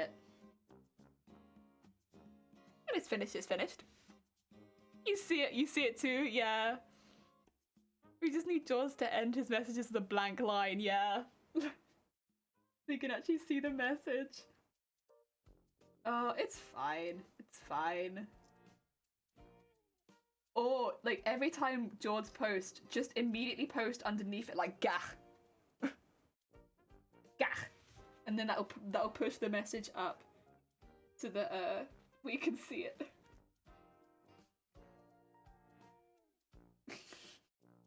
I think that would make us the suspicious users at that point, but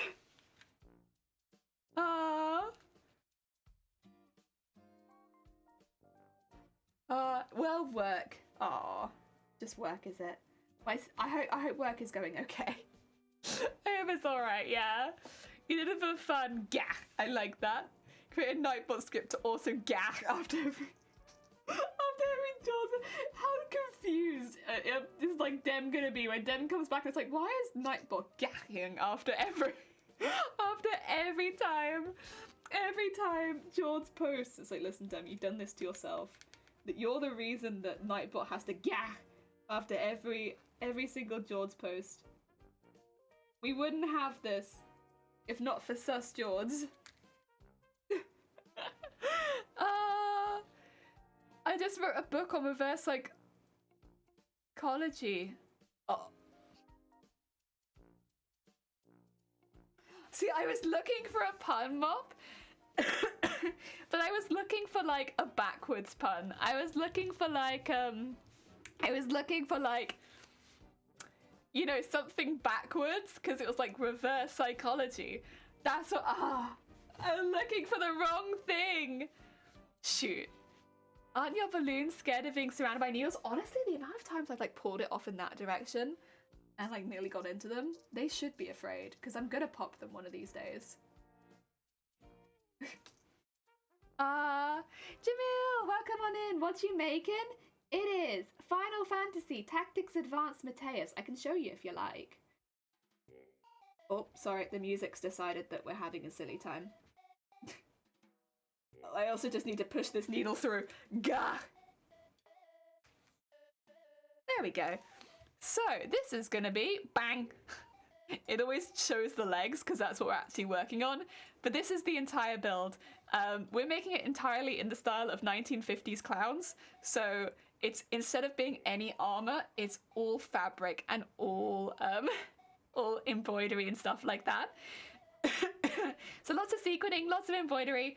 Very specifically, we are working on the legs, which are going to go up into assless chaps so that they can stay up. That's what we're working on right now. So these are what is this piece right here? It is this piece, if it makes sense. Oh, thank you. I'll be there in a second. Sorry, there's a knock on the door. So this bit that goes like around in a bend, that's the bit we're working on right now. Yes, yes, yes. Ah dear, don't pop them. I'll do my best. We'll see. The legs. The legs. You thought it'd be a backwards pun. I swear. Nope. Nope. Who's gonna wear it? Me. Me. I'm gonna wear it. That's me. So it's for a cosplay competition is what it'll end up being for. And hopefully for MCM London in May. Got a little bit of time. We do need to get our craft on, that's for sure. We got a little bit of time, but that's alright. Funnily enough, I have positive feelings. I think we got this.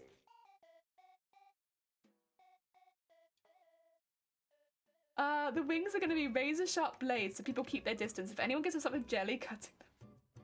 Blindfolded, oh my gosh. I mean, I will be blindfolded, but they're not going to be razor sharp. Oh dear. Oh, you're judging cosplay events for a town. From what I learned, it's always the person that is in character that wins, I mean. Ah. I mean, I think in this particular competition, it's a little different. So I know what you mean, because in like masquerades, that's a really big factor. Like the, what do you call it? Performance is like a good percentage of the points and the scoring. This one is, there is no performance score. So it's fully to do with craftsmanship, which is why I'm spending so much time putting in like every skill I know into this costume, because it's like it's a craftsmanship competition. I mean, there are lots of different types of competitions you can enter. Like, so you know, even at London, there are separate masquerades. There's normally like the masquerade. There's sometimes Clara, which is like the Clara Cow, which is if you were doing like group cosplays, and then you have like the championships if you're looking to do a more specifically, you want to be judged on just the cosplay. But yeah, heckin' a bit of something for everyone. I'll be honest, the past winners are... oh, they're so good. They're so good. They're breathtakingly good. I mean, I've entered a few times. I've stood next to them. They are... You can often tell who's going to win before they win because the craftsmanship is just that good. Yeah. Like, I know the last time I entered, I knew who was going to win. Before I even got on stage, I was like, I know. I know who's going to win. It wasn't that any of the other cosplayers were... Oh, thank you for the posture check. I am sitting cross-legged, but my posture's okay. It's okay. I can reposture myself, but I'm gonna stay cross-legged. Yeah. But you could tell who was gonna win because it was just so incredibly good. Back a bit, managed to wake. Hey, only took an hour. Oh my god. Required assistance. Oh, bless you. Bless you. You're doing great. You're doing heckin' great.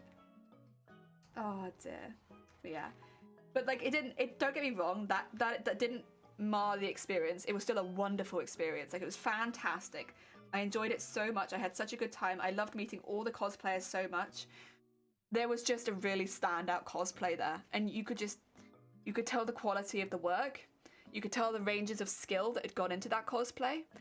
And you were like, well, based on the range of skill and the execution of all of those skills, they just stack up against what I've put out there. Like, when I look at the range of skills I've displayed and the range of skills this cosplayer has displayed, that cosplayer has done more. And that's what it comes down to. But there's like no hard feelings or like sourness about it. It's like, that's just what it is.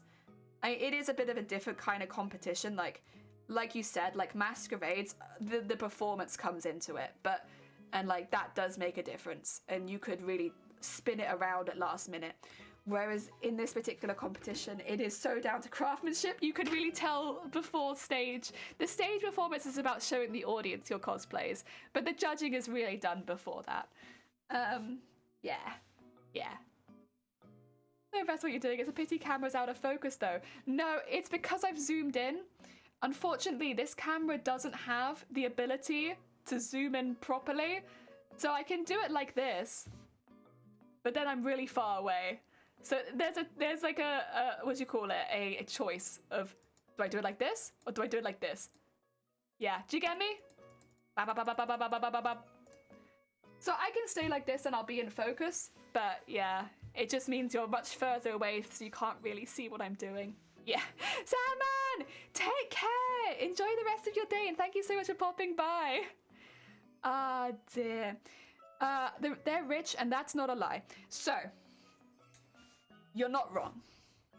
And I can, honestly, you know what? I'll tackle this very briefly. There was a reason that I picked this costume, and I set myself some goals for this. To anyone who's seeing this costume for the first time today, you're not gonna know this. We set this goal right in the beginning of the costume. This costume was gonna be under £200. Now, £200 is gonna sound like a lot of money to a lot of people, and it is still a lot of money to be making your own costume. But comparatively to most costumes that will be entering this competition, it is very, very low. It is not unusual for costumes going into championships of cosplay to exceed over £1,000. I mean, these costumes take like a year to create. So if a creator is putting 100 quid into it a month, it can get very expensive very quickly. I very specifically wanted to make a very low budget costume to enter this into it, because first of all, I come from a very low paying background. What do you call it? Like, working. I don't know what you'd call it. Like, I don't have money to put into costumes. So I'm from the same kind of like, well, I don't want to be putting hundreds of pounds into a costume, right? That's not something that I'm going to be affording. And a lot of other cosplayers come from that same mindset where it's like, if I have hundreds of pounds to spare, it's not going into a cosplay, right? But I want to make one that is to the same level as everyone else, even if it's to about a fifth of a price or less. And yeah, I'm well skinned in it. Yeah, you're right. That's how I yeah. Oh dear. I would have thought it was a lot more than 200. Yeah. This is, so I can explain a few ways that I've got the price low if you want, because to be honest, one of the biggest price expenses for this whole costume is thread. I'll stand by that. Thread is expensive, and for a big costume like this where I'm making all of my own embroideries and stuff like that, thread is the biggest eater of my price. Easily, because I can put down all of the fabric. I can be like, right, it's this much for fabric, it's this much for this fabric, done. Thread is just a continuously eating away at my budget, and it is so expensive. I would say thread is going to be the real thing that's going to get me really close to my budget, and it's going to be the one that potentially puts me over. Everything else I'm pretty confident in, and there's a few ways I've got it down that low. I've used incredibly cheap fabrics. The purple is a lining fabric. It's just a lining fabric. It's a fabric that you would use as like, you wouldn't normally even see it, but it's a shot taffeta, like purple shot with black. It's really pretty. Used in the right setting, it really does shine. And since I wanted a slightly more bright costume, I'm going for a more gaudy look. I can kind of get away with having this shiny fabric. I've talked about this a million times. Lame is my bias tape. I'm making all of my own bias tape. A lot of this is going to be that, you know, I'm saving on the price by upping the hours I'm taking to make it. But I'm making all my own bias tape. I'm making it out of lame. Lame is incredibly cheap, but a nightmare to work with. But it looks beautiful, beautiful. A really, really stunning fabric. But it's really, really nasty to work with. Wouldn't recommend it to anyone. Sequins and beading is one of the cheapest ways to decorate your costume. And I'm using small glass beads and plastic sequins. Like really, really cheap stuff. Like a pound, and then like, I think the big one here was about £4. I've got 2 of those for my entire costume, basically. Yeah, and that's decorating my entire costume. I got a purple one coming as well, I think.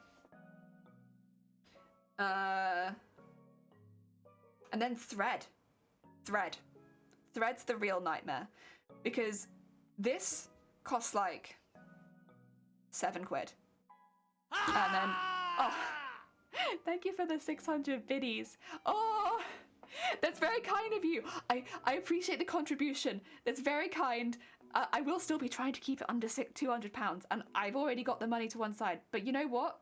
If it goes over, that I appreciate it. Heck yeah. That's what I was saying earlier, though. Like, wouldn't it be great to get some kind of sponsorship with Gutermann? Because I love their thread. Clearly, I use so much of it. But dang. Expensive. Oh dear. Oh god, I have to save money for Hubba Bubba as well. I don't know if I can fit Hubba Bubba into my budget. I don't know if I have Hubba Bubba budget. My Hubba Bubba budget. Low. I think in my mind, a low cost but good looking costume shows more craftsmanship. That's my hope. My hope is to, at the end of this costume, whether I win or lose, is to show a like really good looking costume at an incredibly low budget. That is the goal. And yeah, to try, because you know, the whole thing with Twitch streaming as well like that is, you know, hopefully encourage a few people to give it a go, right? And I think one of the few things in cosplay that can be really intimidating are these big budget costumes, these really expensive costumes, these costumes that take a really long time. But you know what?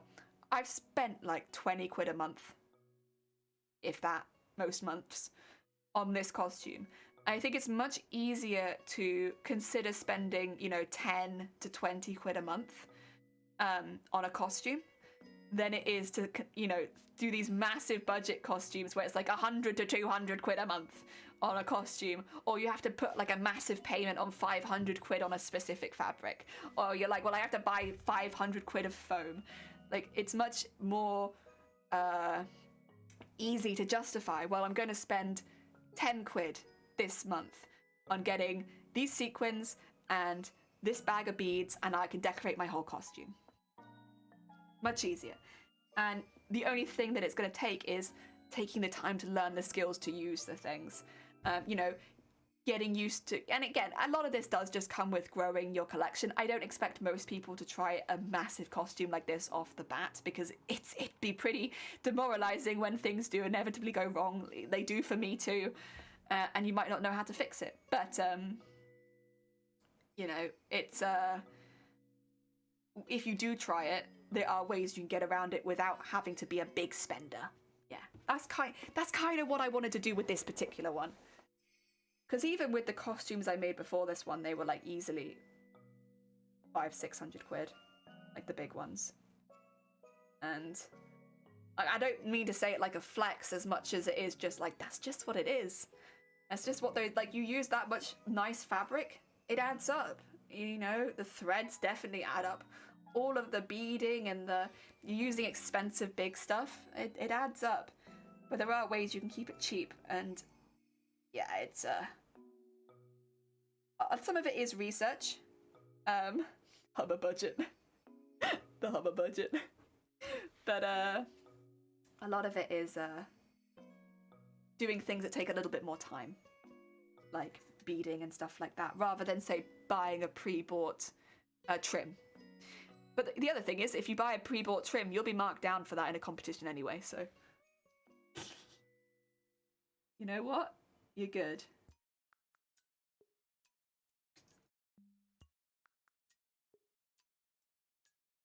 There you go. There's my talk about it. Oh, also, that's why it's very difficult to commission big costumes. Yes, that's why often, yeah, cosplay commissions are tricky. Because if you want to commission a cosplay like this, it's going to take like 400 hours. And most people aren't prepared to pay someone for 400 hours of work. Yes. As well as the price of the materials.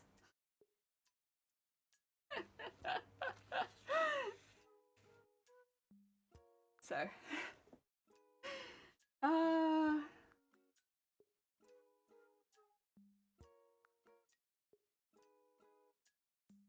Lurk vote again. Have a nice lurk. Thank you so much for popping by.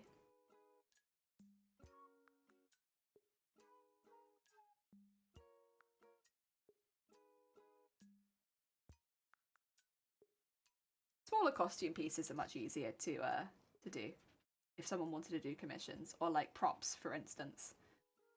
Things that are a bit easier to replicate, yeah, that'd be a bit better. But like a full costume like this, to this level of detail, nah. You're gonna be in for a rough time.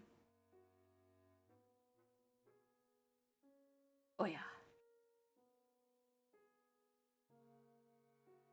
There we go.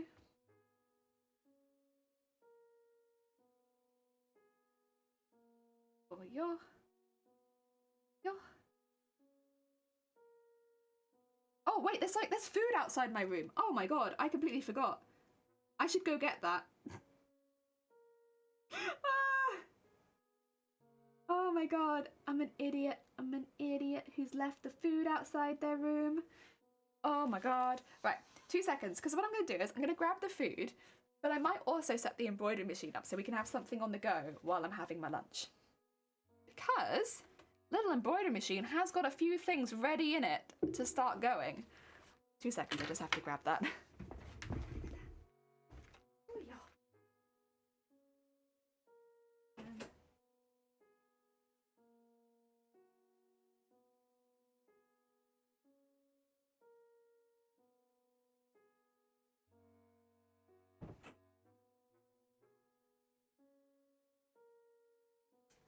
Okay. We have a burrito. But also, let me move some stuff around. Namely this and this. And the ruler. And start bringing some stuff in.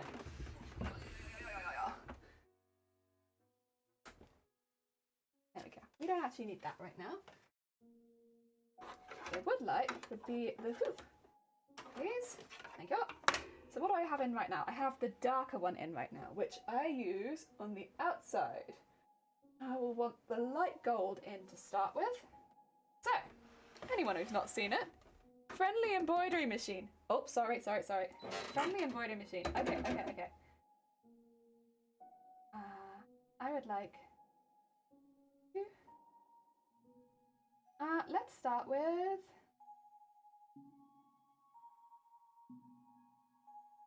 one. Edit end. Embroidery.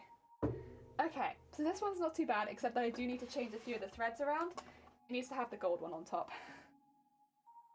Because I think it does... Yeah, it does the gold... Oh no! Wait a minute. Yeah, this is right, okay. I'm getting myself all confused. But I would like this to have be going in the background while I have my lunch. Because then we'll have something to watch together. That's the dark one. This is the light one.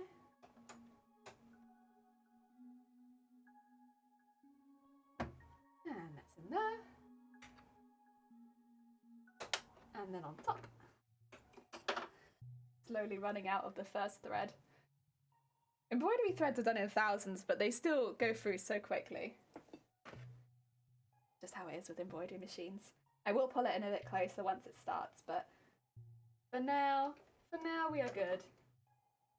I'm just threading it up after all. And there. There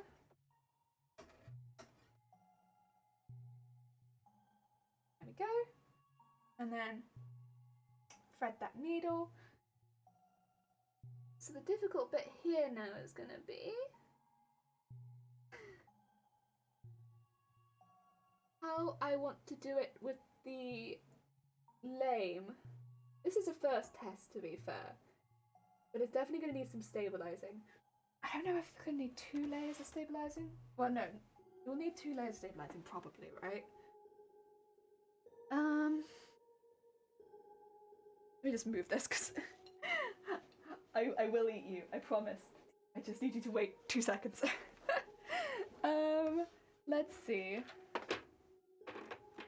Put you back there.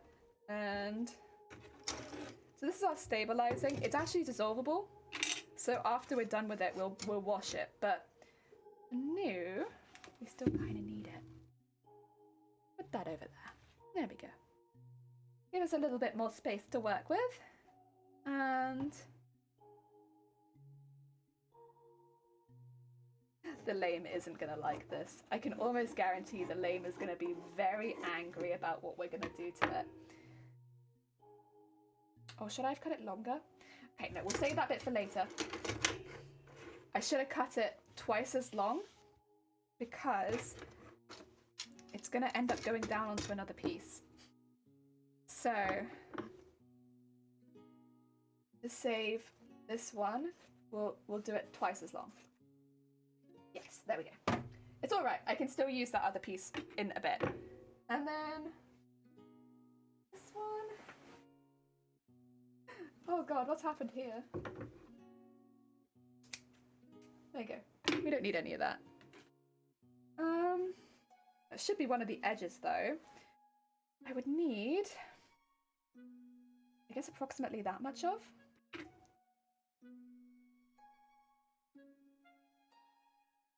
Again, I'm thinking about it going down. So maybe to like, it's a tester, so if it's not right, I think this is way too big, honestly, but that's okay. That's okay. If it's way too big, it's way too big. We'll give that a go.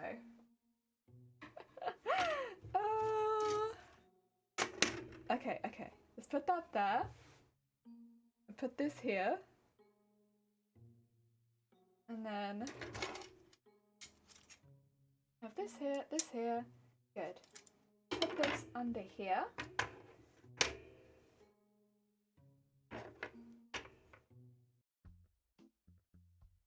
Oh yeah. So what we're going to be doing with this, basically the reason I've left all this bit at the bottom is because I'm going to be attaching another piece to the bottom of it once it's done. But that's all right. I want it to be part of the same material, so I don't want to, I don't want to have it cut too short, otherwise I won't be able to just shimmy it down in a bit.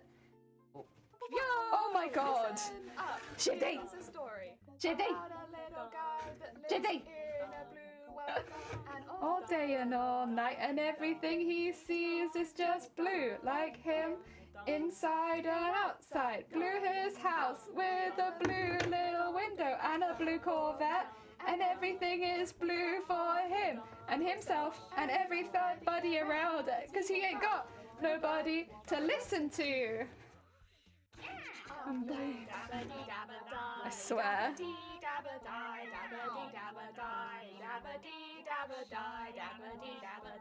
It's so cursed. I'm blue, dabba dee dabba die, dabba dee dabba die. Yeah! There we go.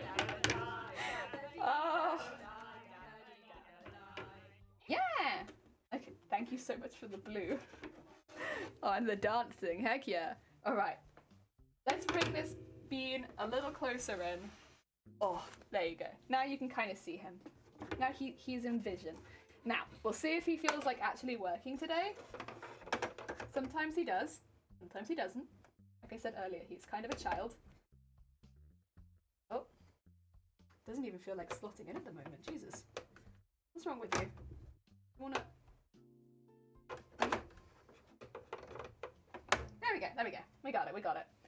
Okay, it should be... The first bit is really quick. It'll just do a little line at the bottom. I wonder, can I...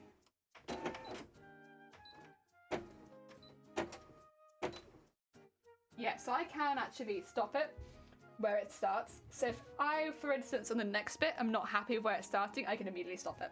That was something that I wanted to check. Because... It's going to be important later. Also, it's going to try and drip into my food, isn't it? So it's just figuring out where the base of it is right now. That's where the base of it is. Thank you, machine. Very cool. I am gonna just trim this for you though. And then... So where that just finished is where the next one's gonna start. Yeah. And there it hecking goes. Also, here's a burrito.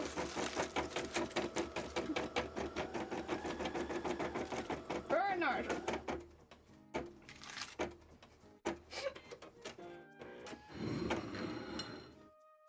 I forgot I'd have to do this.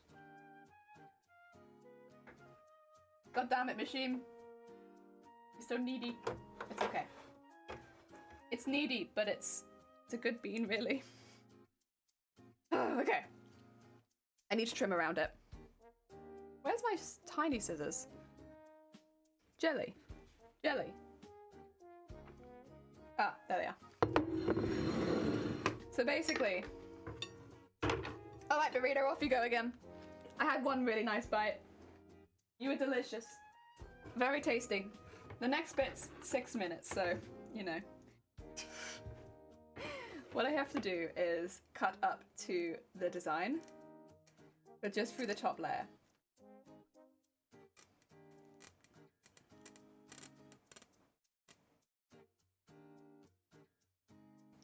And as close to the stitching that it just did as possible. And what that will mean is when it does the next layers, it will seal it really nicely in. I know.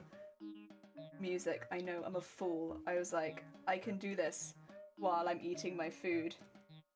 But in reality, I can't do this while I'm eating my food, can I? Because I'm busy. That's all busy work, isn't it? Sewing is busy work. That's fine. And I thought this would be a really good way, to be honest, of saving time.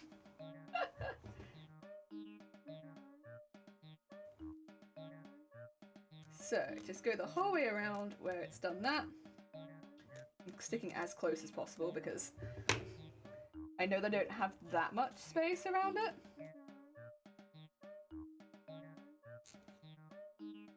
And then cut this bit off.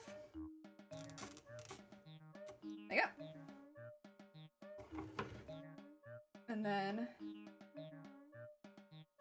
what this will do then is attach this bit in the middle to the dissolvable stuff on the back. But you know what the machine doesn't know?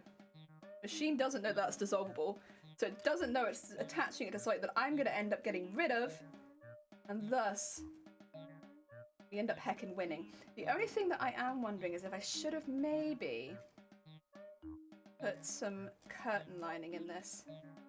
There's a part of me that really thinks I should have, but I haven't. I might end up redoing this with curtain lining in it. We'll see, we'll see. Okay. Danny, welcome on in. I hope you're doing well. We are trying to eat my lunch, honestly, but also using the embroidery machine. There you go.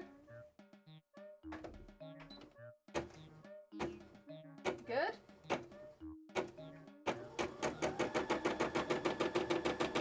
Hey, yay, yay. I hope your day's been going well. I just want to eat some snack. Yeah.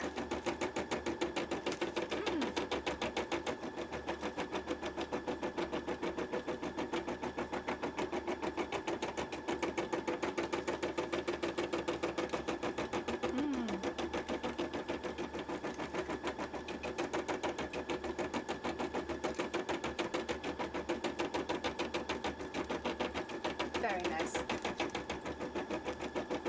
Oh! Boom! Boom!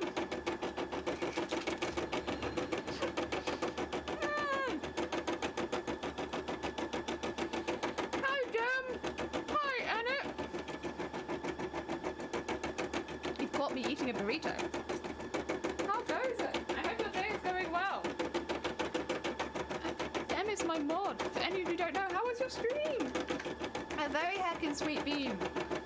Does all the heckin' chill streams over on their channel and also streams ridiculously late. What the heck, Dem? What the heck? Oh dear. It's very late for you. Then again, you were streaming at midday yesterday as well.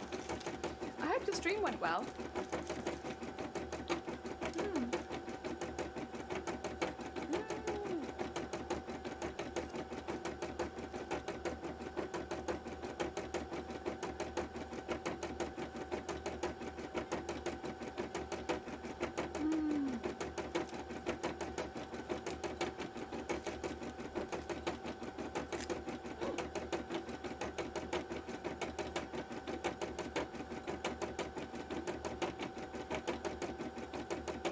Yeah, this looks pretty good actually. So we have the embroidery machine running while I'm eating, so that I can be ultimate in efficient. Working on a drawing? Heck yeah! Oh yeah, you swapped with Doodle. I remember. That makes sense. Yeah, you're streaming at Doodle time. You did mention, didn't you?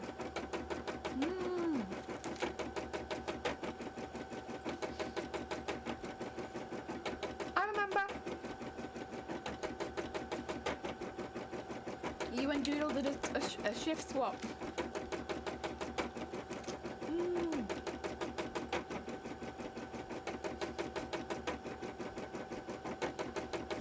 I've come to the realization that I didn't actually need to use the lane for this one because this one's fully embroidered. But that's okay.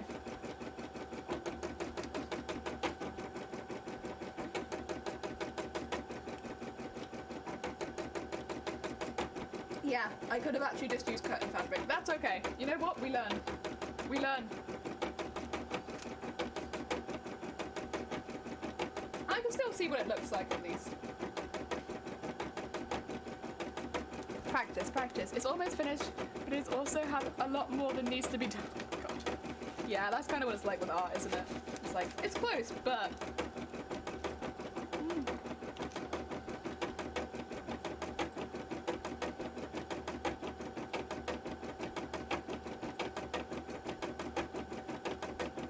Oh, dear. You know, it said this bit was 6 minutes, but I think it's longer than 6 minutes.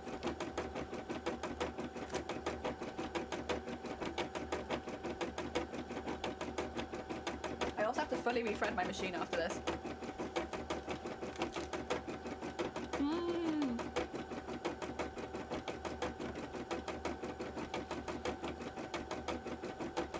Oh, because your allergies are making you sleep in this game as a bunch of reading. Oh no. I'm sorry to hear that. No, honestly, allergies, they're one of my least favorite things. I get so irritated in allergy season. I'm always like really grumpy. I feel that. They posted the Discord. Oh, heck yeah. Well, so good day, Matrix. How goes it? I hope you're having a good day. Welcome on in.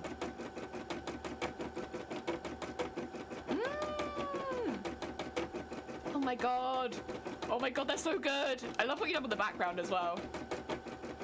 Oh, it's so heckin' cool. Aww. Heck yeah. Heck yeah. That's so heckin' cool. Reworking the game just doesn't vibe my sleepiness. No, that's fair enough. Heckin' fair. If you need to go get some rest now, by the way, please do.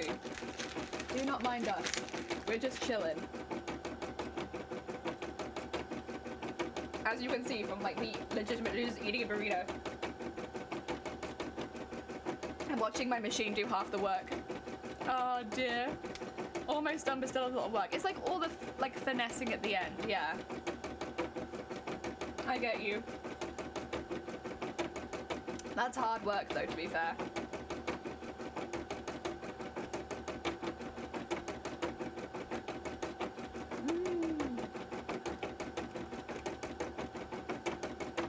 It's doing a very good job, this machine, today. Like so far, no hitches.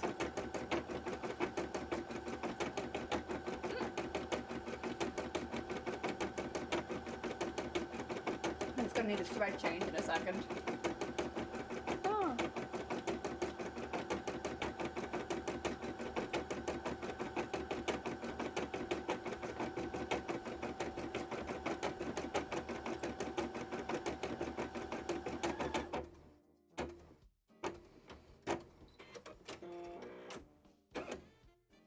Okay, we need to change the thread. As much as I'm very much enjoying this burrito, it is the fuel that I need. I must change the thread. Otherwise, we will not be continuing in the correct colour. I can show you where we're at though. You see what I mean? In that we didn't actually need this as the base colour, because it's gonna now embroider all the way up there, and it's like we didn't need that then. That's okay though. It's fine. It's fine. We learn. We learn. 6 hours doing the hair and the bit. Hair's tricky though. Hair's heckin' difficult. Right. Get that bottom thread out. You know what? It's nice though, because I feel like I'm doing something even when I'm eating. I feel like there is a small productivity happening on stream. Even if it's not big productivity, small productivity is still good. I like small productivity. Oh dear. There are other designs where the background colour has more of an impact. Unfortunately, this isn't one of them. Yeah, I should say, I know I haven't messed up on the rest of the designs. It's just this design I definitely have messed up a bit on. But it's such a thin design, I think there probably isn't much option other than to do this. If I leave it too thin, what happens is the embroidery becomes quite delicate. And that's not really very good since I'll be using it for armor and also embroidering over the top of it. I have to be a little careful. It's okay though. That's why I've gone for thick lines. What colours thick lines?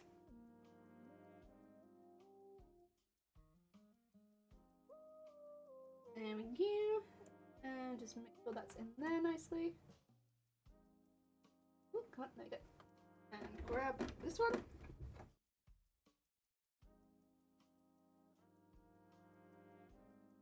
Nice.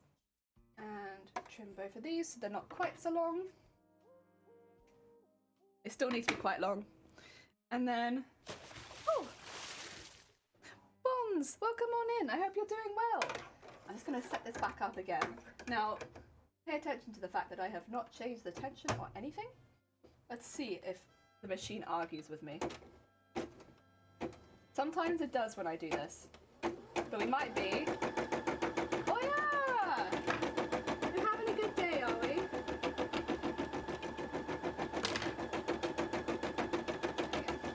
So that's just the starting thread. I wanted it out.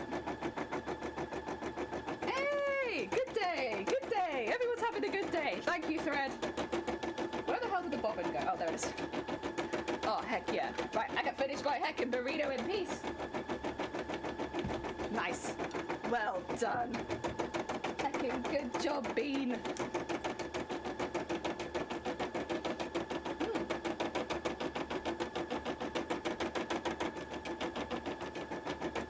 At this point now, unless it runs out of thread, it won't stop. So we should be good.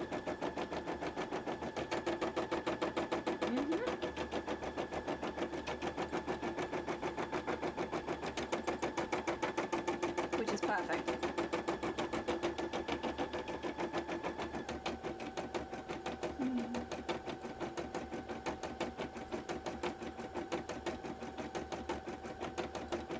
Ah, dear. That's another thing we could potentially do later. If we don't fancy tackling the shoes today, but we finish the assless chaps, we could maybe do some of the embroidery into these. Since I'll be embroidering them before I put them onto the costume. Yeah.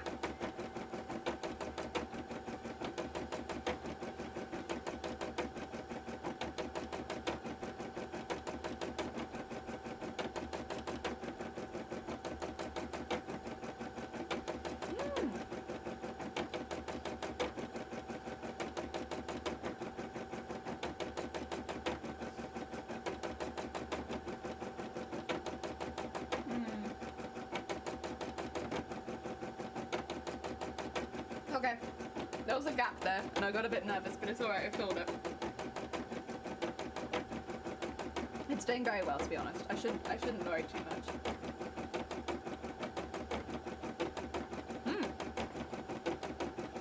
Heading to bed? You're all good. Get some sleep. Thank you so much for popping by. I'm going to grab another drink. I've got one on my other desk quickly, so it's just over the other side of the room. I am going to mute myself in case I fall over anything, because it's I have to dodge my keyboard and my pretzels, so you know, it's a risky maneuver. Thank you. If I finish the assless chaps, I'll post it. Or someone will. There'll be a screenshot of me squatting in assless chaps somewhere.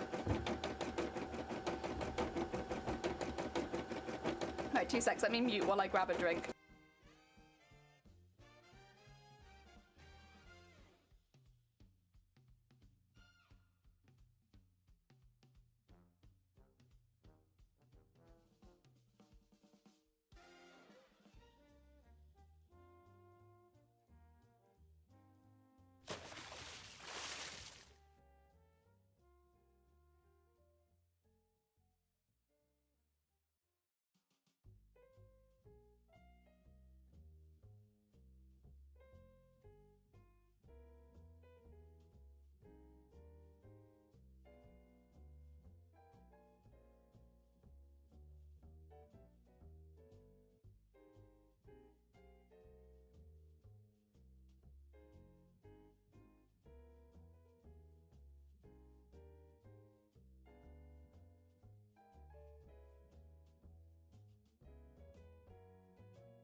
Dan, thank you so much for the follow. Right. I got a new drink. Now I can continue to be hydrated. Good stuff. It's actually a smoothie because I figured I'd still be hungry. One burrito is not going to do it. But I got snacks as well. Also, this is about done. So, here comes the difficult bit, honestly. And there's a few things I'm going to do to try and make my life a little bit easier here. Thank you. Very kind. So, oh yeah. Here is a little embroidery. Again, doing it into this fabric was silly because I completely ignored the fact that you weren't going to see any of the fabric. No, it's okay. It's fine. We all have our little derpy moments, and that was a little derpy moment. It's fine. I'll remember this time. For your mods. We couldn't do that with sharp balloons, so there's 15 of us. Oh my god. Oh, bless you. Oh. Yeah, we have 4, and only 2 of our mods actually stream. But the thing is, before what we had was, because this is quite a recent update, we would have shout-outs for 2 of our mods, but then it was only the 2 of them that streamed, but all 4 of our mods are amazing. So it's nice, yeah, a little bit of an updated one for the ones that don't stream, but it's still amazing. Yeah. Because you should definitely check out the ones who do stream, because it's such a nice way of sending them some love on their own channel. But a nod to the ones that don't stream, but still do amazing work. Yes. Like Zero and Shiny. Zero, who has just gone to sleep. Oh dear. That's one of the things with streaming though, you kind of have to adapt as things change. We changed from the one we had before to this one. And maybe if we get a bigger mod team, that will change again. I think if we got a bigger mod team, what I'd probably end up doing is cycling through. So we'd have like, so what you can set up in Nightbot is you can set up commands. This won't work with a mod team of our size right now, but I'd have it so like you could set it up so like every certain amount of hours a timer will set off. For instance, we have it every hour. Nightbot does that for our mods. I could be like, okay, well every this many lines of text and every hour this one goes, and every 59 minutes and this many line of text this one goes, and it will shout out different mods at different times. So it looks like Nightbot's like, hey, this mod, and hey, this mod, hey, this mod. I'd probably do that, so that if we had more of them that they couldn't fit in one text box, it felt like Nightbot was just being like a bit of a creep in the background and shouting out random mods. But it wouldn't actually be random, it was all just set on a timer. That works with our stream though, because we're all a bit creepy here. We eat people. Like 5 are never there, but still, we could definitely use a new shift sometimes, but well, that's the thing, it's like we've got very lucky with our mods. I say this a lot, we're very, very fortunate. We have 4 mods, but they cover everything. Like, our 4 mods cover everything. I will say also, we don't need a lot of moderation on this channel. The only person that needs moderation is me. And so the mod team works really hard at making sure that I don't get banned. And so far, they've done fantastic.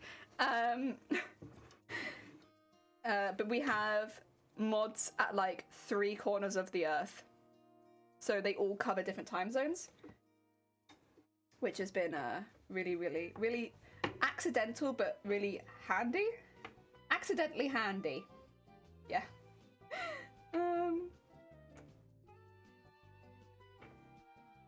And they've all brought something very different to the table. They're all just fantastic. All of our mods are very sweet beans. I'm sure you guys feel the same about each other too, where everyone's very different, but everyone brings something different, and it's like really, really, yeah. It's like different and unique, but like really handy. Yeah. So you're saying is I don't need moderation either. George, you need the most moderation of anyone I've ever met. But only you. The rest of your stream, sweet beans. You need moderation. Who needs moderation? George.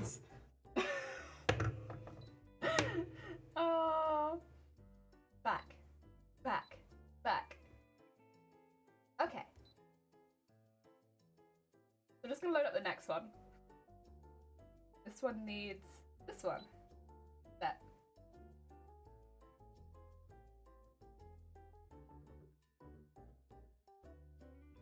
Okay. Right, this is gonna be really tough. I'm gonna give it our very best shot.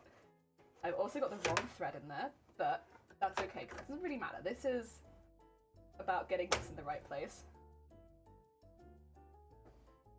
Okay. So where the needle's just gone in is where I need it. Okay, I'm gonna put like a little... Okay, stop that. I should probably be able to see that because the needle went into it.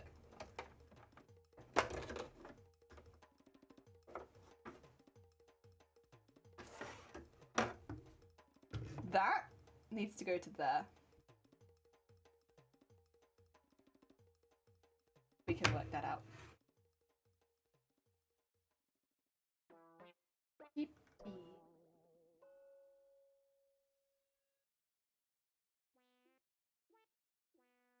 I wonder if I could do it while it's in there. Probably not.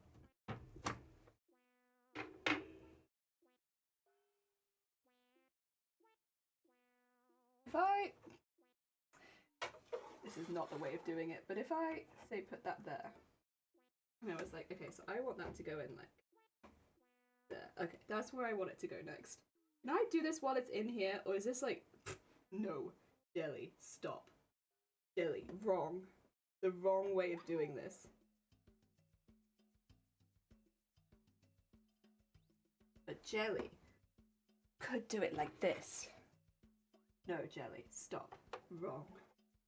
Incorrect, actually, Jelly. But Jelly. Me? But maybe Jelly?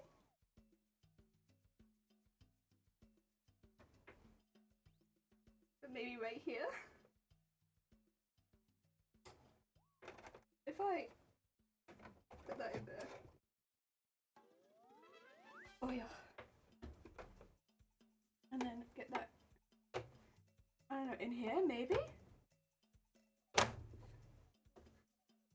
Oh, maybe.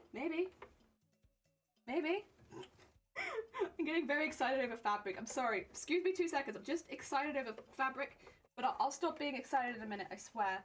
Just right now, this is my everything. I'll calm down in a minute. Probably. Just kind of in it right now.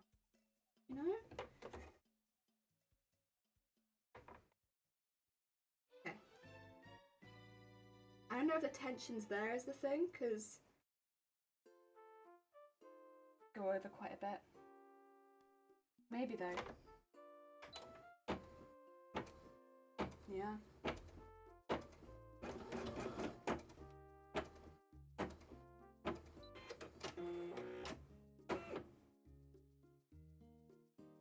Yeah.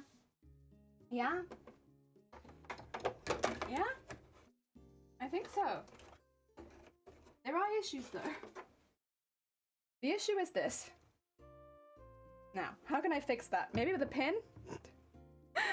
Oh dear. Wow, not me, Shifty. No, George. George is very sus. Don't listen to him. George is sus. Well, VIPs push the envelope too, don't worry. Oh, heck yeah. I think George is the sweetest bean and I won't accept the slander. And you can throw the timeout streamer for lying. If only. If only. What a shame. What a hecking shame.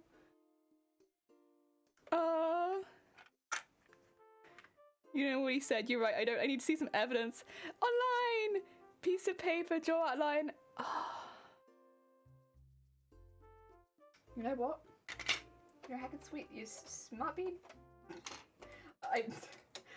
Instead, what I decided to do was to push it into my machine until it fit.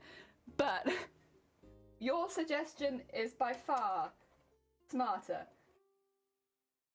I've forced my way into it, but next time maybe. See, even Jelly thinks so. Jelly always sees the best in people. Well, my thought process here is George on Dem's channel called me a suspicious user. And so something's going on here. I was just chilling out in Dem's stream, you know, minding my own business, and then George put me down as a suspicious user.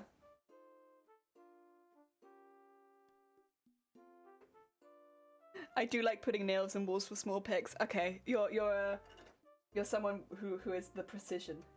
Got you. Heck yeah. Heck yeah. So you'd probably be really good at this, honestly. Lining the things up. Yeah.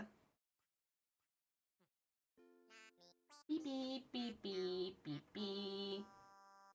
Ba ba ba ba ba ba ba.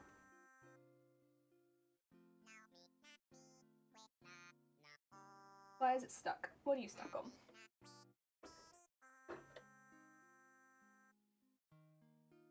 Back down here.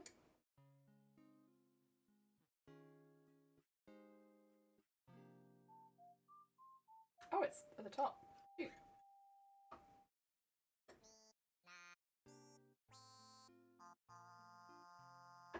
Are you stuck? Nice. Okay. It was stuck for some reason. Sorry, I was getting distracted because Thread was like, nah, no thread for you. I couldn't understand why, but I've got it now. There you go. Thread out. Thread out. Thread. There you go. Rethreaded. You can be sus and nice. I do everything else. Heck yeah. Jelly. That's also true. To be fair, Jelly. He marked Jelly as sus. I fixed it. My fingers slipped. Mm-hmm. 3 times in a very precise order for that to happen. Also, what do you mean, to be fair, Jelly? I am not sus. I'm a good heckin' bean. Yeah. There we go. And then let's move this out of the way. Right. Go. Please.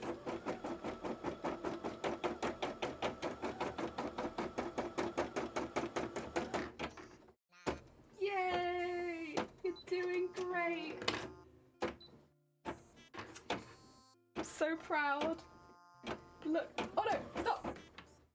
I'm very proud, but also I forgot to do something. I'm so proud that I forgot to do something really important. I need to trim around it. My bad. I was so proud. I was like, just keep going, you're doing great. Except, I need to trim around it.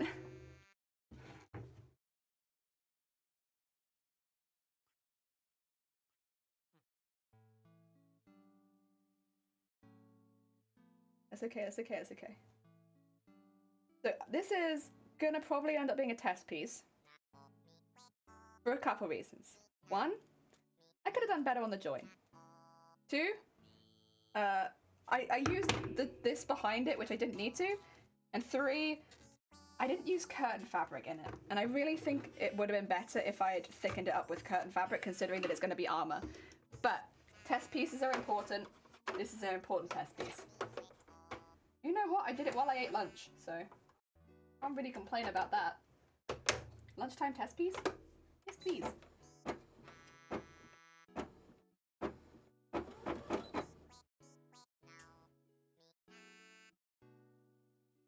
Listen. Okay, it's gonna make me rethread the upper thread right now. Tell you right now, there's nothing wrong with the upper thread. It just wants to be rethreaded. It does this sometimes, where it's like, rethread the upper thread, and it's like, there's nothing wrong with the upper thread. You know it, I know it, we both know it. I'll do it, but we all know there's nothing wrong with the upper thread. It's fine.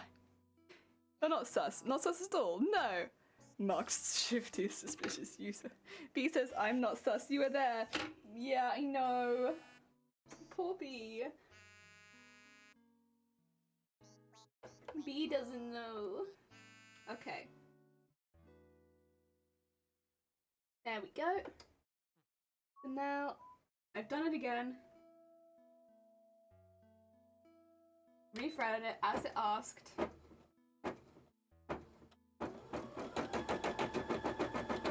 Oh, okay, well, fine. I guess you did just want to be rethread. Even though literally nothing was wrong with you, but whatever. That I cannot comprehend. Oh dear. B says Weeby wasn't sus either. Yeah, that's... Yeah, there's a few things I would need to change about this, but you know what? Practice pieces. Practice pieces are important.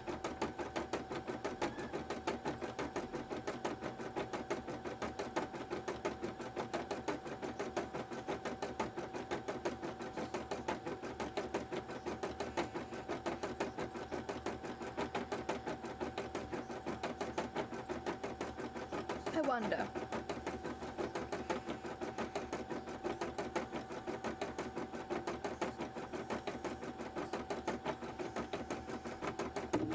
This is when we'll find out if it actually lines up.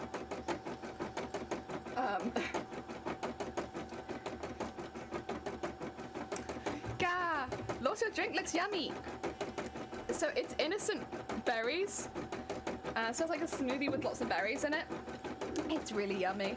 But it's good because like for a long stream, it's like basically just food blended up. It's good stuff. I love it. I love my food blended. No, I'm a big fan of smoothies. And they were on special. Yes, good special drinks. Cheap. No one will ever know. Oh, that's an important emote. Wait a minute. Wait a minute. That's a good one. No one will ever know. You're right. That's what I need. No one will ever know.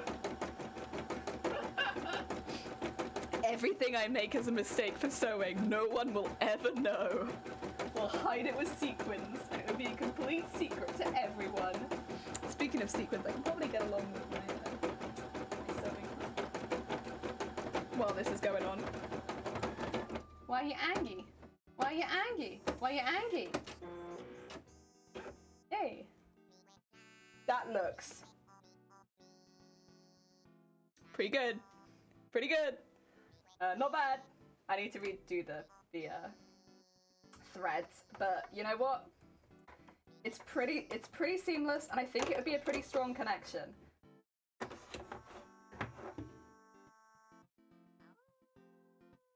I just need to do the other side now, but pretty pleased with that. I do think this is going to be a little big, but yeah. What can you do? You try your best. We try your best. That's what you can do.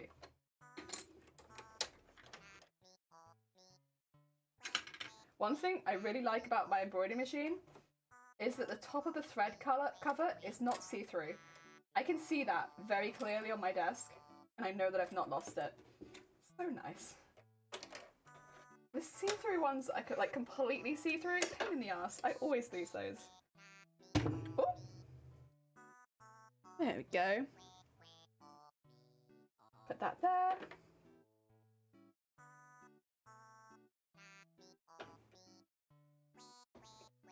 Now I'm wondering, should I redo it? Or could I use this anyway? I'm a bit against it because I think I really would like the thickness of the material. I could probably use it for something, even if I'm not using it for its original intention, I suppose. I mean, there's so much gold on this. I could probably use it as a piece underneath something to layer it, so, you know, I'm sure I'll find a use for it. But I think for the bodice pieces at the very least, should be using curtain fabric inside of them so that they've got a nice thickness to them. Otherwise they're not going to be with the thickness that we are looking for. Honestly, that'd be kind of a pain.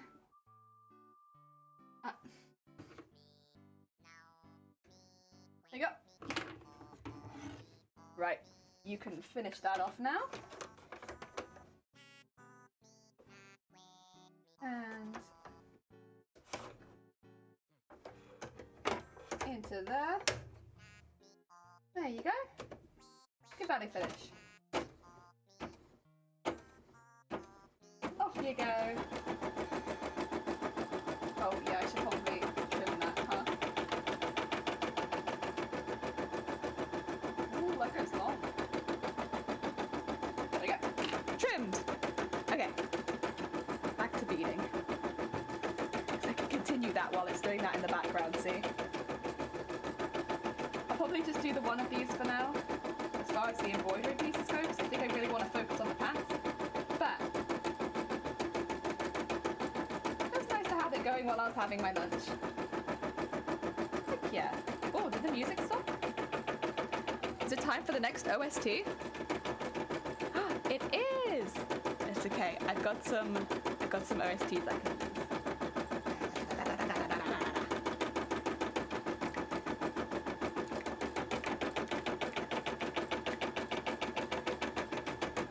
There we go. Let's go.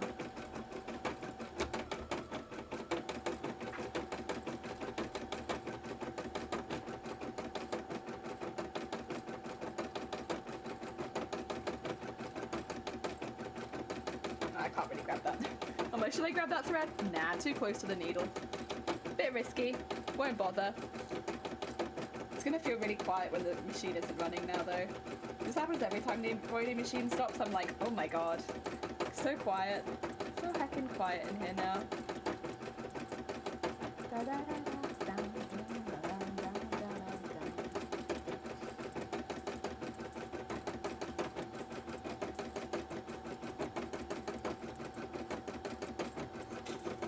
It's like dragging a piece of something along with it. I don't know what it's called. It's called something. I think maybe the end of the last piece of gold. It's found it and it's taken it on a journey. It's just a test piece, that's fine. Didn't get much done, too sleepy, you're fine. We all have days like that. And to be fair, you're getting used to a new schedule as well, which isn't easy. Gonna get some sleep? You're all good. Get some heckin' sleep. Getting used to a new schedule. You've got, like, you're still streaming, and you've just come back from a trip. You're like, yeah, heckin' get used, that's fine. And you've got hay fever. I hope you feel better when you wake up. Yeah. Get some good sleep. And thank you for heckin' modding.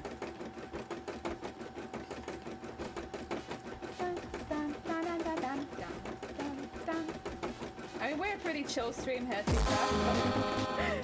Even if most of the modding is... actually, no. Especially thank you for the modding, since most of the modding today is bullying Jords. The most important modding. Poor Jords. Jords is a sweet bean.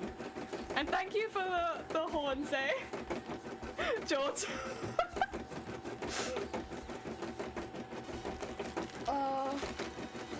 Wow. That wow was so perfectly timed to the music. Oh my god. Wow. Da da da da da da da da da da. Wow. Da da da da da da da. Hey Viva, I'm like, Echo, leave you alone, Viva. Feel better soon, Dem. Yeah, unfortunately, you can't really lurk to our stream. Get good sleep, and then move your body.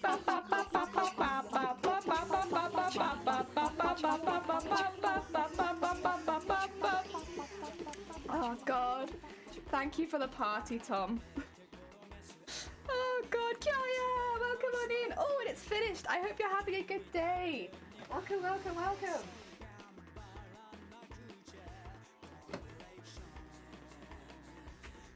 Compilation.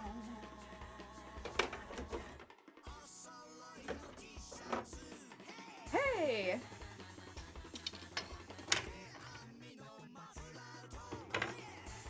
Not bad.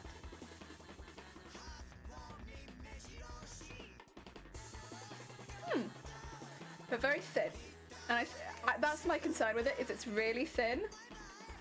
Because if it's going to be an armor piece, it needs to be a bit thicker than that. But you know what? Tests are flair for a reason. Heck yeah. That's all good with me.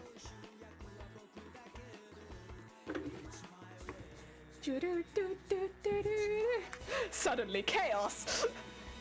It's just genius. What's happening over here? Well, we had a party. And now it's chill again. It's gonna break Bob too. Nah, Bob's good. Bob can handle it. Bob recorded the new one. Oh dear, take care, yeah, take care, Dem. Snowflake. Welcome to Chaos. Good night, all. Good night, Dem. And also, again, thank you so much for the raid. But yeah, look after yourself. Hopefully you feel better when you wake up. My first cosplay! And if he takes Animal Crossing, oh heck yeah! That sounds like a proper good day. Do you know, or are you happy to divulge what the cosplay is? Or is it a secret?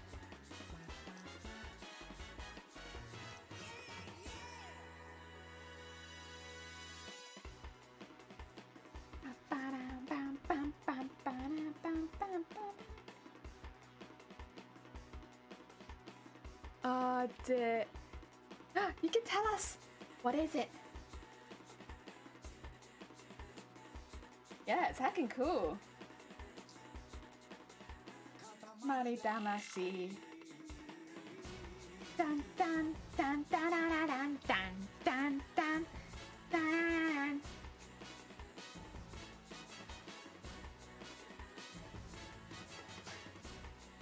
Nezuko! Oh, that'd be such a cute cosplay. Heck yeah! Nezuko is a very sweet bean. That'd be lovely. Heck yeah! Nezuko, heckin' very sweet bean. Aww. Oh, oh, beads! I just dropped beads all over my lap. Oh dear. I was just thinking that I needed a pin in this side.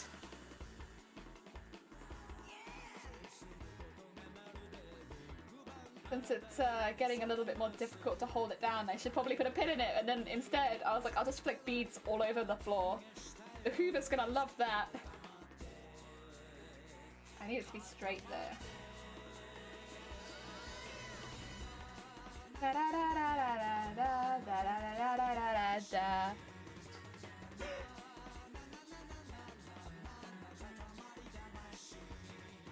Oh yeah, there you go. Get that in. Oh. Oh no, that's a bent pin now. That's also, it's already bent. Oh my god, my pins. I really hope they come in the post today. There you go. There we are. That'll do for now.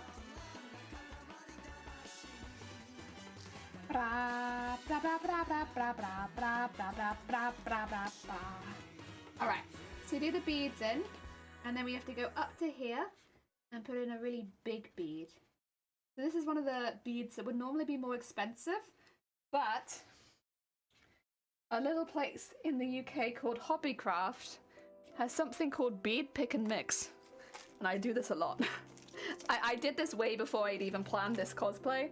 I just happen to always pick out gold ones because I like gold and I always use gold, so gold's a very useful color for me. They give you a pot like this. Oh, I should maybe put the lid on so I can tip it upside down to show you the wideness of it.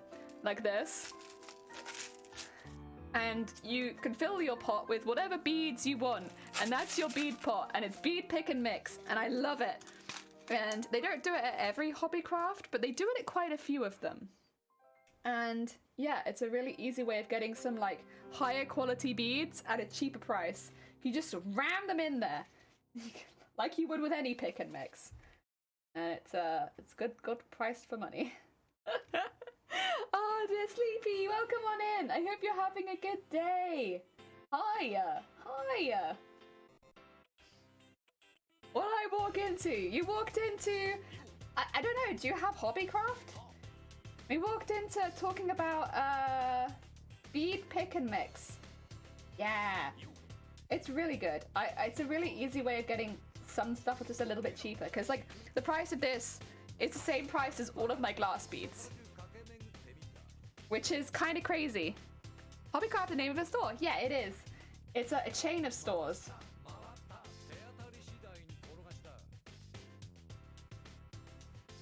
And they're very popular. They don't just do sewing supplies. They also do knitting, crochet, baking, like arts.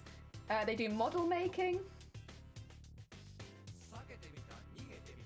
They also do supply just like random home decor style stuff.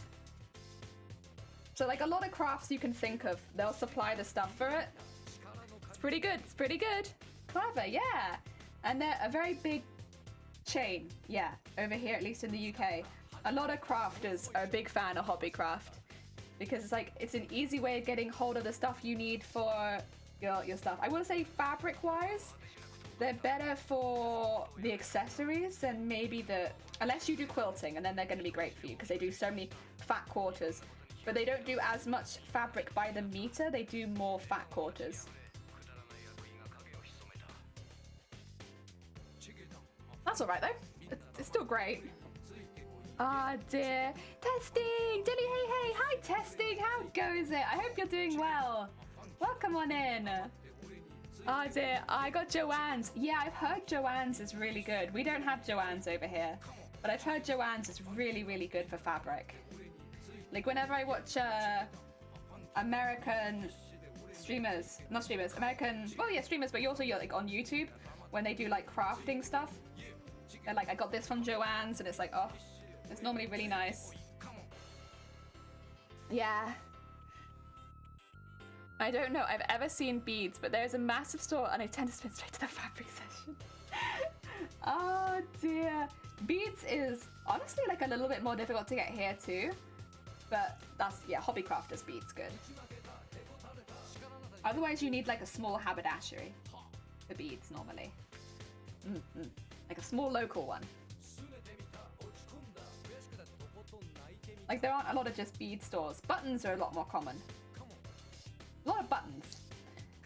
But as much as I collect buttons, I don't really need buttons that often. Whereas beads, I'm like, yes, now that I need.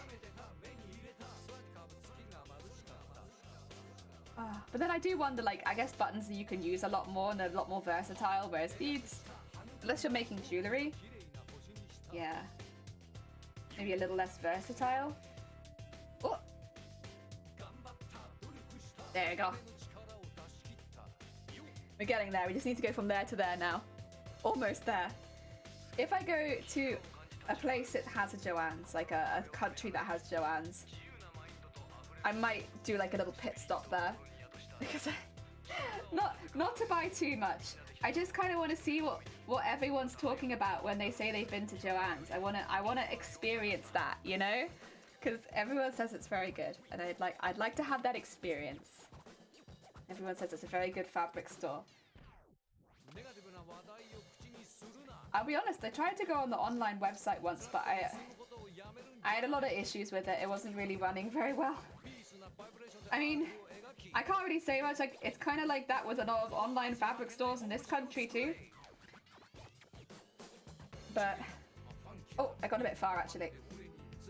Oh, it's okay. We'll live. I forgot about the big bead. Shoot. Come on. How am I gonna fit the big bead in now? Ah, go over the top. The Joanne's experience? Yeah, I mean, I want to have a go. We don't have any really, really big fabric stores. Like, really anywhere near me. I'm sure if I lived in London, there'd be some big ones. But, like, London is one place in the entirety of the UK. It's not even in the same country that I live in. But, like, it's a bit of a out of my way, to put it lightly.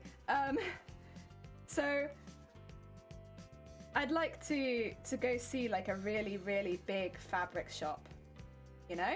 That'd be really, really nice. Because I've not had that experience. Ever.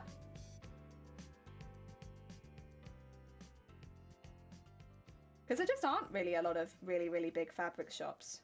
There's probably like one or two, but again, unless you live very close to them or you're in London, it's probably a bit difficult to get to them. Doing well. Got some time alone today. I hope your day goes well and you manage to get everything done that you want to. I'm sure it's going to be a bit of a busy day for you if that's the case. Getting things done, put in order while the kids are away.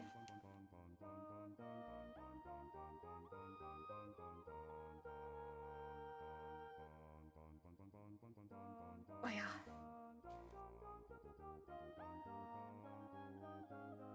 I think probably the biggest fabric shop I've been to is Fabric Land. Or a Fabric Land. That had 2 floors of fabric. That was quite big. They were not big floors, but it was 2 floors of fabric.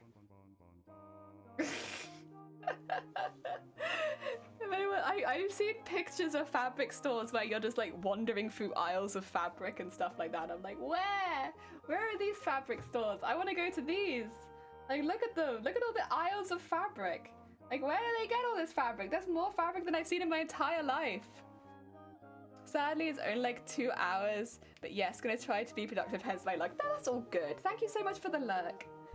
Time for bed. Oh, bless you, George. Thank you so much for popping by and staying for so long. Get some good sleep. Get some heckin' good sleep. Thank you so much for being here. I appreciate it. I'm sure that it will. Yeah, we still got a while to go. Where are we? We're nearly halfway. Ooh. I keep forgetting this is a 12-hour stream. I'm just like, yeah, but it's streaming for a really long time today, huh? No, specifically it's a 12-hour stream.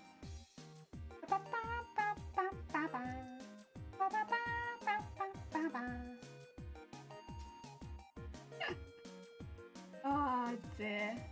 I'll be honest, it doesn't really feel like I've streamed for... How long is it? 5.5 hours? Yeah, it doesn't really feel so bad so far. It doesn't really feel like that long so far. I guess because it's not that late in the day for me. Like this, like... It's 1:30. Like that's I'd probably be streaming for like a few more hours at least normally. So like that's not because I started early. So yeah, it doesn't do that. Are you ending at 12 hours or going over?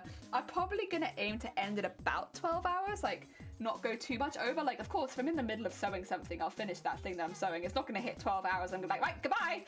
But I'm not gonna go too much over it because again, it's to do with the noise of the sewing machine, really.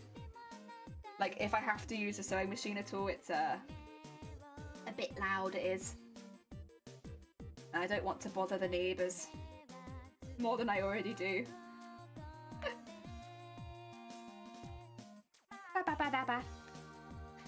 Yeah, I mean, they have, like, young people next door. So they have earlier bedtimes than maybe I have. And yeah, I don't wanna ruffle any feathers. And honestly, I understand. My sewing machine is pretty damn loud. The little chunky thing. Very slight chance. Well, I hope you get more than 6 hours sleep, Jones. As much as it'd be lovely to see you again, I do hope you get more than 6 hours. That's not very much sleep. At least not by my standards. 6 hours is like a bad night's sleep, I would say. Like, more sleep than that, please.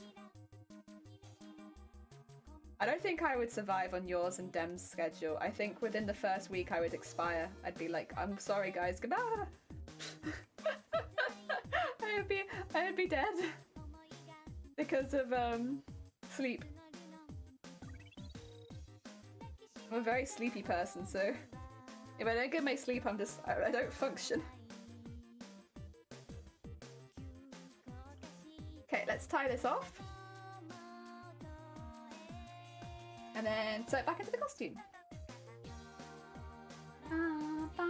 Lonely star. Bam, bam, bam, bam, bam. Do do.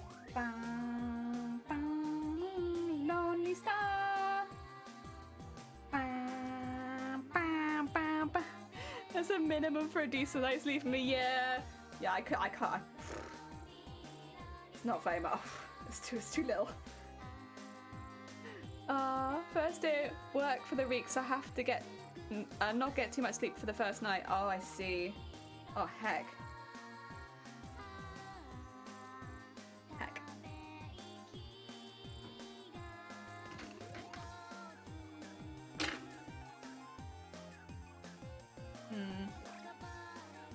I am gonna do a little thing with this leftover thread.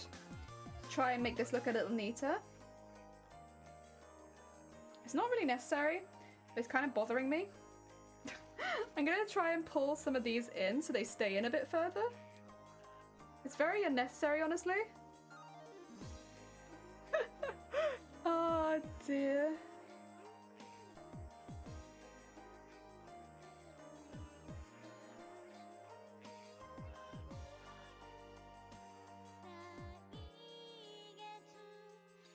Oh god.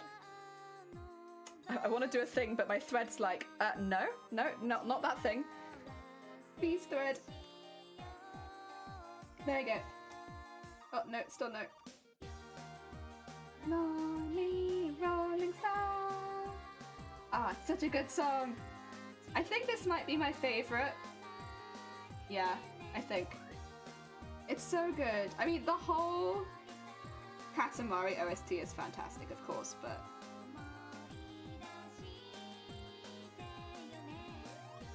What is this? Why? Why? Has it just made another knot? If it's made another knot, then I'll work with that. Just tell me. Tell me that you made another knot. I need to know. It's fine. We'll pretend that you have. Even if you haven't. It's fine. The change in schedule should mean I can sleep earlier. Heck yeah. I'm glad to hear it. It's some better night sleeps. That's always a good thing. Isn't it a bop? I mean, Katamari's whole OST is a bop, but like, this song in particular, I really like it. It's so good. It's so good. Lonely Rolling Stars, yes. Top tier Katamari song. I like it a lot. I mean, all of them are really good, but I really like that one. That's the thing, it's like difficult to have a top tier Katamari song because they're all top tier, but like that one, oh, it's so good. It's such good vibes. Okay, oh, beads, beads, beads, beads.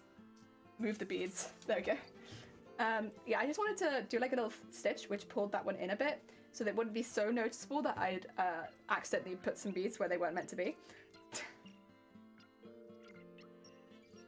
I got a little distracted again. It's okay. It's fine. Nobody noticed. Nobody even noticed. Thursday back went well, even though it's exhausting. Oh, good night, Tom. Take care of yourself. Get some good sleep. Thank you so much for popping by. I appreciate it. Look after yourself. I'm glad that it went well. Oh, dear. Oh, glad first day went back. I thought your first day went back was good, Tom. I got confused.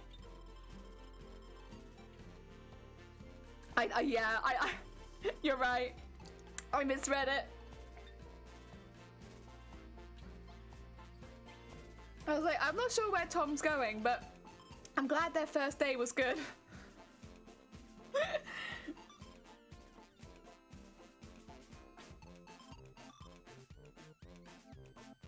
Can I blame the 12-hour stream? Even though at the moment I'm on like an average stream length for me, can I blame the 12-hour stream? I woke up early today. Thank you for the lurk. Go to bed, Jenny said I gotta go. I'm sorry. Well, Tom, you've just had your first day back, so it sounds sensible. Guys, you've just had your first day back. You gotta get some good sleep. Oh dear. I'm gonna seek with the other side now. Oh god. I woke up at 6 this morning, so I'm off schedule a little bit. I don't normally wake up at 6 in the morning to start streaming. Technically I woke up before 6 because I was excited, but I did go back to sleep. So maybe it's good, by the way. It is good. The on special smoothie. Oh, fantastic. Now, George, go to sleep. Thank you for popping by. You need to go to sleep. Oh, dear. Oh. Yo! Listen up! There's a story about a little guy that lives in a blue world, and all day and all night and everything he sees is just blue, like him, inside and outside. Blue his house with a blue little window and a blue Corvette, and everything is blue for him and himself and everybody around, and he nobody to listen to. Yeah, I'm blue, dabba-dee dabba-die, dabba-dee dabba-die, dabba-dee dabba-die, dabba-dee dabba-die, dabba-dee dabba-die. I think I'm off time. Dabba-dee dabba-die. Blue, dabba-dee dabba-die, dabba-dee dabba-die, dabba-dee dabba-die, dabba-dee dabba-die, dabba-dee dabba-die. There's so much going on. Thank you so much for the blue, Rambo. Okay, I'll stay up then. Oh my god. Okay, but no. You have your first day, and you need to. Oh dear. Oh god. There we go. Heckin' blue. Heckin' blue, dabble-dee dabble-die. Oh yeah.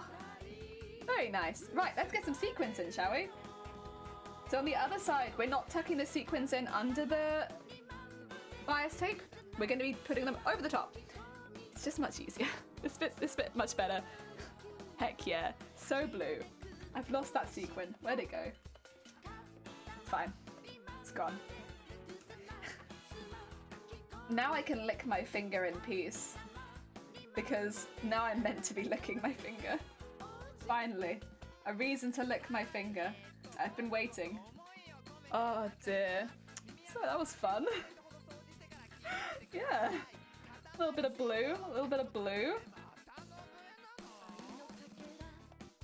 There we go.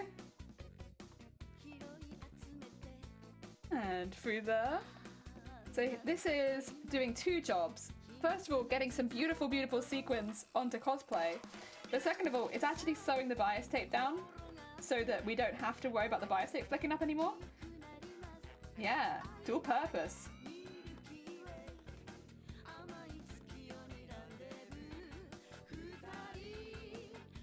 Ah, like finger. There you go.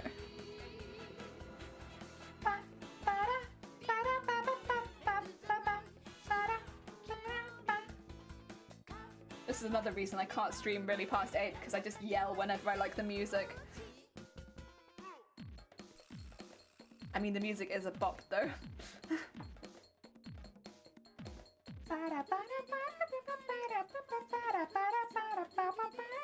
Oh, it's so good. Ah. Oh dear. There we go. Next. This bit, do you see how quickly we go on this bit? Maybe you don't because we're not zoomed in, but like, it's so quick. Comparatively, we're zooming on this bit. Except for when it knots, and then we're not zooming. We're not zooming anymore. The zooming has ceased. Instead, it's been replaced with knotting.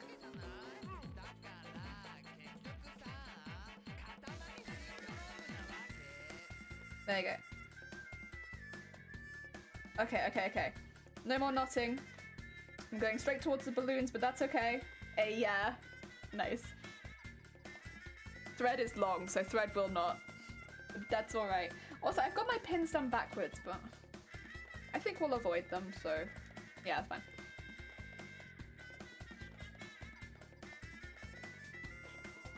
There we go. And through there. If at the halfway point, I would have liked to, I think. We're not going to hit it. I think I would have liked to have had this finished, this one.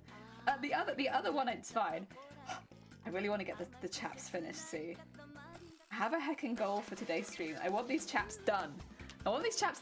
So I have a reason for the goddamn stand cam. Like, this poor goddamn stand cam. Why do we even have it? What is it doing here? I have nothing to display. Why is it even here? Oh dear, we'll get there. I want to be able to display a piece of the costume so badly. Oh. But to get to that point, a few things that need to be done. I can't skip steps. It's all important stuff. See, we got to get the sequins in. Obviously, that's number one important sequins. But then we've got to get the not fur. I keep saying fur, but it's fleece over the top of the legs because comfort, crotch comfort, very important. I need to bead and sequin the backs of the legs, and also we need to full on decide what we're going to be doing with those. I still don't even know what I want to do with them. I still need to decide that. A decision still has not been made on what I'm even doing with those. Like as far as the decoration goes. Like I still need to full on decide what decoration we're using with that. And then... oh. And then we have to attach all the pieces together. Most of the pieces being attached will be hand stitched to keep the stitching as invisible as possible. I don't want them to look like they're touching. Ew, disgusting. Cosplay pieces touching each other? Not on this stream. That's lewd. We can't have that. No cosplay should touch each other. So I'm going to hand stitch most of that to make it look like they're not touching for the most part. Most of the stitching should be pretty much invisible.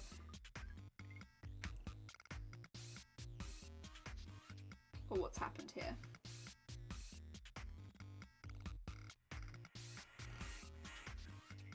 What a little knot, is it? There we go. Let's not do that again, shall we? One knot is quite enough for me. I like when you fix the knot and it's immediately like, do it again! The knot that we did the first time! Again! But yeah, so... it's gonna be good. That's why I was so desperate for the thread to come, to be fair, like on Twitter and stuff. Please, thread. I need it. Because otherwise I couldn't have done any of the hand stitching. And the hand stitching is what I need to actually sew the whole goddamn thing together.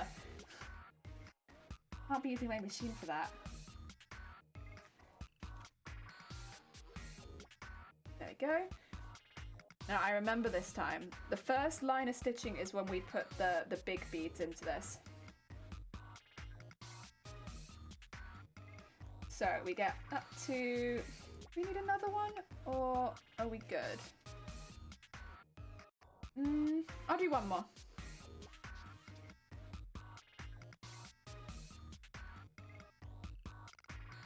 And then go up to here. Of course, sew the bit down so that it's not flicking up again. And like this, same as we did on the other side.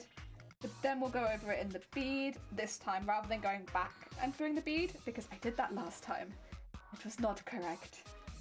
The bead comes first. There we go.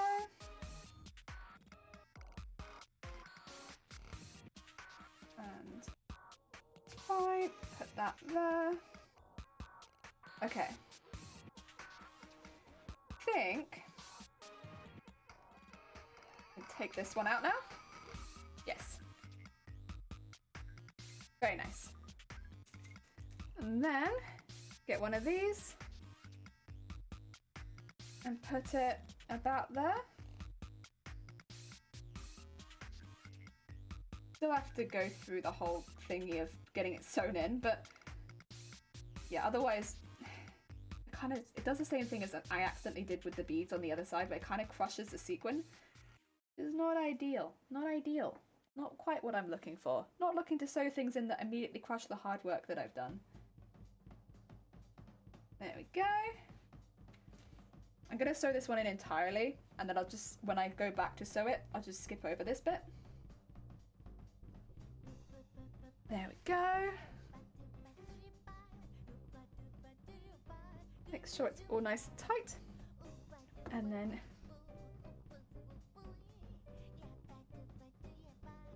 third on this side. God, the music's so... It's so good. You like a few different genres in your game? Just a few.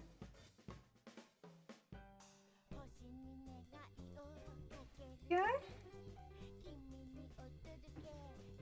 And I'm going to do, I suppose, like that one, yeah. I was like trying to work out how I was gonna get back to the sequin, but I think I've worked out. I got it. We can go back to the sequin like that. Yeah, we got it. We got it.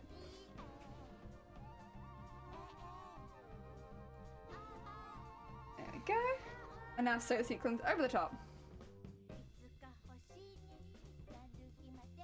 And this is still the easiest sewing, but there's definitely parts where it's like a little bit more complicated. Not too many. Oh dear. Maybe it's just licking your finger constantly to pick up every single sequin. There's gonna be so much of my spit in this cosplay. Kind of grim when I think about it like that. I've like licked every sequin. That could be when I go to the judges. They like ask for like certain facts for the cosplay to talk about when you go on stage. And like people normally give things like, I spent like a certain amount of hours into the cosplay. I sewed this many beads into the cosplay. I could be like, I licked every sequin in this cosplay. During a pandemic, I licked every sequin on this cosplay. Shiny example of cosplayer. I can't pick them up otherwise. There's no tackiness on my fingers. That'd be kind of fun. Yeah, like before you go into a cosplay competition, one of the things that I've had done on, not in like a masquerade so much, but in like the big ones, the bigger, more craftsmanship focused cosplay competitions, they ask you to like write a paragraph for the announcer to announce about your costume, to like basically give the audience an idea of why your cosplay is impressive. Like, what is so impressive about your cosplay comparatively to everyone else? Which kind of makes sense, because like every costume that goes on stage just looks fantastic. When you go... What's my ruler? God, that made me jump. Every costume looks fantastic when you go to those kind of competitions. And I think from stage as well, like when I've watched those ones, it can be quite difficult to tell like where the areas of like exceptional work actually are. So they ask you like, can you just, separately to everything else you've told us about the costume, give us like a paragraph for the announcer to say on stage about your costume. And yeah, I'm not very good at that bit in truth. That bit's always quite been a bit that kind of stumps me, because I'm like, there's a lot to say, but it's like, what would other people kind of be like wowed by? Like, what's wow about the costume? And it's like, And like, I know what the more, I guess, like the amount of hours that go into a costume are definitely normally impressive, but it's difficult because then it's like, if you do hours and the person after you does hours and they've done twice the amount, does yours seem less impressive if that's what you've gone for? The mind games. It probably really doesn't matter that much, but I definitely mind game myself in it. I work to sequence and sequence instant Gara, please. It's still stoked at how you pronounce that word. Sequence and sequence, yeah. I mean, you're right. That is a crowd pleaser. Is it more of a crowd pleaser though than I licked every single sequin on the cosplay? Is it more of a more crowd pleaser than that I licked the sequins? Yes. Damn it. But I bet nobody else can claim that they licked every sequin on the cosplay. Licking all the sequins, weird bad dad joke. Charming. But I licked every sequin on the cosplay. That's gotta get me some kind of point. That's impressive. The commitment to licking every single sequin on a cosplay. No commitment points to that. A health hack. Oh. Well, you might be right. Okay, I won't tell them I licked every Well, the thing is, though, if I submit my streams as evidence that I made the costume, they might find out that I licked every sequin anyway. Because you have to submit, like, a fair amount of evidence that you made the costume in the first place. So, like, I probably will submit the folder with all of the VODs for this costume in it. Because it's a pretty easy way of being like, I made costume, here you go, here's me making it. I have an entire stream archive of me making this costume, here you go. So I probably will submit that. It'll be an Easter egg. Yeah, would you like special fact? The special fact is I licked my costume. Yeah. People say they have blood, sweat and tears in their costume, not me. I've got spit in my costume. I don't know if this is gonna get me extra points or if it's gonna get me disqualified. If they're reviewing this and this is what they randomly open the box to be review, hello reviewer. That's true. Yeah. So basically, I will submit photos as well, but just as like extra evidence because I take less photos because I stream everything. I will show the entirety of my VOD folder as a link. Just to be like, listen, if you don't believe me, there you go.